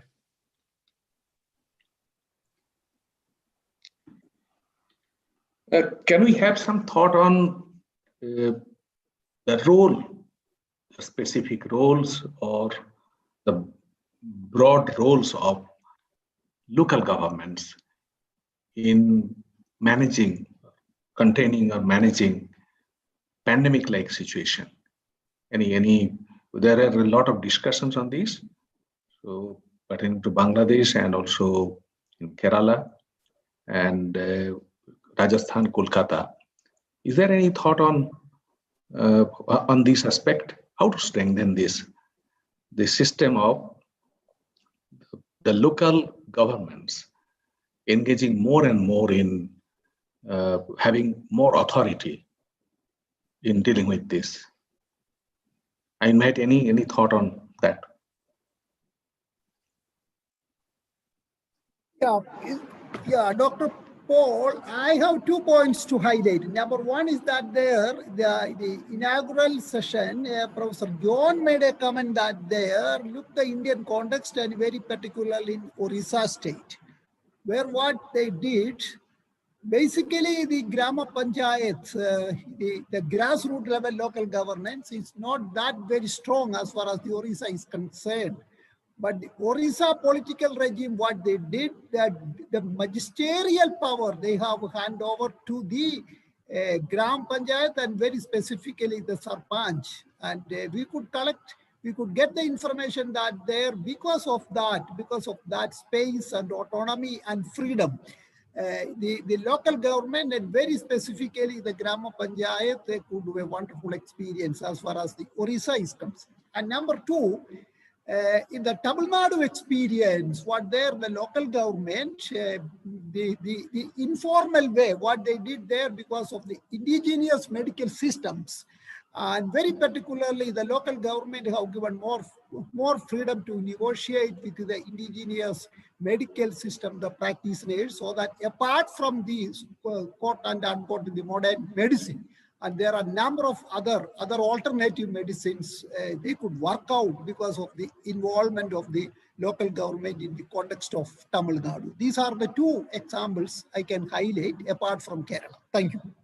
Any other view, please, on this aspect?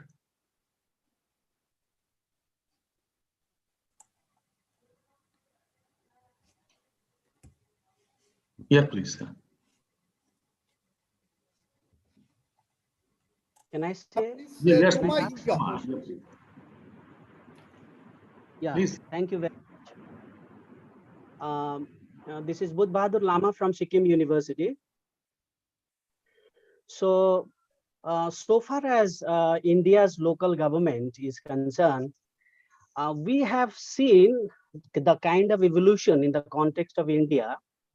I mean, we have this decentralization, and there is, of course, there is a separate discourse on decentralizations.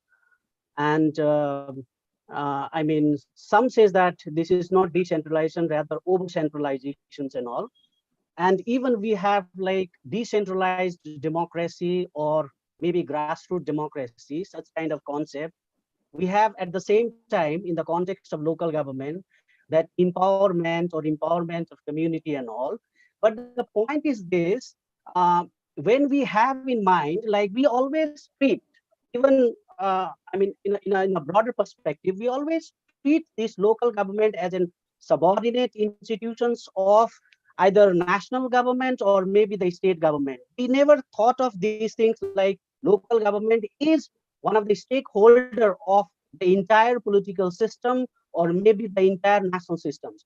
Now, the kind of prejudice which we have and the way the decision makers are thinking about how to upgrade the local government, keeping in mind like that local government is, as like Thomas says, that it is just a extension in space of the ruling of national government. You know, the kind of this prejudice which we have, I think like how to come out from these things. If anybody can say this, because the kind of concept which have been, I mean, developed in the process of evolution, like decentralization, more power, more autonomy, fiscal autonomy, all these things.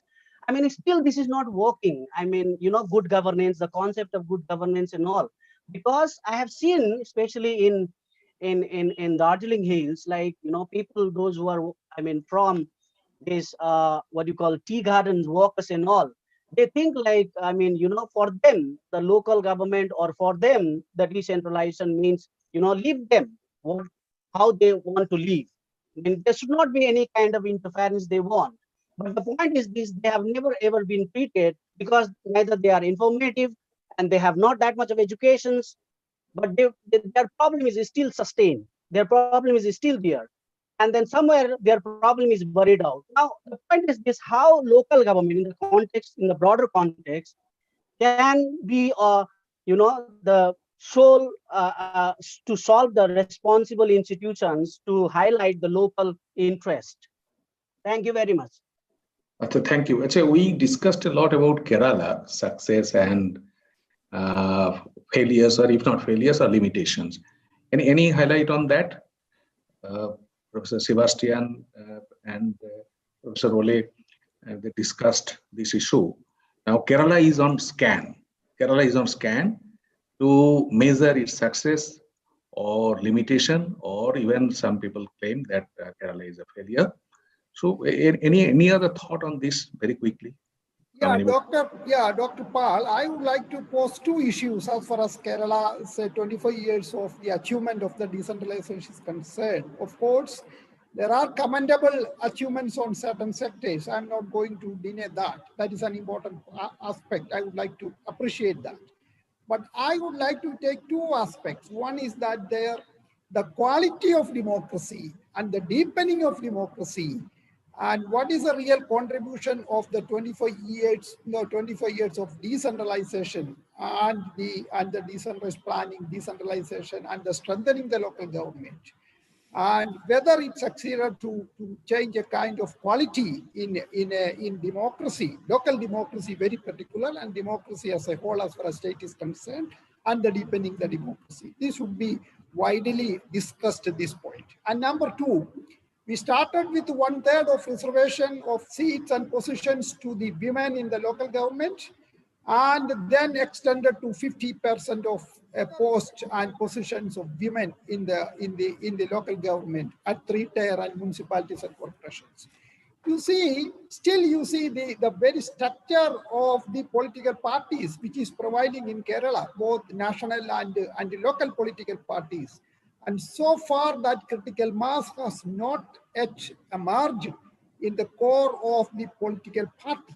This is very, very serious issue as far as Kerala is concerned. The point is that one term they may come and contest in the election, and the next term, because of the rotation of seats and other things, and they are not getting the seat from their respective parties, and they will be in the outside the entire system, and there is no space for them to play. This is the situation there.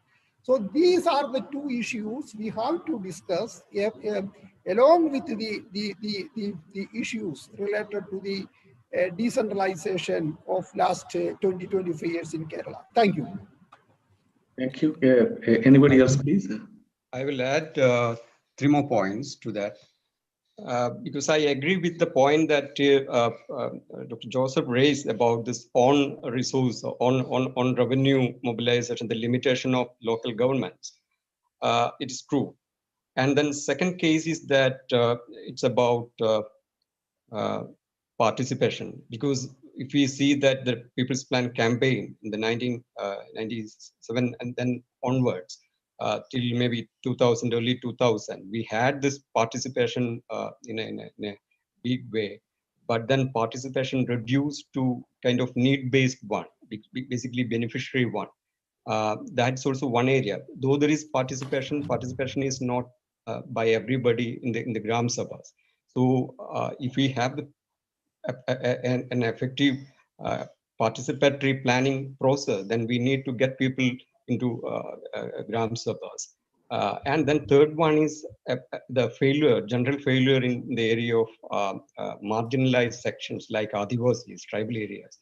So the inability to reaching out to Adivasis, or in some areas, the fishermen communities also. So these are the 3 areas where I find that we have to improve a lot. But we have done whatever world has appraised regarding COVID work. But then again there are those areas we actually need to improve. And then second point, which I actually add to this, what he has asked about this Indian situation regarding this local government, decentralization as a concept.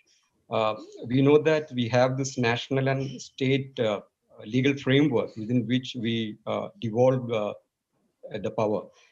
So it's limited in the sense that we couldn't give, because if we talk of fund, function and functionaries, we failed to, again, in many states, could not effectively devolve these things. And second thing is that local politics is actually highly captured one, with the political parties also captured, and then the centralized system of political system in many states actually it doesn't allow the local leaders to act freely, which is they are basically chained to a kind of very centralized system.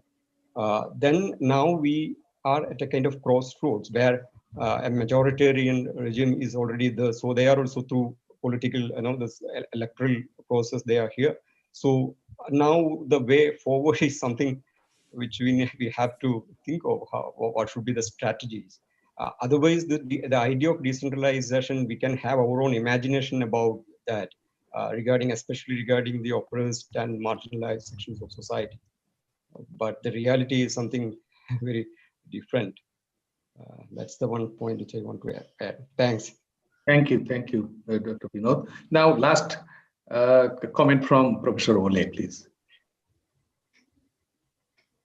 Unmute, please. Okay.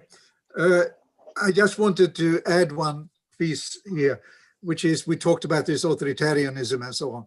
I mean, let's take a little step behind. I mean, the left in India failed to scale up the decentralization experience.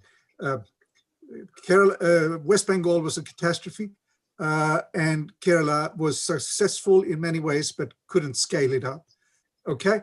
On the other end of the scale, sort of on the other end, the National Advisory Council under Sonia Gandhi managed to channelize a beautiful rights reform, but without any solid popular backing and solid base.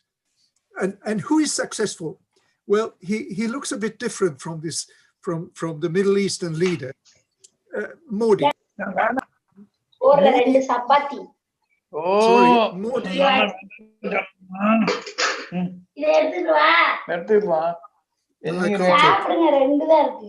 Could somebody else switch off? Thank you. Modi is the most successful one, right? And he has a movement.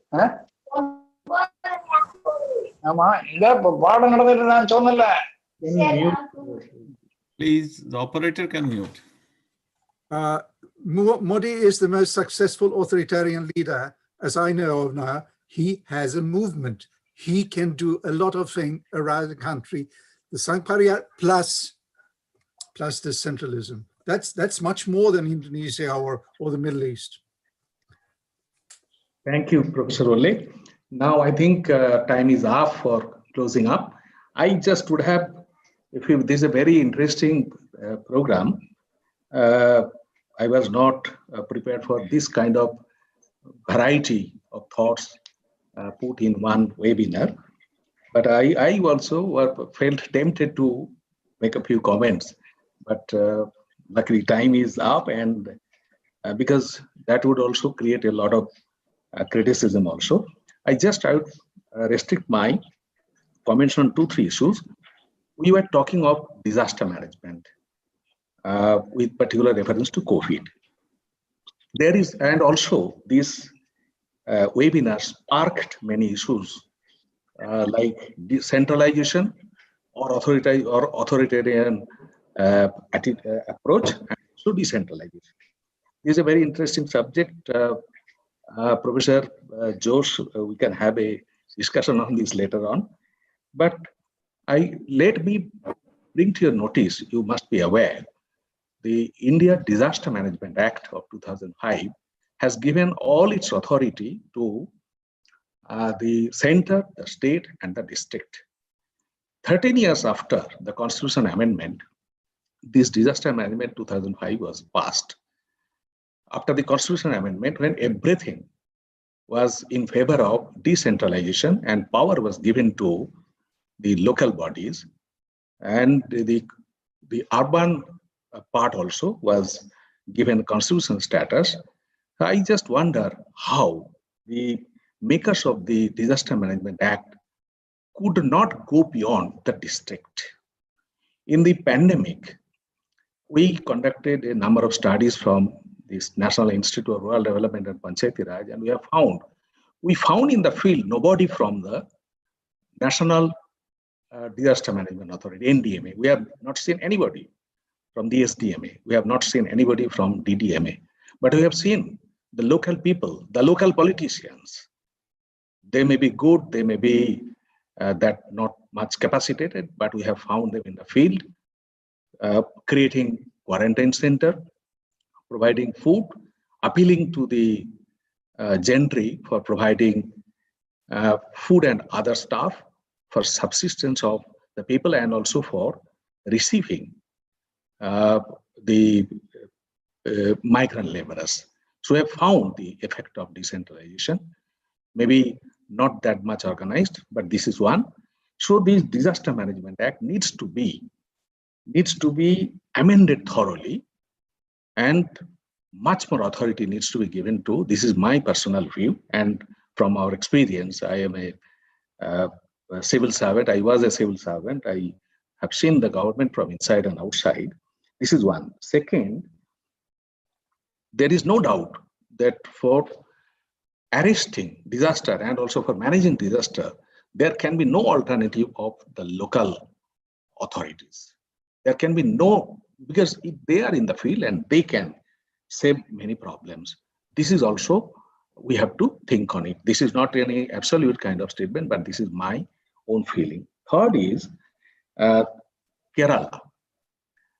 I worked in West Bengal for 35 years as a civil servant. Now I am in a national institute. I am seeing the entire country, the Panchayati Raj system in the entire country. Actually, this is my personal view. It may hear radical. Probably our country, India, doesn't want decentralization. If it really and seriously wanted, results could have been much better. Neither the states, you look at Andhra Pradesh. Earlier also in Andhra Pradesh, elections could not be held for several years on caste issues because of the High Court cases. And sometimes High Court cases and Supreme Court cases, I personally dealt, remaining in administration, with court cases. That court cases are sometimes trumped up. They are just concocted to stop election, to stop decentralization in the governance. So in Andhra Pradesh, elections are not being held, and nobody knows when elections can be held. There are other states also, because of the corona, Panchayat elections cannot be held in a few states. That is the reason. This cannot be denied, but there is dearth in the political will of the states also. But looking at Kerala, Kerala is under scan. Kerala has its strengths, has its limitations, but there is no other state like Kerala. This kind of whatever success is there has not been achieved by many states. Panchayats are still the extended arm of the block development officer at the lowest level and the collector.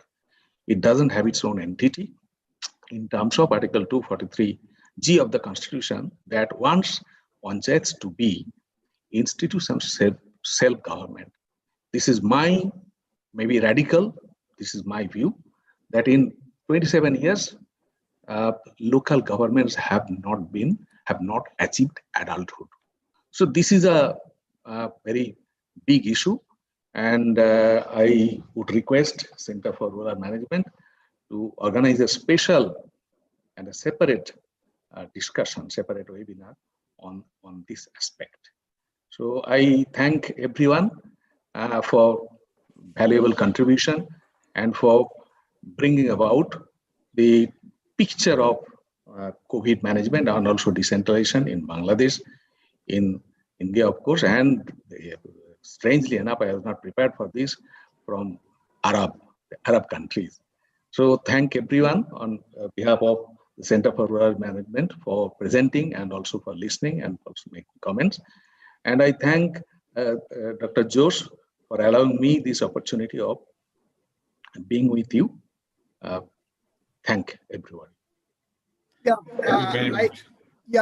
I would like to say a few words. I thank Dr. Dilip Kumar Pal for conducting this technical session in an excellent manner. We started exact 7 p.m. as it is scheduled, and now it is 9:30, 39. 9 and 30 minutes. Only we are at 3 minutes according to the scheduled time we have just passed. And I should thank for Dr. Dilip Kumar Pal for conducting this session, this technical session. There were 7 papers altogether, and you have given a equal time for all the paper presenters. And you also allotted some time for the general discussion. And I would like Dilip Kumar Pal for conducting this session. And it's a very busy schedule. From that, he could join with us. He's the project team leader of the Center for Panchayat Raj, a National Institute of Rural Development and Panchayat Raj at Government of India. And he is he's already started a big project in the country, and it is going to cover almost all states and union territory as far as this country is concerned. I think Dr. Dilip Kumar Pal, now you are going to get a kind of a humble chance to again to see the Panchayat Raj institutions all over the country, and definitely you and your team, very particularly in the mission and Odaya and the GPDP. definitely the Panchayat Raj institutions and decentralization, of course, it will be a kind of a trendsetter or a kind of a, yeah, it's a kind of a new wave as far as the decentralization is concerned. We can expect from this. Thank you for all paper presenters, and thank you for all participants for a kind of a lovely discussion. Thank you. Fine. See you. Thank you very much.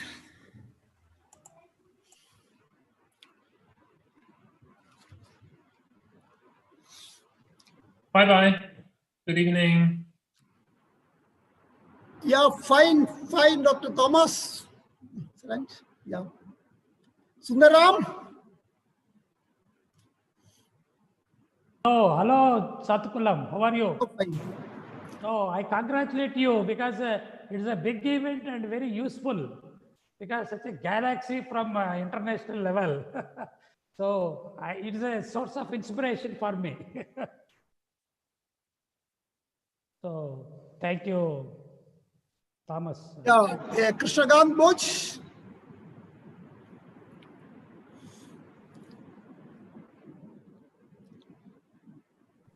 Hello.